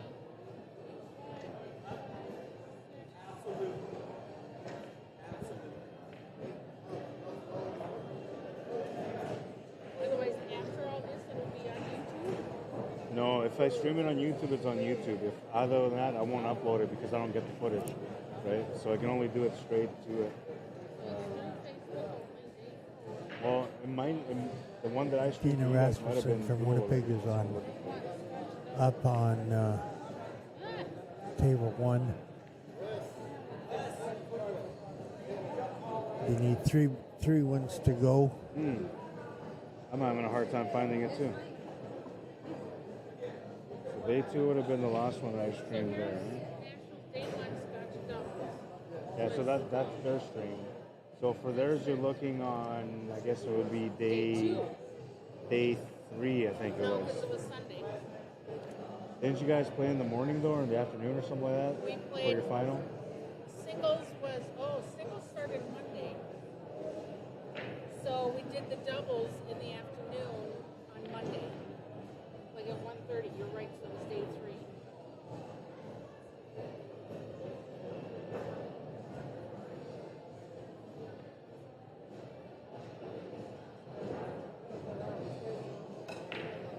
You've got such a nice voice for it. Thank you. That it's pleasant to So I found watch it. I found it. So it's this one here. That's for the Sunshine Gang one that you guys took. So that one's under. And another one. And the title says 9-ball singles women's advance. And the matchup is Marianne McConnell versus Gwen Sharpton. This is the one though. I just looked it up. If you want to screen cap that, then you can find it just by looking at the title.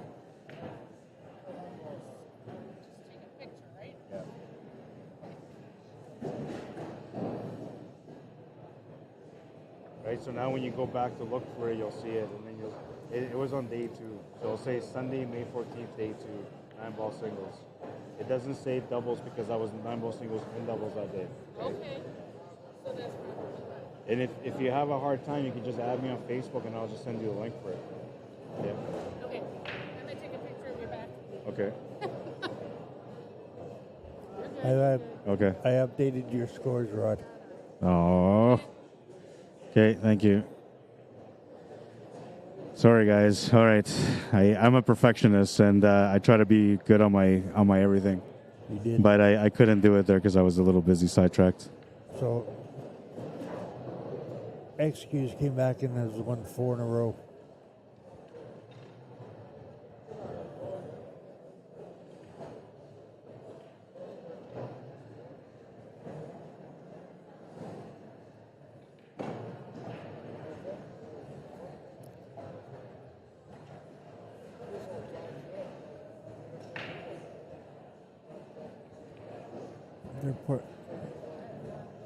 They're putting the pressure on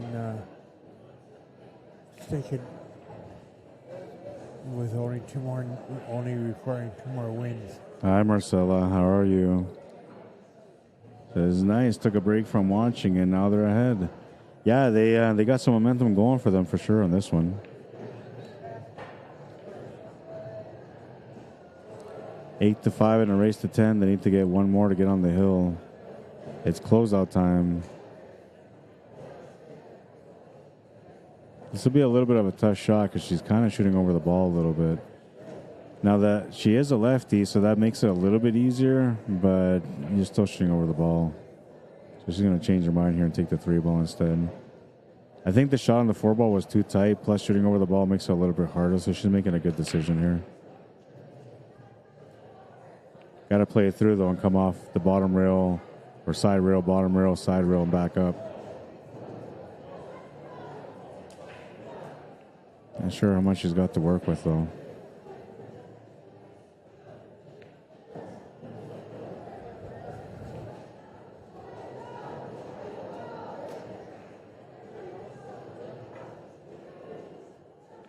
Oh, she called that 14. Oh, okay, she stripes. I thought she was low ball because she was aiming at that 4-ball. Or that 2-ball, whatever it was she was aiming at. She was aiming at that. But she was just looking, measuring things up. It might have been an open table. Or maybe it was an open table, yeah. Could be. I wasn't looking. Like I said, I was talking at the time, so I missed the last couple of minutes. Right? Yeah. And we got Team Stickett on table 2 right now, trying to get within 2. Team from California, I call it the dreamland because that's where dreams come true in California. Supposedly. Oh, just enough. Looks like she's got the shot on the 12, or maybe.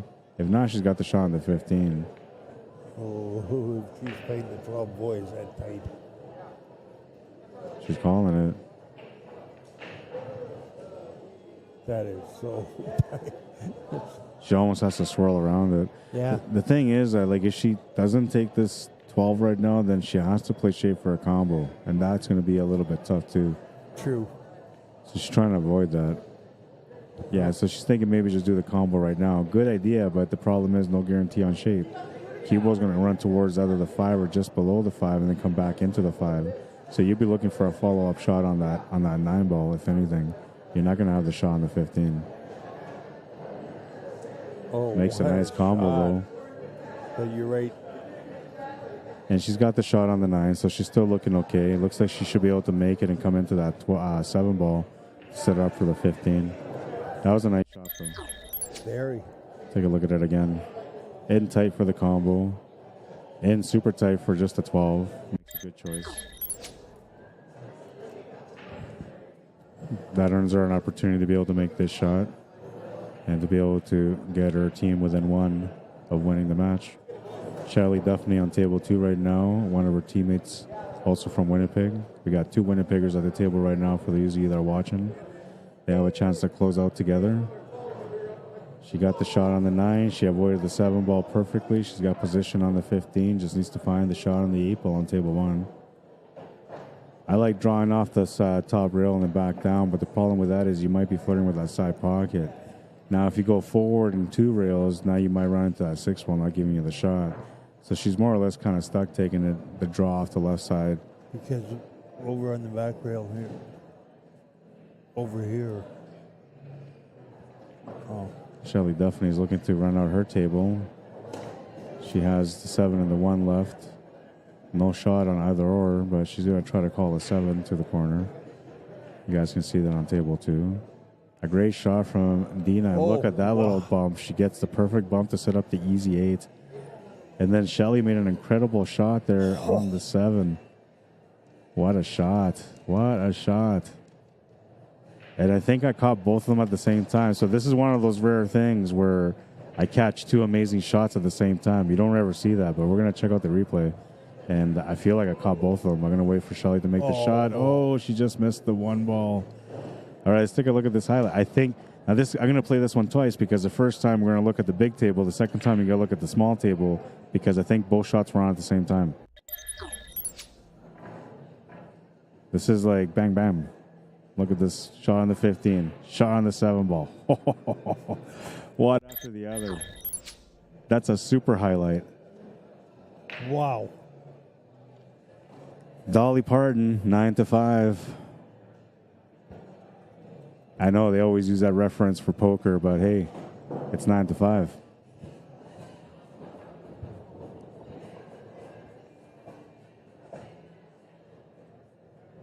That Calcutta kid, I heard you're illegal. Welcome to the stream.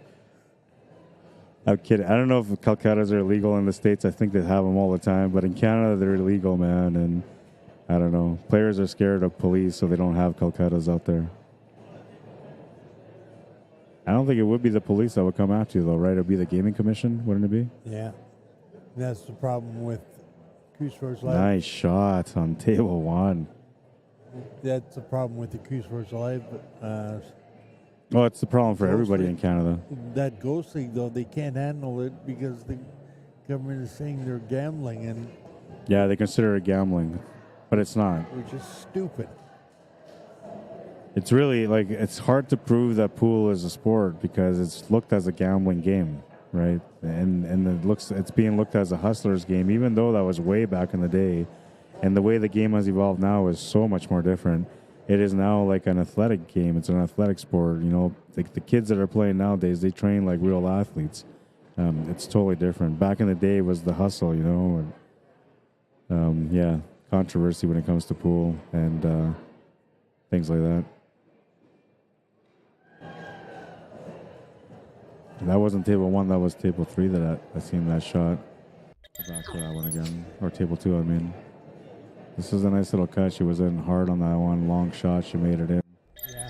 But she's turned the table over here to Shelly. Or maybe she didn't turn the table. Maybe she just played a safety here. But Shelly's taking a look at this one, and she's going to bank it.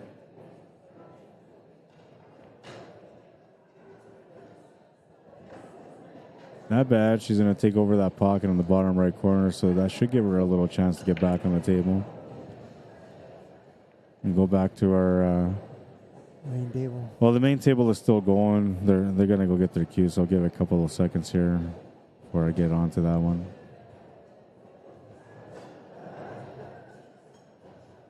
So excuse us with a chance to win the match on table 1. And I think they have to play again on another table right after this. Because this is a 6:30 match. Yeah, and then we're supposed to have an 8 o'clock match here and a 10 o'clock match here. So right now they're probably holding off a match for this. And those are supposed to be the men's advance, but I don't know. Maybe they switch into another table too. Who knows? They moved the men's events over here to tables 3 and 4. All right, so after this, I'm going to switch the table over to the left side because that's a B-side final. Technically, it's a semifinal, but whatever. Yeah. I'm not going to go into explaining that again. Every time I explain it, it's like a tongue twister. It's just, I don't know. It makes sense to me, but it may not make sense to you. So we have a winner for the Q6 Energy Prohibition Champagne Zone. Ticket number 3236268. Eric Culpepper, you won. Thank you very much. Come to the Shameful for the Women Vegas I like going off the rail and in here, but the problem is that the side pocket is kind of in the way, so she's just trying to spin around for a safety here. A good try, but she's going to hit the stripe instead, and it's going to be a ball in hand for Team Stickit. And Team Stickit is on both tables right now, but they just turned the table over on table 1.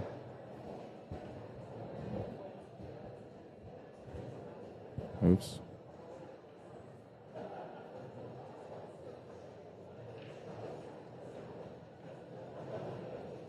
So I'll show you guys table 1 here because there's a chance that this one might be the last rack.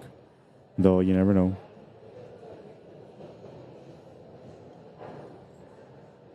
If Team Stickit can win table 2, we'll continue to play, but the chance here right now on this table is excuse us at the table with a chance to win. Problem for your excuse.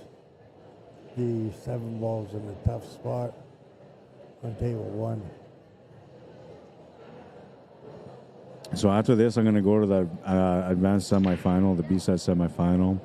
Then I'm going to stop this stream, and then I will start the next stream because that's going to be the one that takes me to the end of the night.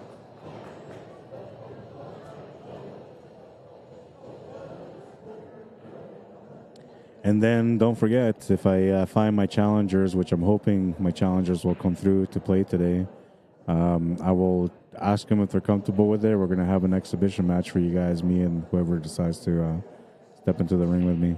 And that will be very entertaining because Rod's a very good player. And when I'm playing good, yeah, but there's some inconsistency still. Otherwise, I'd be at 700. You don't play enough to get to a 700 yet. Yeah, well, and that's true, you know. And then I was down to like a 524 or something like that back in January, and I boosted myself up to 600 now. So like and that's just with a little bit of training. No, she's not gonna have the shot on the 7 ball. Would that go in off the 14?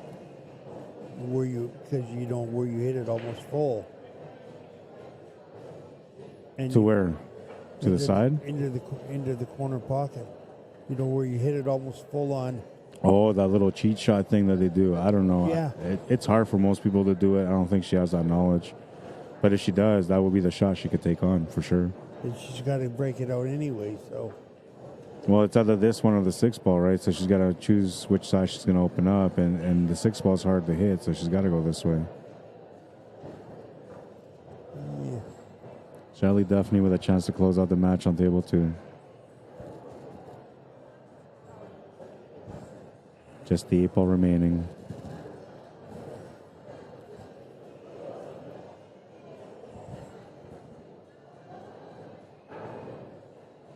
Makes the shot for the win. Woo, what a shot. That was it for the match. 10-5, the final score. Excuse us. We'll move on the B-side, and we're going to go, speaking of B-side, to the B-side advanced men's.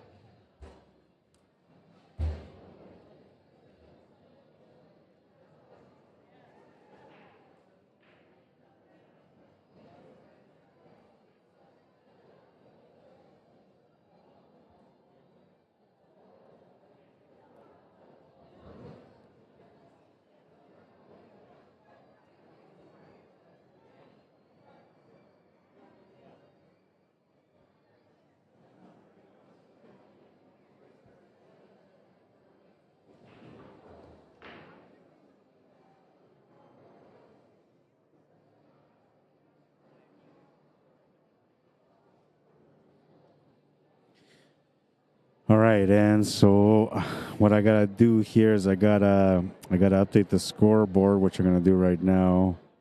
I know the team names. I just need to find out what the score is at. So we'll put team that's on the table right now. Gotta have it on the left. Gotta have it. And then we're gonna have the other team. Oh yeah, this should be a race to 13 as far as I know. This will be the last match that I stream before coming back with the next matchup, which is going to be a really exciting one also. And they're playing against What the Felt. What the Felt. All right, so that score has been resetted, and I just got to find out what the score is at. They're playing on the tables 3 and 4, 4 being the one further onto the left. We're going to call the one on the left table 1, and the one on the right, table 2. I'm going to be commentating on the table 2, okay? I'll be right back. Nice shot for the win. Jeez, I could barely see that ball. Yeah, I know, that was a beautiful shot. But I thought and then the I'd shot have on the to hit 7 the was stick nice, too. if I even moved that a little bit. Yeah, I you was just played going good. to tell you, don't judge me. I hate playing on the TV table. It's okay, I don't judge you. I'm just watching your play, that's all I'm seeing, where the knowledge is being applied and where it's not being applied. But you applied it pretty good. Thank you. I should have ran out there. I could have rubbed off the rail and made it, and I just missed. Like, I hit it bad when I hit her ball. I had that whole run out. See, that's what you got to get away from.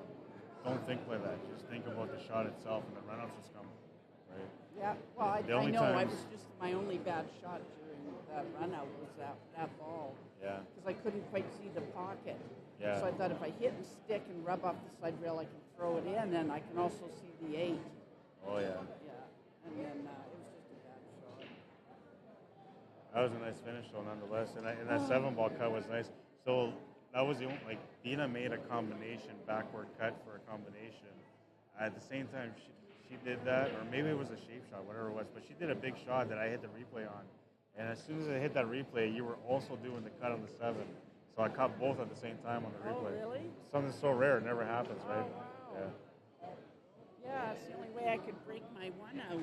Yeah, that was a nice shot. That was a tough shot. That's like one of my shots that I would take on. That's why I liked it. It was a tough shot. Good for you. I got to find out And what I the knew score is. I'd make it. Yeah, good for you.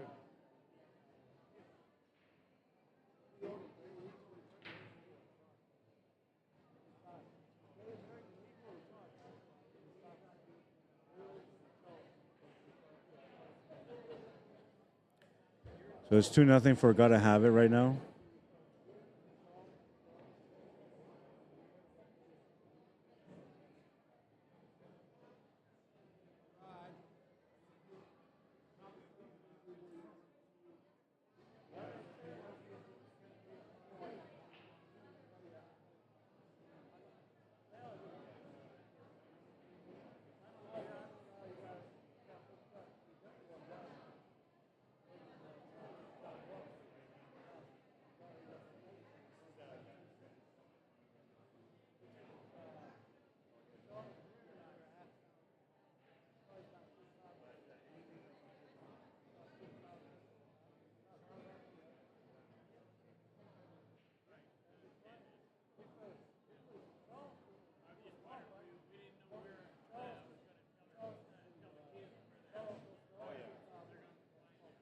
So, yeah, so there...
Get it on. Eileen says, awesome. Yeah, that was awesome. Peter Wood says, good evening, gentlemen. The Calcutta Kid says, the stream looks good or looks great. Thank you.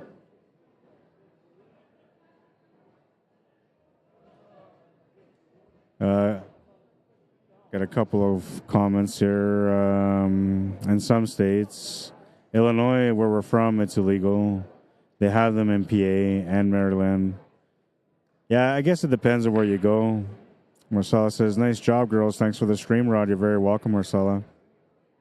And so I was told there's going to be another ladies match coming up right away, too. Excuse me. I'm not sure if it's an A-side or a B-side matchup, but apparently they're going to have another ladies matchup. And then after that, it'll be the advanced championship match, I believe. Or it might be, it should be either the B-side final next or the championship match that I'll be having on the stream. I'm wondering how far I am here in time for the stream, because you only get so many hours before you have to shut her down. Oh, I got lots of time still. I'm okay.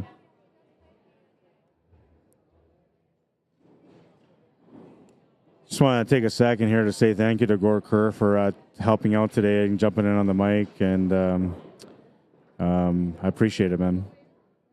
I've been working solo for most of my life, and I don't mind working solo, but I appreciate when I got some people to work with, and makes it a little bit more fun for sure.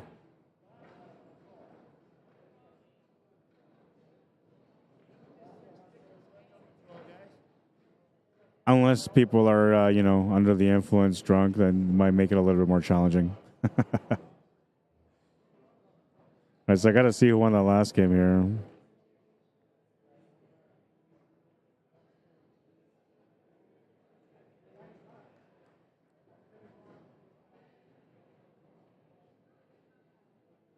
All right, so that was Gotta Have It. They're up 3-0.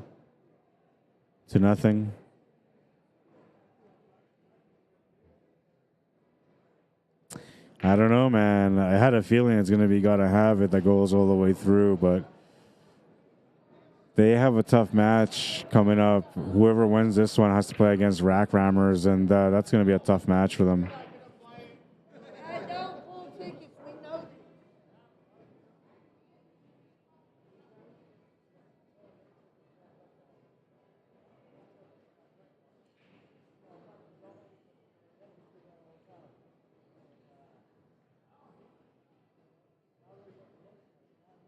Get it on.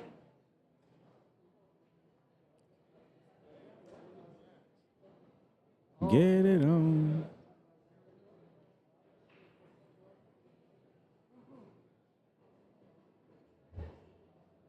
That's who the announcer is. How you doing, man? Yeah, I'm the announcer. Some people call me the camera guy where I go. Then other people call me the streamer. Some people call me the broadcaster, the commentator. I have different names.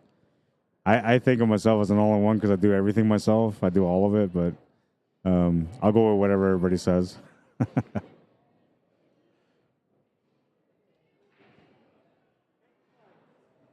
Gotta have it. Gots to get it, says Tanya Hoffman.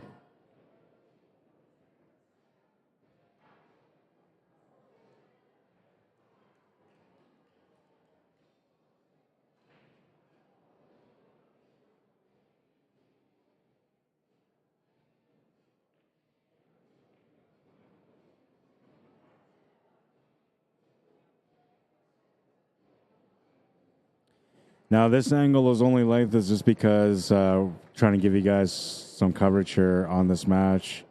I usually only like working with the main tables because it looks a lot better, a lot straighter, a lot cleaner. But this is going to be a great match, and I don't think you guys want to miss it.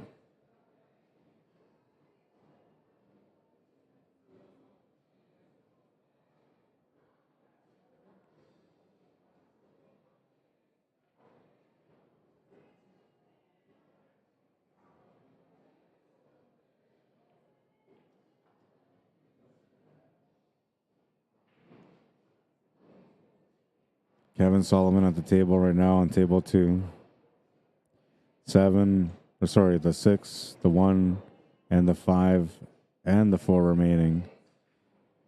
So the 5-4 is kind of screwed up by the 13. That's what it needs to kind of solve. But it looks like you might be able to do like a billiard shot off the 4 into the 13, comboing the 5 ball in. If that's the case, he's going to try to set up for that right away. Oh, he's going to scratch. Yeah, it almost stopped, man. But had it stopped right there, he would have been maybe horn hooked and had to take the 1 ball next.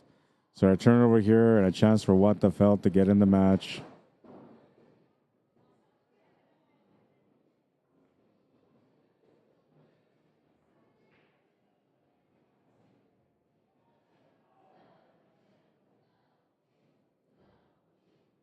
Do do do do do do.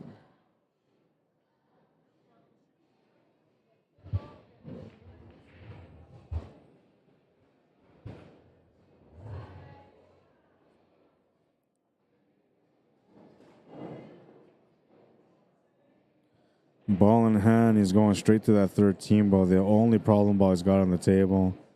He'll make it. Position on the 10 and 12 available. 9 ball too if you wanted to go 9 side than the 11 ball. You can do that also.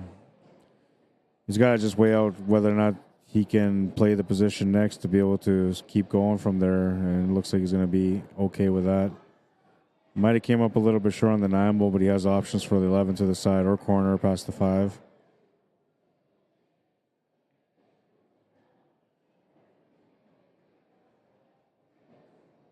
Nice little pace shot on that one. Did I miss what happened on the other table?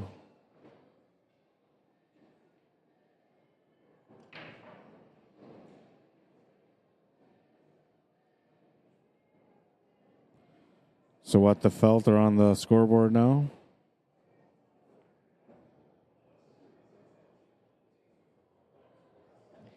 The ladies matchup is warming up right now.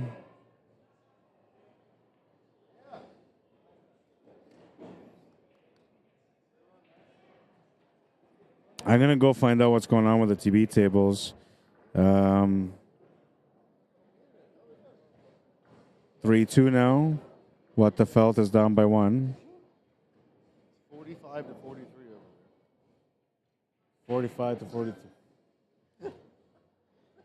You know, I play in a point system, so. We took me half serious on Yeah, no, the VNEA. Yeah, VNEA, yeah. So you, like, I'm thinking, wait a minute, I thought we're going by wins. Wouldn't that make it interesting though? Like if the A side was like by wins and the B side was by points. I love random fucking tournaments like that. Yeah. No. VNEA is the one that does points. BCA does just wins. And stuff. Yeah. And I like that. Yeah. But it is different having that to where you get punished if you get a run out, or if you get rewarded if you break and run type thing. Yeah, that's right. It is nice. Yeah, I agree. All right, so I'm going to go find out what the next matchup is, and I'll be right back, and then I'm going to update the score if anything's changed. If not, then I'll continue covering from there. Hope you guys are enjoying the coverage so far. I'll be back. Tanya Hoffman says, great stream as always, Rod, but it's even better getting to see shooters we know playing. Yeah, that's a really nice bonus, isn't it? For sure. I get it. And that's why I'm going to try to be quick about this one so that way I can not waste any time on the commentary, because I'm telling you, this is going to be a really, really good matchup. Though I don't know if we're going to be able to watch all of it, because we're going to have the women's matchup coming up on the main tables. And usually any match that goes on the main tables, that's the ones that I stream or focus on. However, I am going to stop the stream after this, so I don't know. I gotta figure that out. But I'll be right back. I'm going to work that out right now.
So I missed 2 racks. It's 4-3.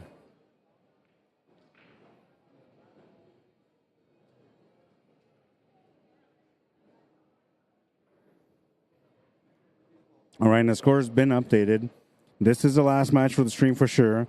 The women's match has been moved because it's gonna cross over with men's advanced B final. So as far as I know, that match is being moved to somewhere else.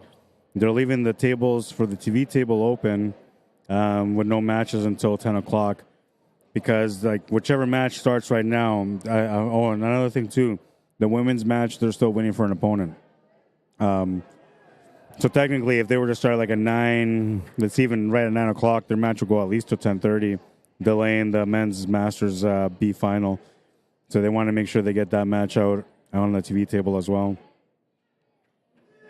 But I have requested to get more of the women's matches for tomorrow, including their finals and championship match. So hopefully that works out the way I hope that it works out.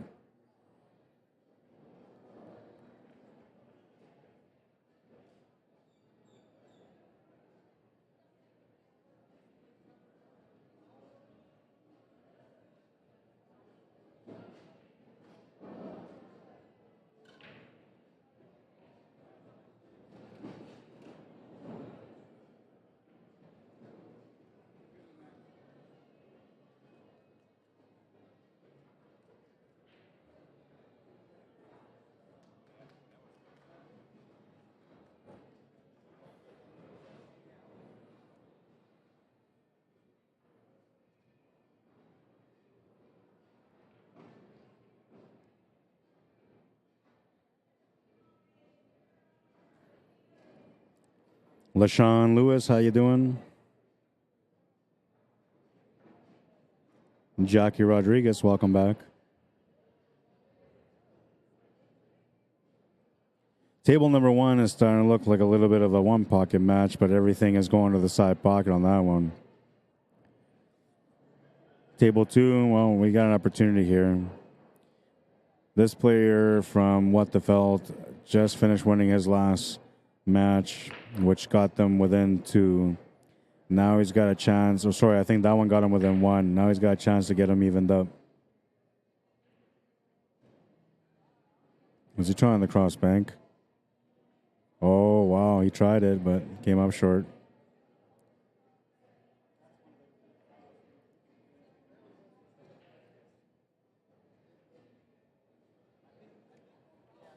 I think it was more or less kind of focused on the shape there on the 8-ball because he had perfect shape. And usually, like where the shape is at the end, that's how you know where the person was planning to shoot at. Or what they were trying to play for.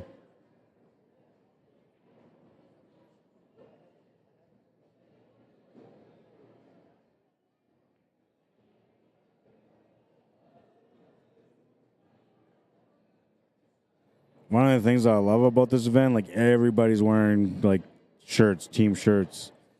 Where I'm from, like the teams have a choice to wear team shirts or not. But when they do, it always looks sharp. And here in this event, nobody has a choice except for wearing team shirts. If you don't wear a team shirts, you can't play. And they have what they call a wild card shirt. And that's the ones that we've seen throughout the very first days. Remember, a lot of people were wearing that red, black, and white shirt that had the 2023 ACS Nationals on the chest, and then it had the 8-ball and the 9-ball on it.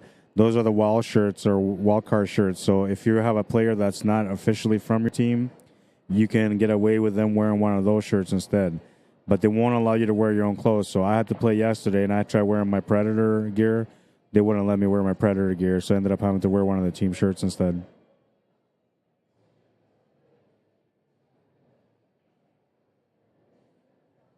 Trying to play safety, a good safety too. Created some distance on it.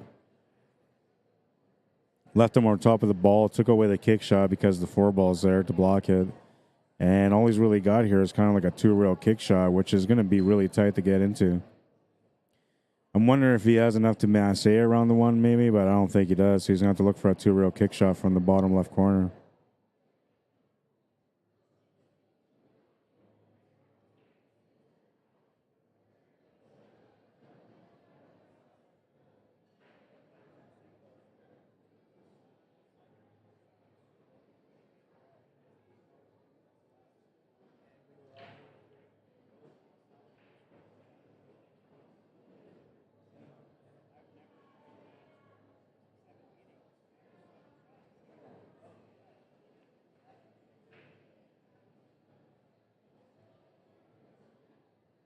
Yeah, so this will work too, like going off the bottom cushion, off the side cushion, and just getting the kick. Wow, and he called that shot. Oh, man, he almost made it. That was a really, really great effort, man. We're going to take a look at that replay. That was an incredible effort. I mean, look at this effort. He almost made it, man. Almost. He makes that shot. His entire team goes nuts over it.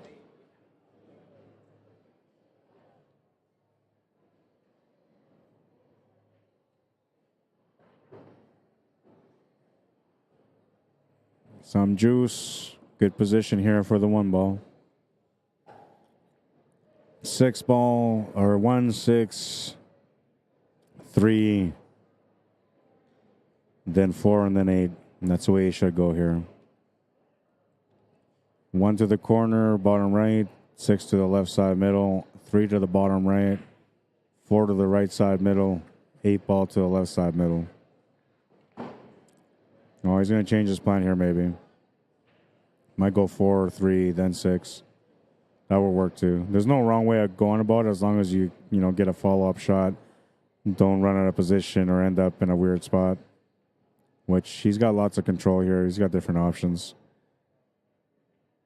So he's going to stick with it. 3 ball next, then the 4.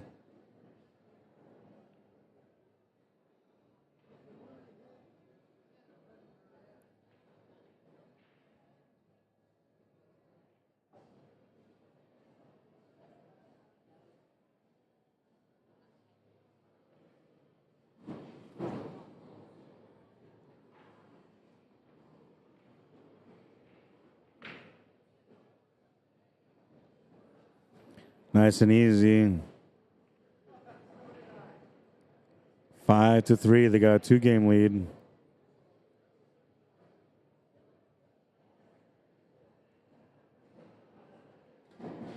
Four to the side on table 1. 3 to the corner and the 5 ball left after that. And then just the 8 ball. A chance for them to get a 3-game lead.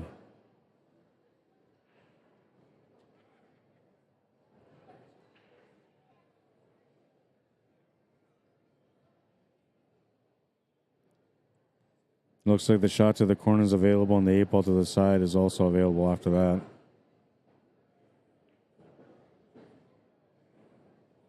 Or to the corner. He drew back for the corner.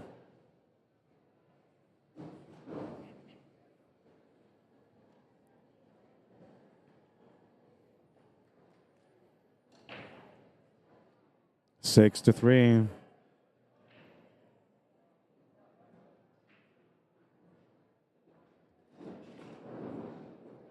Gotta have it in the lead by 3. What the felt? Not necessarily with their backs against the wall, but they need to get a couple of wins here just to keep things by 1. They're breaking on table number 2, which is on the right side of our screen. And Gotta Have It is breaking on table number 1.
Not happy about the position that he got, but looks like he's still okay. Oh, he's going to have to play safe.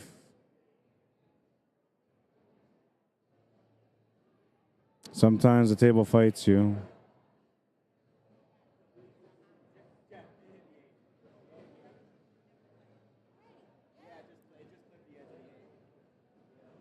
So it's a ball in hand.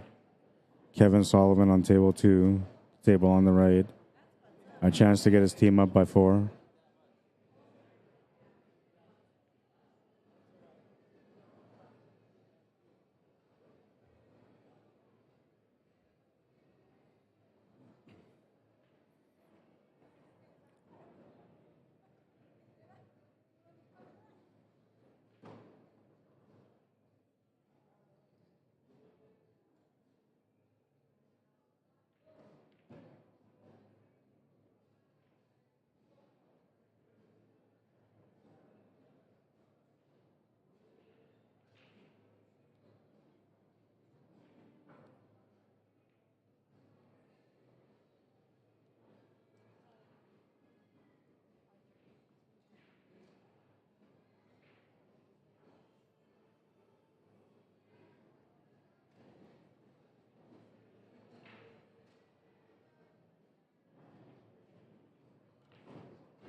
Looks like Kevin's working at the table here.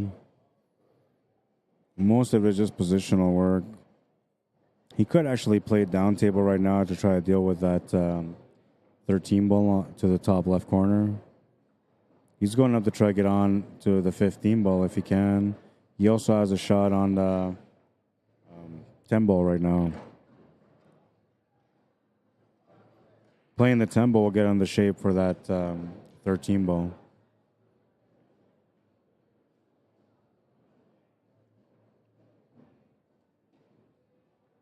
Then he's got a stun draw angle here now to be able to set up for that. What is that, the 14, I think? Yeah, it is the 14. He can also roll this up, technically, but he's going to want to set up for the 14 here. Just needs to check the position for the 15.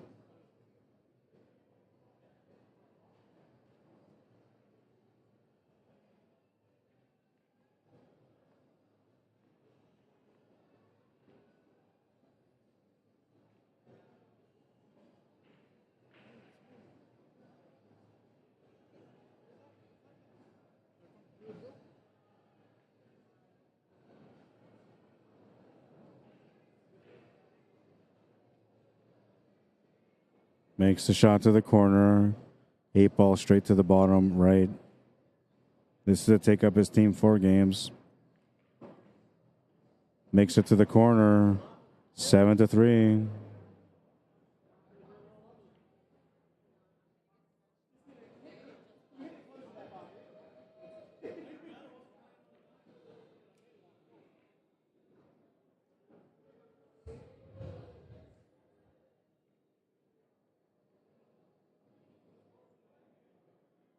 Gotta have it on table 1 as well. They got a chance to be able to go up 5 games in this matchup on a race to 13. Just position for the 8 ball here on that one. And looks like he's got it perfectly.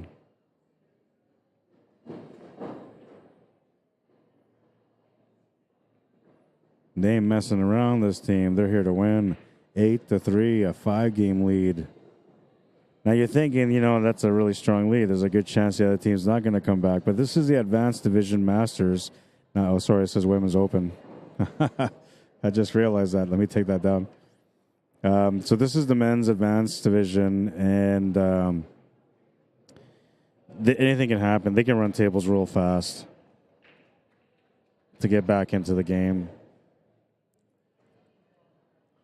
And this is a B-side semifinal now. We'll call it a semifinal instead of a final.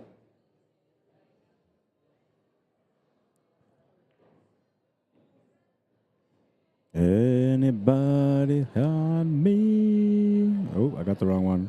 Right there. All right, here we go. So it's official now. It says men's advanced, not women's open. I apologize, guys. I didn't even realize that I didn't take down the header with me fixing it. But I guess because I went for a walk and it kind of distracted me a little bit.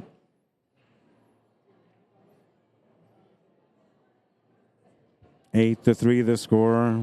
And it looks like Gotta Have It with a chance to be able to get up 9-3 here.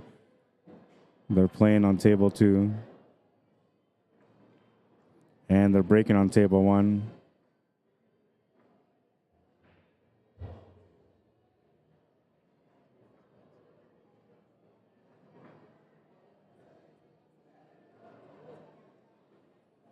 Kyle Jackson said, the most encouraging thing about watching these top level players, the majority of them have solid dad bods just like me. You didn't know? That's a secret to being a good player, man.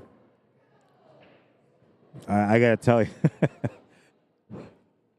It makes me laugh when I think about it. But so when I used to be like a player that was up and coming, and not that I made it there yet, but I'm still up and coming. But at the beginning of my up and coming years, I used to play pretty good. But then I watch all these players, like the players of Manitoba from back then, and a lot of these guys had bellies, man. And it seemed like the bigger the belly, the better the player. And for a while there, I used to think to myself, like, that's a secret, you know, like I don't know what it is. Like maybe the belly keeps them down when they're shooting. I have no idea what it is, but I thought that was a secret. So I try to put on weight myself to kind of like, you know, grow that belly so I can get better, right? Thinking that was going to help. Yeah, well, you know, nothing really came out of it at the end. I just got bigger, man. But eventually I realized down the road, just a few years ago, actually, I realized that it was really all about the time you put it on the table and not what you eat. Yeah, so don't go out there trying to get a big belly. It's not going to help. And if you already got one, it's okay. You know, you can pretend to be a really great player if you're not. But yeah, it comes down to the skills, you know. The time you put it on the table, that's the way it really works. And you got to put valuable time on the table, too. I mean, we all like to shoot racks and, you know, just play along type thing. But the real value for a player is when they're putting in time at the table working on specifics.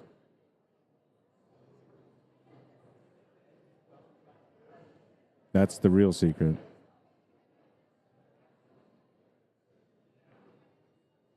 Looks like a scratch on this table.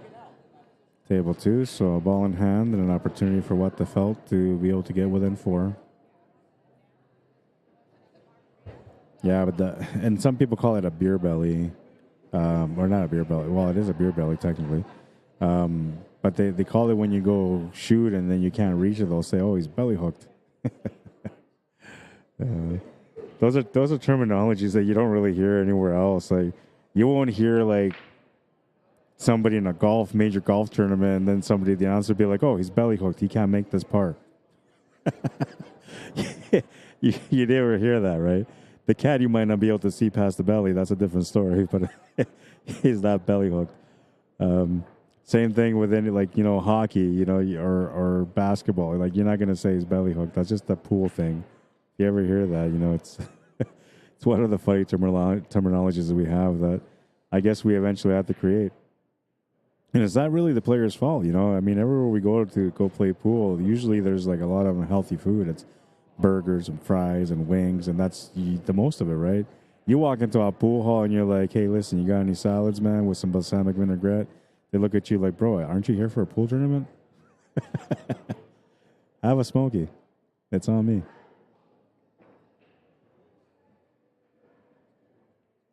But yeah, it's hard to be a pool player and be healthy. I'm telling you that right now. The ones that are healthy are the ones that usually bring snacks or energy boosters, we'll call it. You know, they'll bring some snacks just to help them be able to get through the day. So like top level players, top level players, they usually don't eat when they're playing. But it's only because they can't eat anything big. If they eat a major meal, it slows them down. It makes them feel exhausted. It wears them down. And then that little bit of time that they're worn down, you know, and feeling exhausted, that could be all they need for them to end up having a bad performance at the table. So all the great players, they'll carry like protein bars, whatever kind of little tiny snacks, nuts, cashews, that kind of stuff. Just little things that can help them kind of boost up a little bit. And that's just the discipline that they have, right? Same reason why, like, the really, really good players, you usually don't see those guys touching alcohol. You just don't. Most of the times, they just drink water because even drinking pop throws them off, right? You get the sugar rush, the sugar dump. So So then you're playing wide awake, and then you don't drink pop for a little bit, and suddenly you start getting the sugar dump. So good players don't mess around like that. Speaking about good players not messing around, What the Felt has got a chance here now to be able to get within 4. Just the 14 in the 8 ball remaining. Jared from Gotta Have It is on table 1. He's trying to keep that distance here. If he can win that rack and What the Felt can win the rack on table 2, they'll still have a 5-game lead. But if he turns that table over in any way, well, What the Felt will have a chance to get within 3.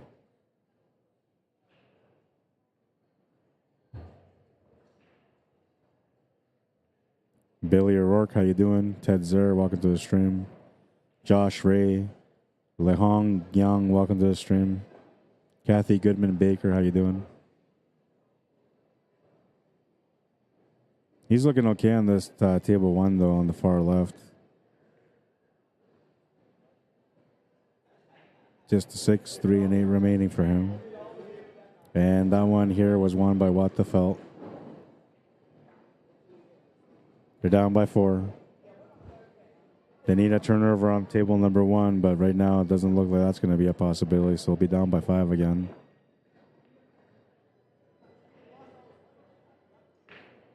Something's not right, though, so Jared's taking the time here to take a look. He wants to confirm that he gets the position that he wants. I like that, instead of just shooting because it's easy and it's there, he's taking his time to work it out. I could have used some of that yesterday in my team matchup. I had a chance to close out, and I duffed it just because I didn't take my time, and I should have. I know better.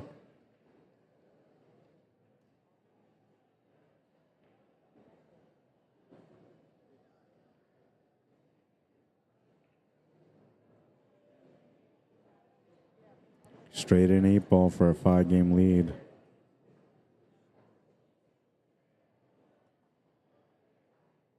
Makes the shot.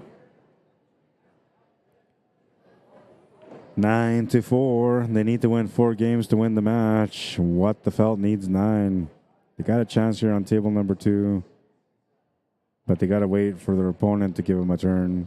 And they'll have a chance on table 1 as well, but they'll have to wait for their opponent to give them a turn on that one also, because Gotta Have It is breaking on both tables.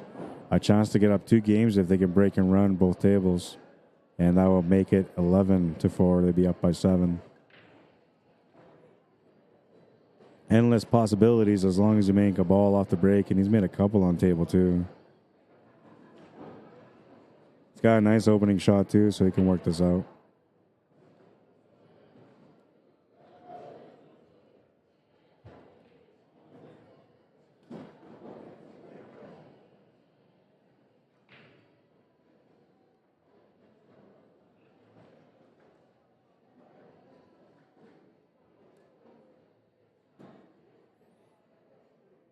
I'm so curious what happened to my chalk stick, man. Lesson learned, though. If I'm not playing with it, put it in my cue case. Because I walked around with it. I must have lost it somewhere without realizing.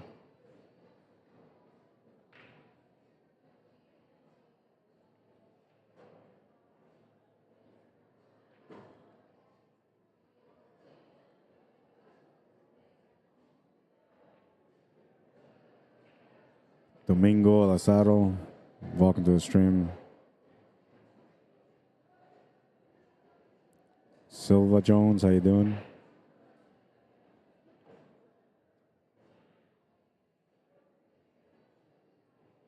Then I'm basically chalking 10 to table 57-58. That was chalking 10 to table 57-58, please.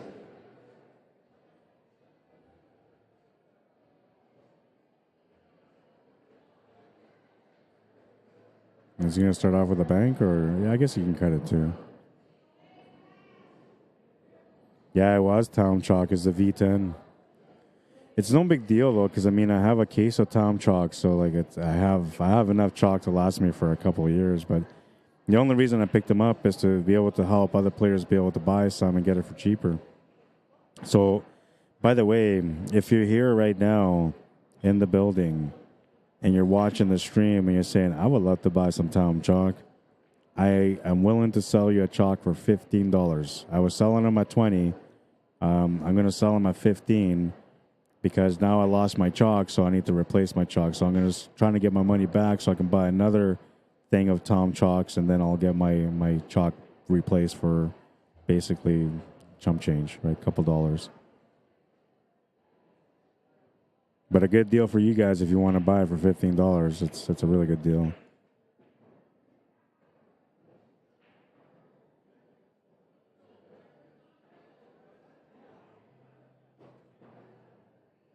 And it's the V10 too, not the Pyro. The V10 is a new formula, so it's the best one.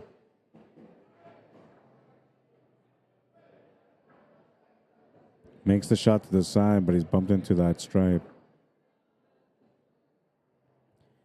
Now he sort of has a pocket, but he has to play perfect position for it. He's got the option to be able to make it happen with that 13, but it ain't going to be easy.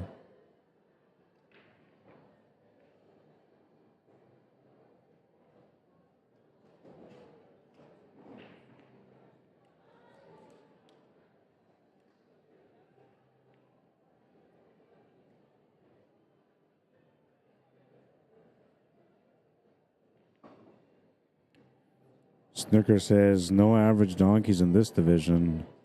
Yeah, no, this is all high level pool. And that was, I don't know how he got the shape up there, but he got the perfect shape to the side, and oh no, he missed the shot. He came up short on the shot. That's going to be a ball in hand and a turnover.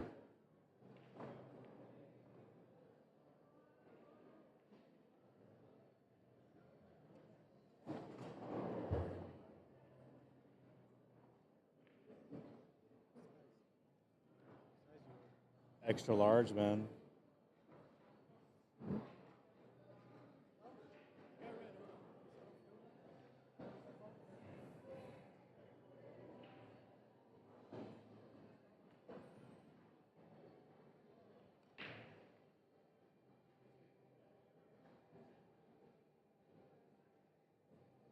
Gotta have it. Needs 1, 2, 3, and 4 games out of the remaining games. What the Felt are looking for another 9 games. They just need to get going, man. They know how it goes. If they can survive this round right now on Gotta Have It's break, they can win that round, get within, 2 or 3. They'll have the breaking round on the next one, and that should give them a little bit of a chance to catch up at that point. Give me a second. Oh, yeah? Nice, bro. Yeah, nice. I appreciate it, man. That's all. I'll support it with pride, for sure. Every event, man. That's awesome, man. Thank you. I'll even wear it tomorrow. I'll even wear it tomorrow.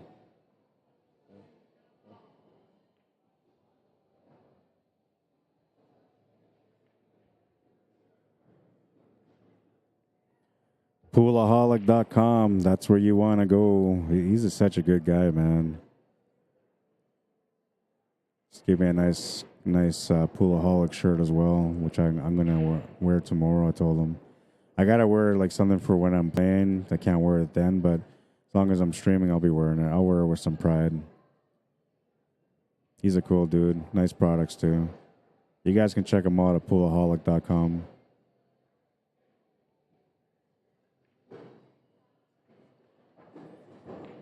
So it's www.pool, the word pool, aholic, AHOLIC.com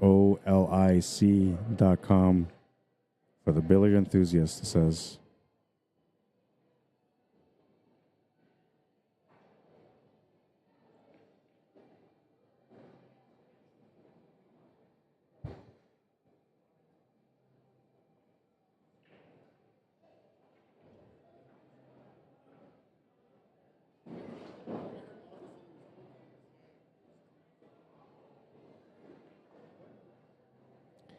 All right, so I was looking at my shirt here that I got, and I didn't see what happened there, but I think they're up. Right, yeah, they are 10-4.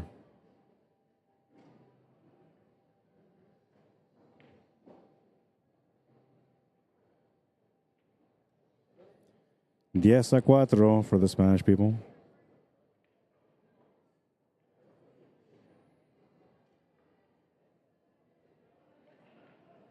What the Felt breaking on table 2. Kevin Sullivan from Gotta Have It on table 1. Woo! Everybody's cheering. Yeah, woo!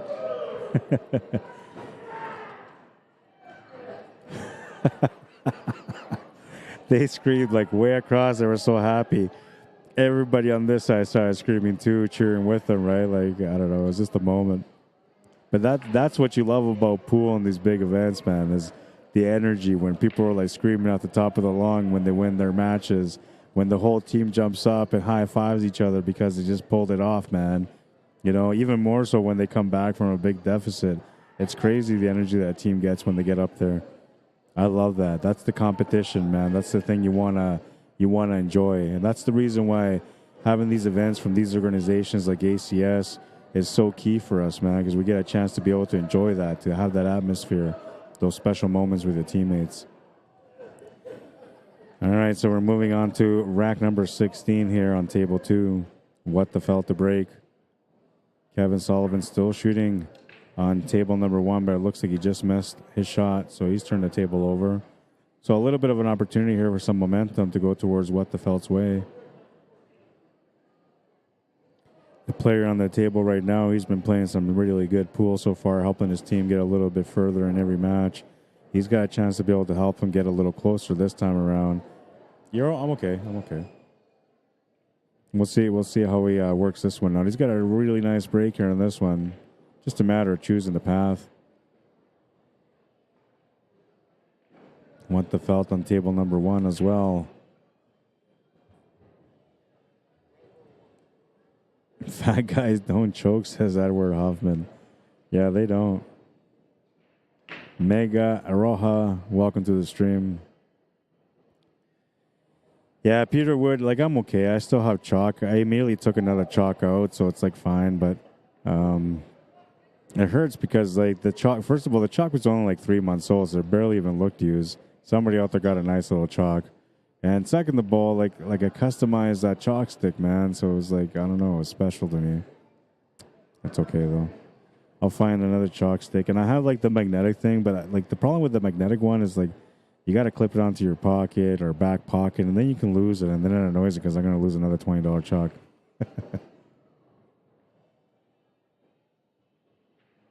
Now, if it was master chalk, I wouldn't even care. I'd still be carrying over the chalk stick, but I wouldn't care about the chalk. No offense to those of you that use master, but I'm not going to try to knock anybody down, but the way I'm going to say it is that master chalk is abrasive for your tip. If you have a layered tip and you're using master chalk, a good chance is that every time you're chalking, you're wearing down that layered tip just a little bit more. Not what you want for your tip. You want something a little bit smoother, you know. Part of the chalk is a little bit abrasive too, but not as bad. Kamui chalk, really good. That's not abrasive at all. The Taum chalk, not abrasive at all. I think it's called Blue Diamond chalk. That one's also okay. Magic Russian, I believe it's called. That's the other one. That's also pretty good quality.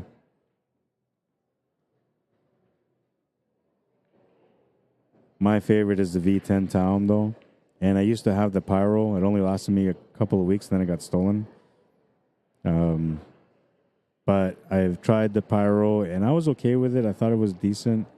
But when I switched to the V10, like, I fell in love with it instantly. And I don't think I'll ever play with anything other than a V10.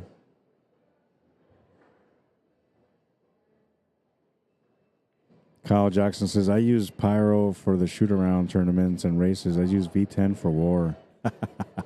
I like that statement. That should be like an opening statement to a Taum commercial. Maybe have like Shane Bamboni saying it too or something like that, right? Just jumped the cue ball off the 7 ball there on table 1, but he's got the shot on the 8 ball. Gets his team within 5. 10-5 or 5-10, whichever way you want to look at it. And now, well, they got another chance here on table 2 to be able to make it 6-10 down by 4. So this is good for them. And now they're going to be going into their breaking round too. So they'll have a chance to be able to get another 5 games under the belt, which means that going into the last round, they might be up a game. so long as their teammate wins this game, which it's looking really good right now. Just the 9 ball and the 8 ball remaining.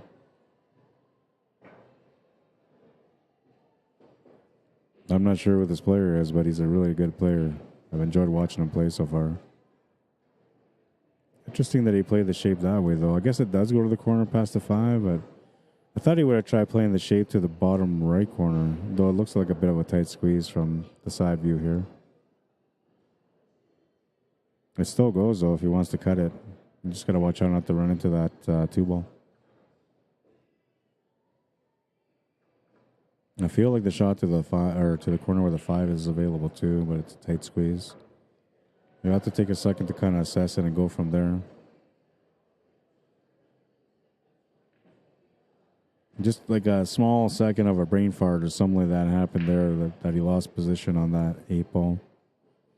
It could have been the draw shot too, maybe like he wasn't committed on either going off the rail and back in, or if he wasn't committed to just playing a soft. So he's ended up in that weird spot where it's like you don't really have a shot, but you have a shot. Too late to play a safety here too, so he's got to find the shot. And the tangent line, as long as he plays it through with topspin or right hand spin and tops, he should be okay from scratching. If he tries to play draw, which is going to enhance the angle a little bit more, then he might be flirting a little bit with the tangent line to scratch, but he'll take the shot to the corner, and he just missed the scratch, and he also just missed the black ball. So got to have it. A huge, huge opportunity on this one. They get a chance to get within 2 of winning.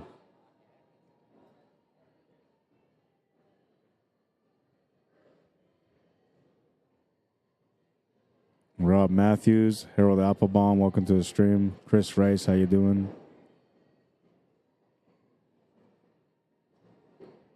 Terry McMickle Larson, welcome to the stream. Aaron Newman, welcome to the stream.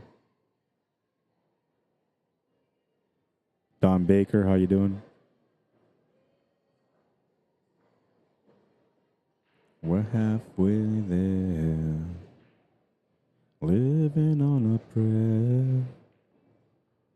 Take my hand, we'll make it, I swear.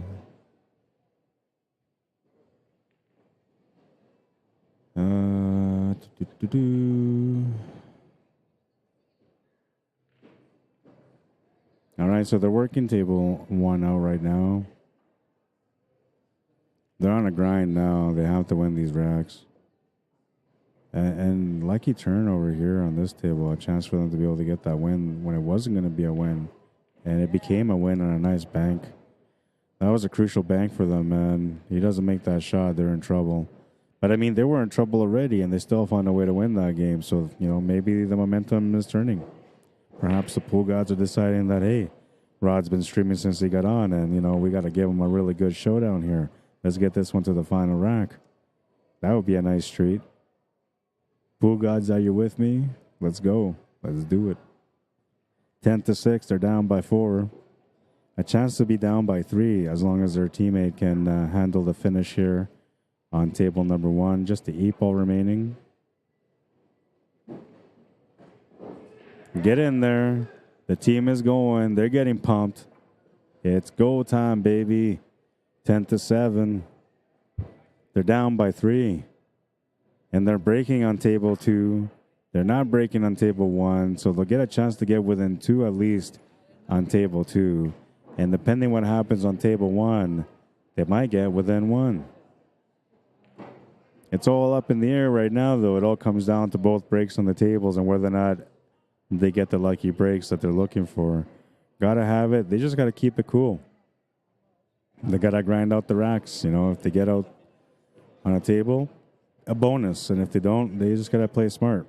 Try to fight back as best as you can until you get every rack that you can get. Eventually, you'll get that 13th game and you'll be screaming out the top of your lungs because you'll be playing for the B-side final next.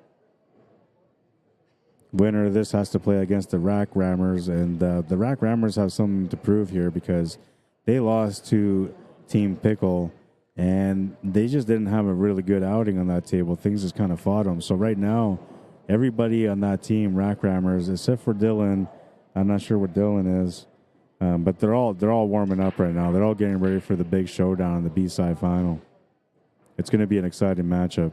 No matter who wins on this table, I guarantee you the next matchup is going to be even more intense.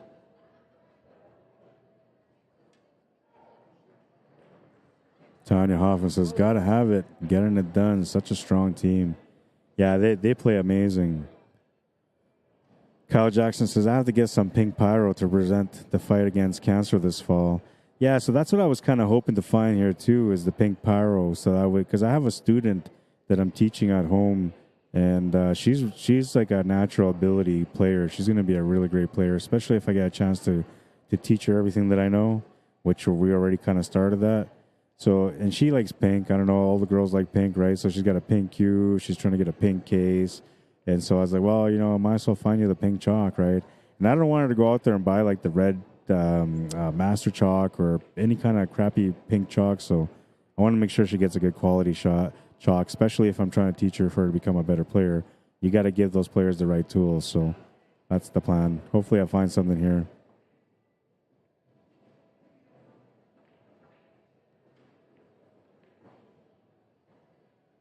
Well, got to have it on table 1. They're working that table out now. And they're also on table 2.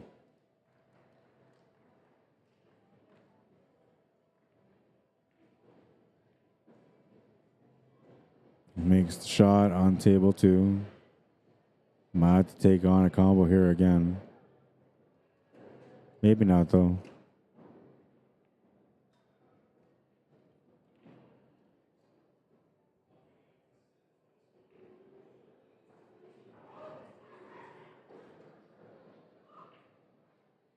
All right, so if you don't use town chalk, what do you think, in your opinion, is the best chalk out there? Now, I swear by town, and only because I use it and I know it. I worked it in. I tried every single thing I can do with it, including taking a bunch of shots in a row without chalking. So I know how good it is because I worked it in. But you have a chalk that you work with that you think is your favorite or that you think is the best. What chalk is it that you use? I'm kind of curious.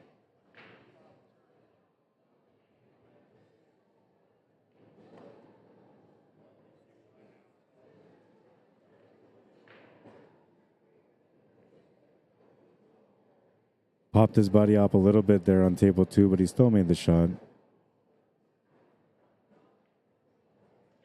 Looks like you got the out now. Just needs to get the 15 ball. Then positional shot on the 13 ball, which goes past the 6, I believe, to the top right corner where the 3 ball is. And then he doesn't have to play the combo on the 10 to the 12. He just needs to find one of the 2 shots. That's what he's doing right here, finding one of the 2. He's going to end up with a combo again. But this time it's a little bit better, just slightly. I don't know if this will help him to be able to play shape back up with the 13, but at least he should be able to make the combo here. Now, the only thing is that when he makes that combo, that 10 ball is going to try to stick to the rail while the cue ball goes through. So he's going to have to try to find a little bit of a shot here to the bottom left corner after this. He doesn't like it right now. And it's because he's recognizing that he's going to have a tough time to get a follow-up shot here. So now how you can avoid it is just by hitting this at pocket weight. If you make great contact at pocket weight, then that ball should stay over the pocket. The white ball shouldn't get behind the 1 ball. It should give you a chance for the shot to follow up. But that's where the risk would be, is that maybe, you know, you're going to get behind the 1 ball or behind well, I don't think you should get behind the 1 ball here. I think they'd be okay. The more I'm looking at the shot, I think the only problem is that 10 ball is going to hit that bottom rail, and then where it ends up is really how he gets the finish or he doesn't get the finish on this table. Just the 8 ball remaining on table number 1.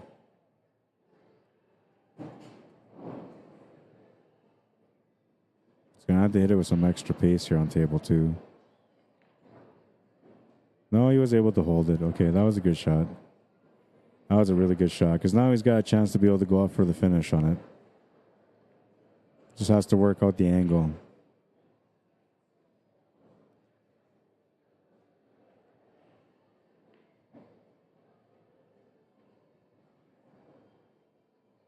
Something he doesn't like, so he's resetting.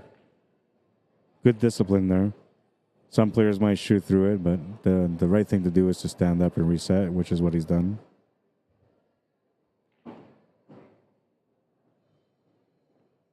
Rob Pilcher, how you doing? Welcome to the stream. Big juice.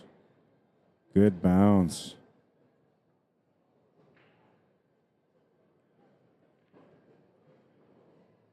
What the foul playing the safety on table 1.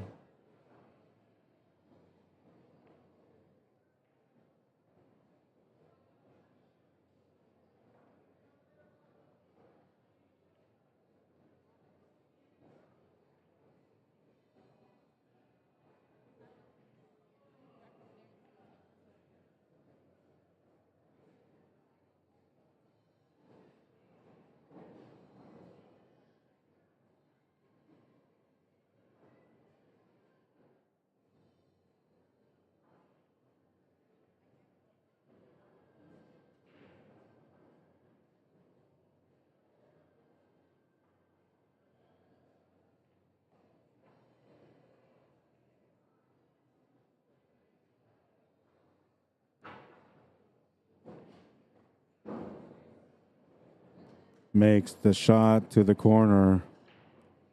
11-7. They're within 2 now to win the match. A chance to get within 1 on table number 1.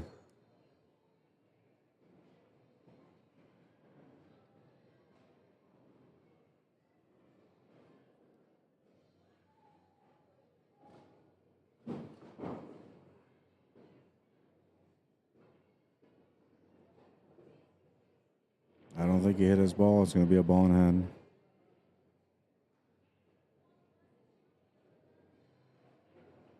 So he's got to solve this little mess that he's got sitting at the top of the table in the top right corner.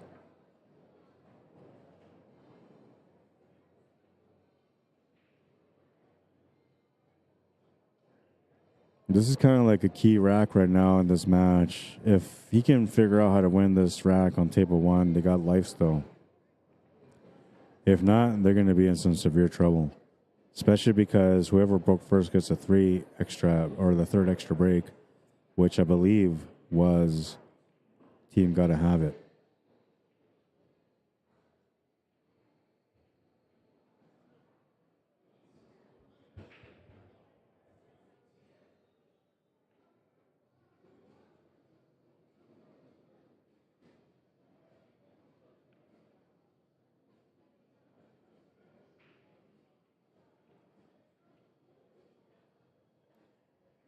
Rack number 19 coming up here on table number 2.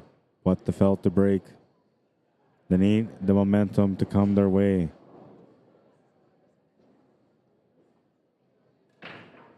Smash and break, makes a couple of balls, and let's check out this spread. It's looking pretty good. That was as beautiful as a break as you can get when you're looking to get back into a match. And I'm thinking he's going to go low ball here because low ball just looks really juicy right now. A little bit better than high ball, and really not by much, but I like low ball. We'll see what he does. Playing the safety here on table number 1.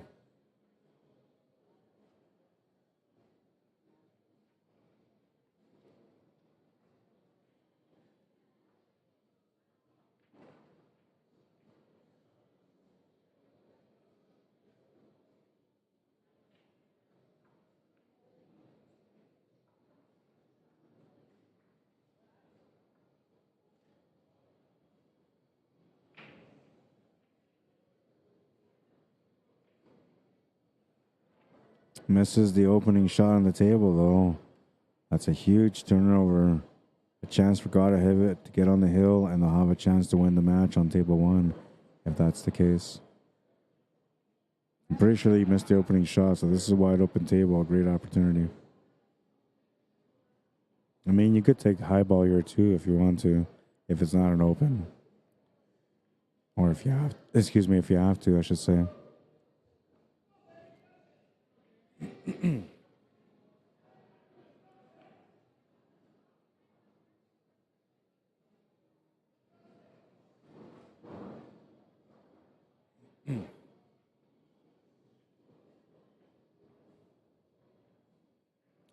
These are the moments where you need your strong players to be strong players, because if you're down, the only way to get back in the match is having those strong players pull through.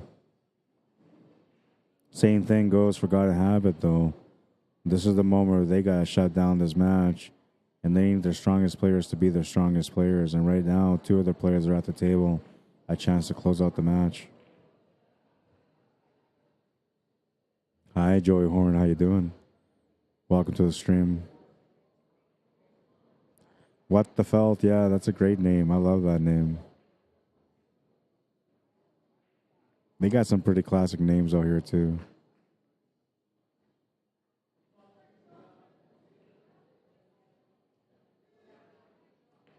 So Dylan Spohr is warming up now. The 8-ball ACS national champion, Masters Division. Absolutely dominated everyone. Absolutely dominated every one of them. And he's trying to help his team defeat the winner of this matchup right now in the next match. But first, he's got to warm up, and that's what he's doing.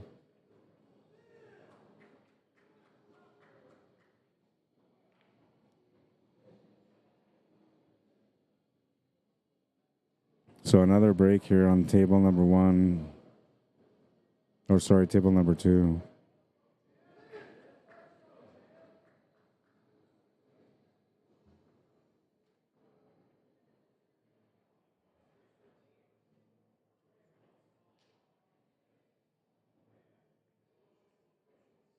Makes the shot to the corner on table 2. Just the 8-ball to the side here to be down by 3. And they make it. They're down by 3.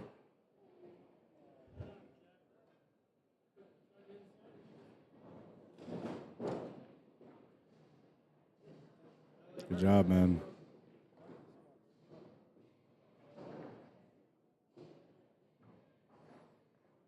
Trying to work out the table. So now that his teammate has won the rack on table 2, you know, he's got to try to deliver here on table 1, and he knows it. So he's stepping up his game a little bit here. Oh, no, man. Unfortunate. He's going to scratch on that shot, man. He was just trying to open up that 7-ball, and that's going to put Gotta Have It on the hill. They need one more game to win the match. What the Felt? They're looking for 5 wins.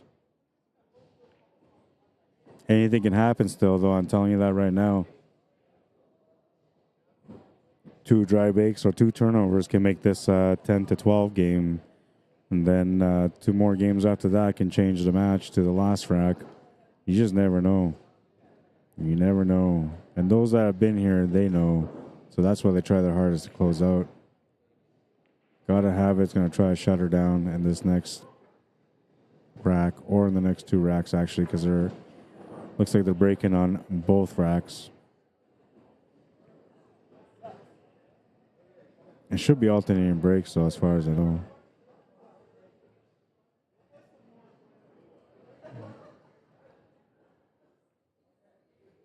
Yeah, so it is alternating breaks.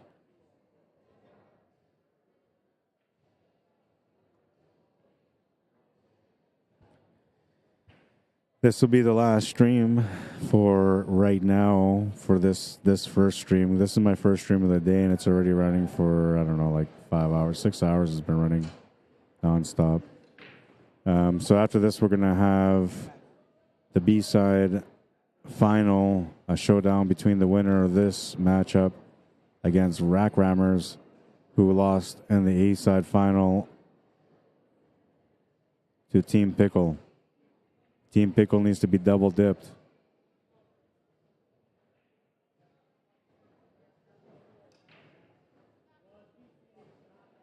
That's the only one.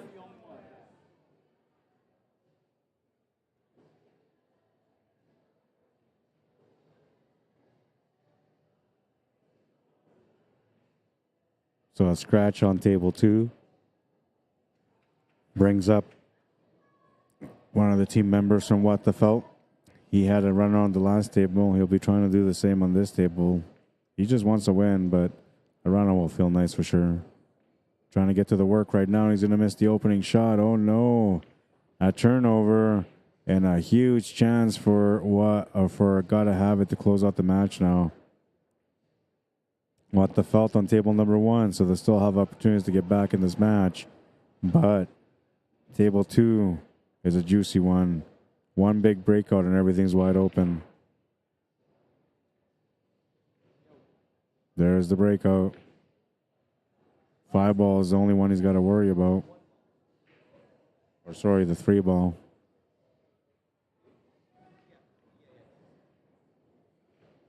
It's closeout time, so he's got to take his time on this one.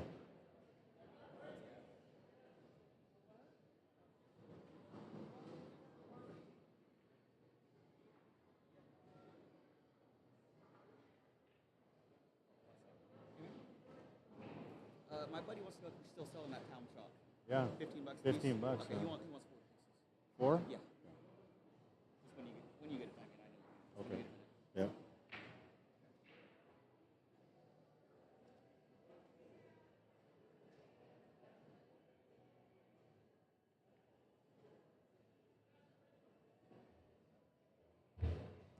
Put some sugar on love.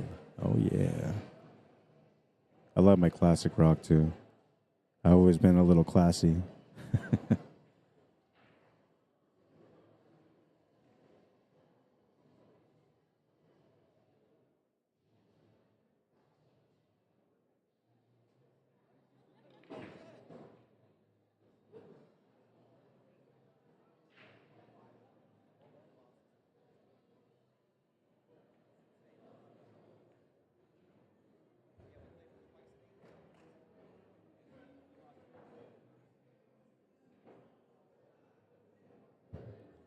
Said the Joker to the thief.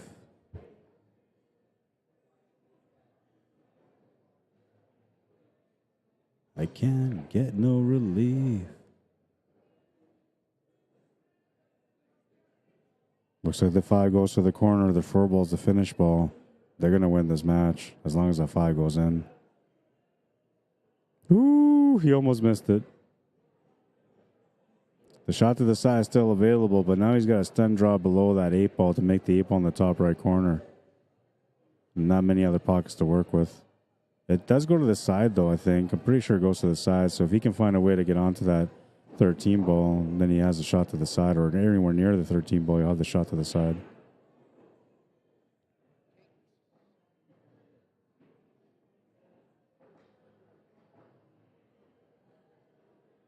Yeah, so he's setting up for the bottom right corner. I said that's a smart shot to do there. Try to keep it simple. It overran a little bit, so this makes the shot a little bit harder. His tangent line also kind of flirting with the top left corner, but it shouldn't be. You know, he should be okay to make it here. As long as he doesn't follow it through, right? He's going to have to put a little bit of draw on this, which is going to force the shot. Not a whole lot, just a little bit. He's going to put a little bit of tops. That's going to help him thin out the shot a little bit. Just got to watch out not to go off that 9 and scratch if he ends up playing it that heavy. Oh, he's good. He's good. He's good. He put some extra spin and avoided it. That's the match. 13-8, the final score.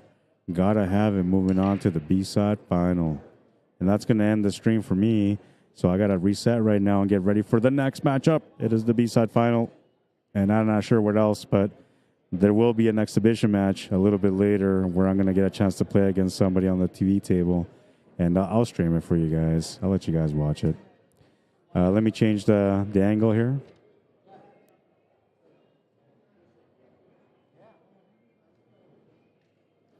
This is the TV table, and this is where we're going to have our showdown. It's going to be exciting. I'm telling you right now. Don't go too far. You can go and get something to drink, something to eat, whatever you want to do, you know, something quick. But don't go far because this match is coming up in about 10, 15 minutes, and you don't want to miss it. I promise you, you don't want to miss this. If you're enjoying the coverage so far and you're on Facebook and you're thinking, man, I want to watch this guy all the time, go check him out, Rod Arriagada /CSL Manitoba on YouTube. And when you get on there, subscribe to my channel. Every time that I go live, I work the same way. So you guys will get a chance to see me working this way no matter what match is going on in front of me. And on top of that, I'm going to be having some training sessions moving forward throughout the year. And you guys will have a chance to tune in and watch some of those training sessions, interact with me, ask me some questions on things you want to learn. I'll go on the table and show you some of this stuff. And I'm willing to share my knowledge with you. So you get a chance to have lessons that you normally would go out there and pay like $50, $60 an hour. You're going to get to watch it for free. All you got to do is subscribe to my channel. I'm looking for 1,000 subscribers. You can help me get there. Thank you to everybody that's done it so far. I appreciate your support. And speaking of support, if you guys want to support my work, you can support my work via PayPal or e-transfer at cslmanitoba@gmail.com. But the best way to support me is just to support me through YouTube. Like and share the streams for me. That stuff works. If you're interested in me coming out to cover an event for you, you can message me directly, Rod Arriagada from Cuesports Live at www.cslmanitoba@gmail.com or cslmanitoba@gmail.com. Get a hold of me. I tell you right now, what you see here is what you're going to get. I'm always the same. I try to be as professional as I can. You will not regret it. You can hire companies out there that'll bring you like 3 or 4 guys to work and do the events. When you hire me, I do it all by myself. You save some money. Give me a shout. I look forward to it. Last highlight. This was a nice bank. It looked like they were going to get the momentum to keep going there, but they come up short. And that's going to take us to the end of this stream, and I will be back shortly with another one. Here's the schedule again. So the 9-ball singles, 8-ball Scotch doubles have been done. The 8-ball singles, all divisions have all been done. And 8-ball continued on day 3 and 4, and so that's all done now as well. They had 9-ball teams. That was done as of yesterday, day 5. The 8-ball teams all started yesterday. They're all coming to an end throughout today and tomorrow.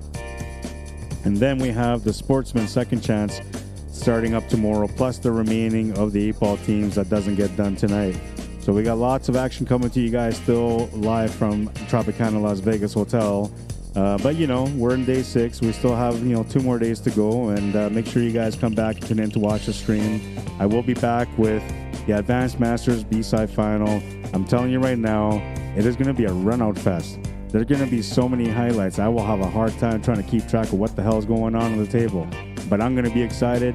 I'm going to love it. I'm going to dive all in. And I look forward to you guys coming back to enjoy the show. It's going to be a great time, I promise you. Live from Tropicana, Las Vegas, here in beautiful Las Vegas, May 13th to the 20th. The 20th being the last day, which is Saturday. We're here for American Cuesports, ACS, Acme 23-3, ACS Nationals, 8-ball and 9-ball pool championships. Don't go too far, but make sure you tune in to watch this match, because if you don't, you're going to regret it. I'll see you guys in a little bit. My name is Rod Arriagada. If you guys want to add me or follow me on Facebook, you can. And it's been a pleasure. Thank you for liking and sharing the stream. Thank you for tuning in and taking the time to comment. You guys are amazing. I appreciate you. We'll see you guys soon. Cheers.